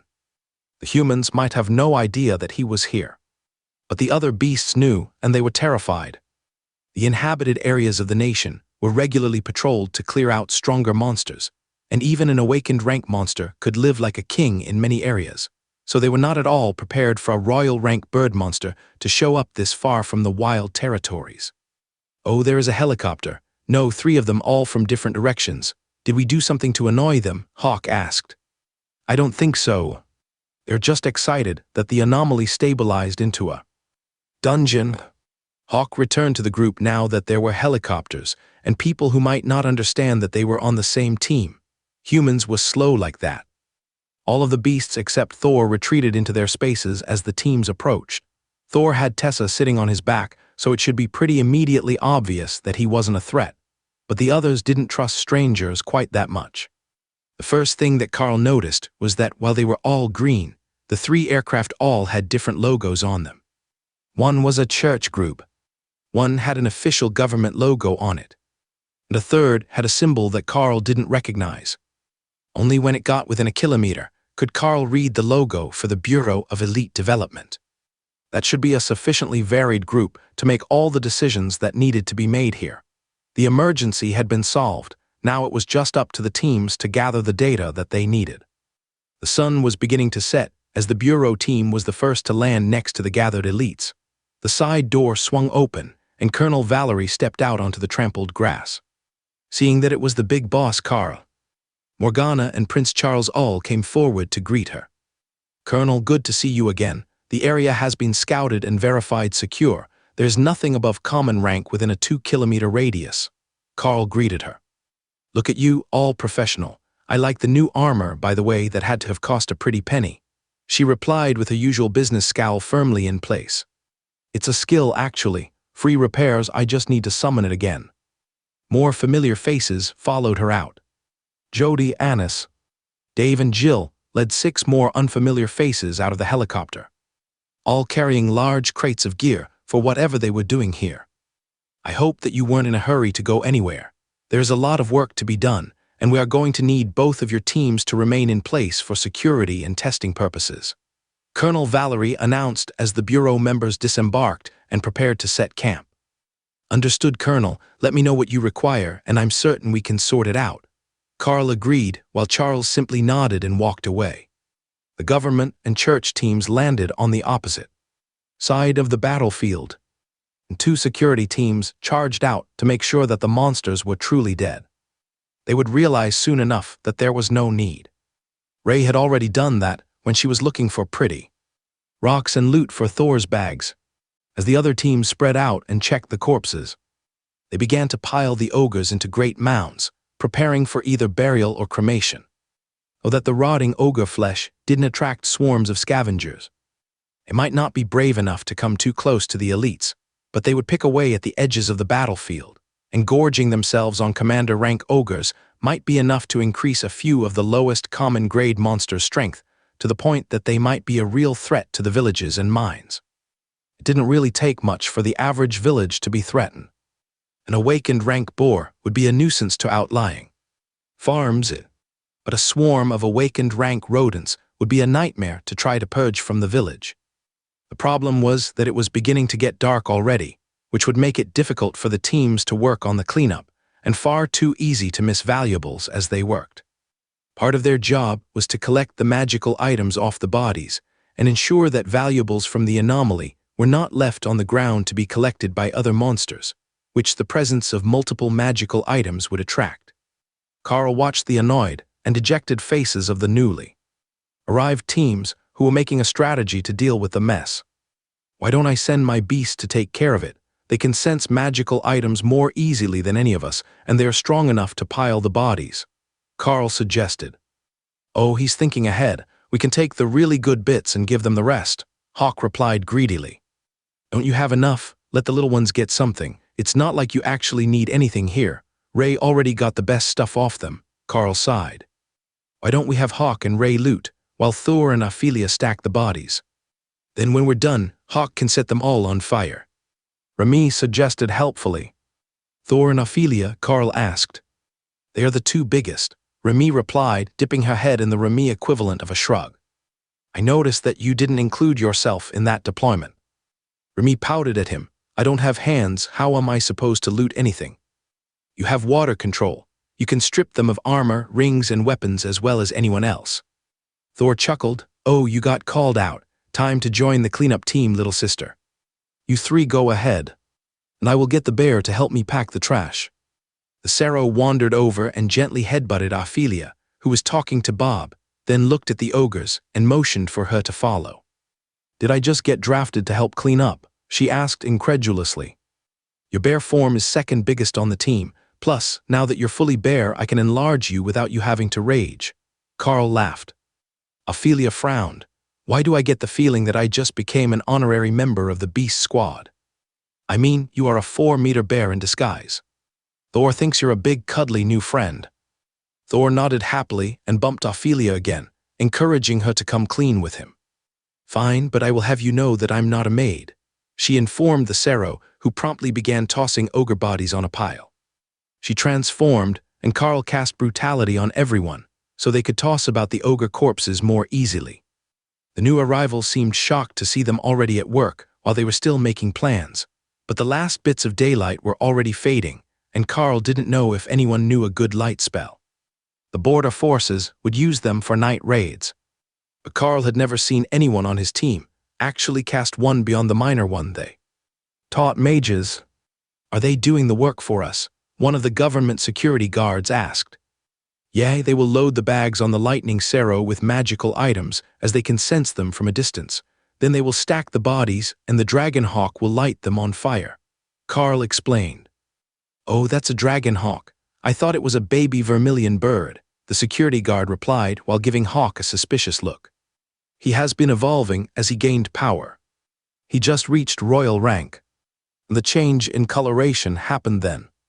The security team shook their heads at the thought of a royal rank dragon hawk loose in the area, but he seemed to be quite tame and wasn't getting aggressive even when he got close to the strange humans. As they got into it, Ophelia was beginning to enjoy herself, scooping the bodies up with her claws and tossing them across the battlefield onto the nearest pile.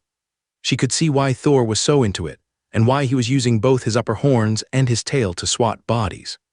The answer to Carl's question about light came from the bureau team. Jill cast a bright light above the battlefield to supplement the light coming from the newly formed dungeon entrance. The work was going quickly, and Thor had already dropped off 2 sets of bags at the camp so he could continue to get loaded down with loot from the ogres. Now that they weren't planning to keep or carry any of it, they were just taking anything magical and putting it in the bags. The others could sort it out and load it in a vehicle to take it away. That was somehow satisfying even to Ophelia, who was doing her best not to laugh as the corpses piled up and Thor's loot bags filled again. Hey boss, that's all the loot. Now we just need to move the last bodies, and Big Brother Hawk can light them on fire. Remy informed them a few minutes later, right before she came slithering into the camp, terrifying the workers who hadn't known she was here. The squeals of terrified humans made the other beasts and the nature priests laugh, while Remy just slithered up Carl's back to look around with her head a meter above his. A little warning would be appreciated, man. You can't just surprise us with a venomous snake. One of the church's workers complained. There is a giant spider out there as well. Kindly don't attack them as they're coming off shift. They put in significant effort to gather all that loot before they stacked the ogres. Carl reminded them. Colonel Valerie gestured toward the piles. You can have Hawk light them up now. Just ask him to make sure they're burning hot and not billowing smoke. This is going to smell bad no matter what, and roast ogre doesn't smell much better than day-old dead ogre in the sun. One of the clerics chuckled, and a golden barrier surrounded the camp area, which was just outside the battlefield, where Carl's team had finished the fight. Anything closer would have been soaked with blood, so they had chosen to camp further from the anomaly, instead of setting up a defensive perimeter around it. The cleric's spell took effect, and Carl noticed that the smell of sweaty bodies instantly vanished. That was a valuable skill for anyone to have in the field, removing scents from a camp. That was the easiest way for monsters to track you down while you were sleeping, but today, it was more important to keep the smell of burning ogres out. It didn't take long for Hawk to have the piles cheerfully burning, with massive flames licking at the sky as the dragon hawk swooped back and forth, adding fire to the ones that were beginning to smoke. Despite the amount of fat on their bodies, they didn't actually burn all that well, and without Hawk or a fire mage, they would have had to dig a massive hole to bury them all. The teams were setting up their tents, and the other response team was pulling a massive canvas construct out of a bag that the church team had brought. But Carl and his team had no intentions of sleeping on cheap cots or putting in all that work to erect a tent. Ray, would you like to make us a temporary fort? Carl asked. The Magic Knights as well, one fort big enough for us all, at ground level, but you can suspend hammocks for everyone in it. Ray got to work, using a number of downed trees as the base for her latest work of art, and spinning a new fort that Carl could tell would top all that came before it. At first it looked fairly normal, straight walls and a steeply sloped roof. Then she began to add fake windows to the walls and a large spire at the front. She was recreating the capital cathedral out of silk, at the scale for a 12-person tent. She even went as far as to grab a crate with a camp stove from the supplies to put in the fireplace hearth she had designed at the base of the cathedral's iconic chimney, which in reality led to the kitchens. You have got to be kidding me, someone muttered from the far side of the group as Ray was putting the finishing touches on her masterpiece. Ray had learned to make her silk quite stiff when needed, so the structure was most likely self-supporting, but she had still used a half-dozen trees shaped into posts for the foundation, quickly carving them to the dimensions she needed with her limbs. Carl heard Lotus giggle.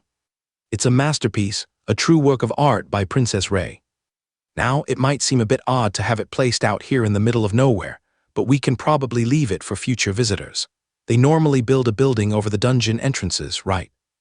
One of the government agents sighed. While that is true, the construction normally doesn't include a scale replica of the capital cathedral made of royal rank silk.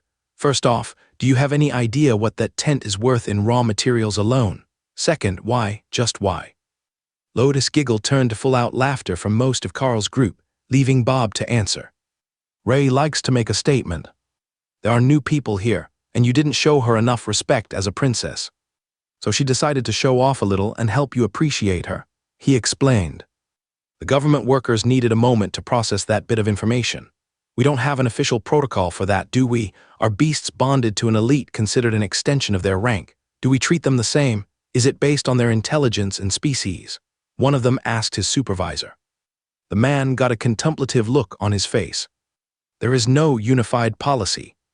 But I would say that when it's a royal rank spider the size of a small car, it probably wouldn't hurt to be a bit more respectful. The Magic Knights laughed as Ray put the final touches on her masterpiece and came to stand out front. The flaps of the front wall fell closed around her, creating the false image of the front of the cathedral. Then she vanished into her space, ready for a nap after all that work cleaning and setting camp. Dana stuck her head in the door, then turned back to the group, laughing. She even set it up like the cathedral. The hammocks are upstairs, while the main floor is open with the stove. Plenty of room to set up tables for breakfast or hold meetings, she explained. The upper floor also had a curtain at the back for a shower room, though the shower spell wasn't a Ray specialty. The clerics could take care of that in the morning, or one of the mages, but as Carl thought about it, Remy had a thunderstorm spell so she could make it rain on command as well. There was no reason that his group would ever have to go without good hygiene. What is the watch schedule for the evening? Prince Charles, the leader of Team 1, asked as everyone gathered inside the glowing dome that was protected from the smell of burning ogre. The night watches will be taken by the security teams. They have the rotation already planned and stations set. One of the government representatives explained with a gesture to the edge of the camp, where men in black uniforms were stationed. Carl wasn't certain that was going to be sufficient, but unless there was an attack by something stronger than what Hawk had detected in the area, it was as good as any other night watch. I will make sure they don't miss anything, Ray added as she prepared to head to the bell tower of her new fort. There were windows on all sides, so she could scout the whole area without moving much. She would blend in perfectly with her own silk, so there was a good chance that nobody would ever know that she was up there, resting and watching for a chance to dice something into snack-sized bits. She was destined to be greatly disappointed, and even Ray knew it, but that didn't mean that she wasn't going to keep a diligent watch until the sun started to come above the horizon, and she switched spots with Hawk so she could get her morning nap in. It was good to be outside in her web on watch again. In the army camp, there were so many people around that she wasn't really on watch. She was just observing the humans. Here, there was a chance, however minuscule, that something might actually stumble into the traps that she had quietly set around the fort as she built it. For the elites in the fort, it was a surprisingly peaceful morning, but the silence was such a stark contrast to the constant sounds of artillery, either nearby or distant, that they all found themselves unable to remain in bed. Doug adjusted his robes as he stretched the morning stiffness from his muscles. We will start on breakfast downstairs. I brought in tables and benches last night so we can eat in the fort. Did you want me to grab something from the supply tent to add to it? Carl shook his head, as did most of the others, but Lotus smirked. I have found a good thing in their supplies. I will bring some over as long as it's not mislabeled, she announced. The little cleric jumped out the window and slid down the sloping roof, then onto the ground, while Tessa laughed. You know, she did the same thing from her room in the dorms when we were in school. Nearly landed on High Priest Gerald one day. Only centimeters from stomping his head, she laughed. Lotus returned only a few seconds later with a large carton of liquid eggs. That was a true luxury in the field, as they had to be kept refrigerated or frozen, so they weren't sent to army units. Instead, you got powdered eggs, which were later rehydrated and not nearly as good. Oh, Lotus found the good stuff. I'm sure that the government officials will miss that, but it's going to make for a great breakfast. Doug laughed as he started to cast nature magic to produce fresh ingredients. Tessa brought in 2 large flat rocks that were placed on a small metal table and gestured at Carl. Hog, you're up. Just a bit of flaming body on the stones to get the breakfast started. Hawk rolled his eyes. He did this nearly every morning. He didn't need instructions from Carl on how to prepare a stone to make breakfast. Having it up on a platform like that was different, though. Normally, they set it between two branches, and he only heated the middle. The tabletop was stainless steel, and Tessa knew that while it wasn't perfect, it wouldn't be injured by the heat from the stone. But the only folding chairs that anyone had brought were plastic, so they weren't an option, and she didn't feel like going to get branches for a stand or having the nature clerics grow some. Hawk heated their griddle stone, and the clerics got to work, while the rest of the team relaxed for a few minutes.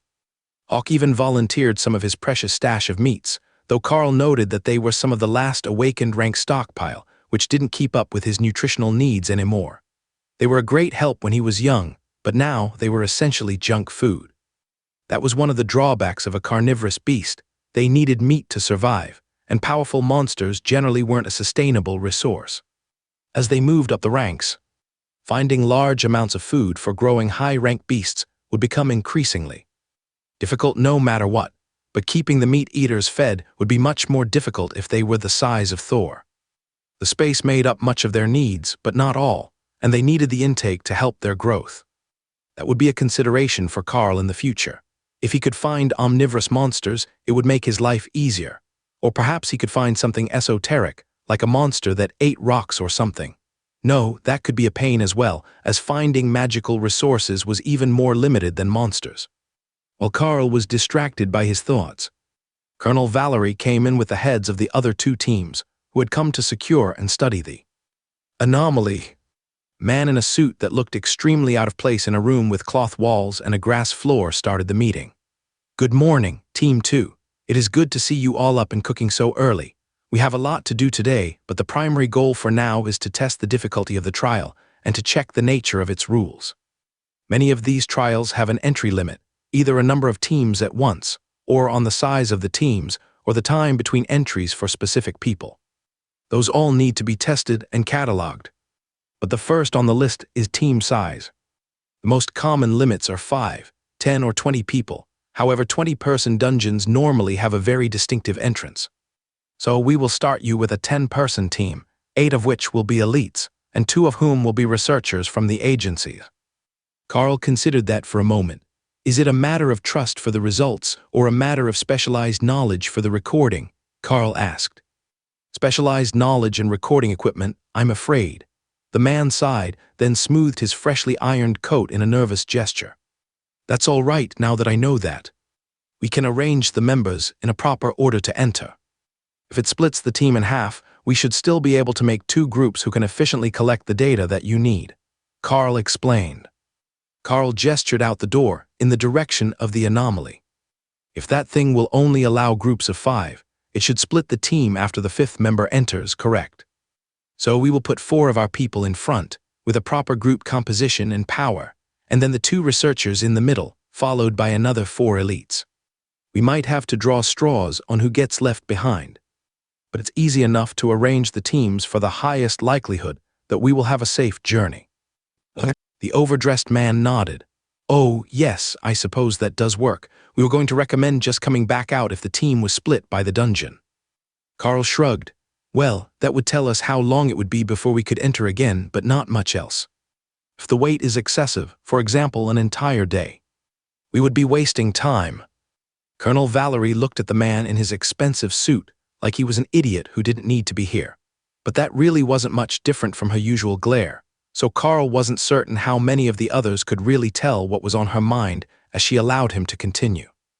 Right, so if the teams are viable once you enter, we will ask that you gather all the data you can about locations, vegetation, resources, monster power levels and equipment, as well as the environment inside the dungeon.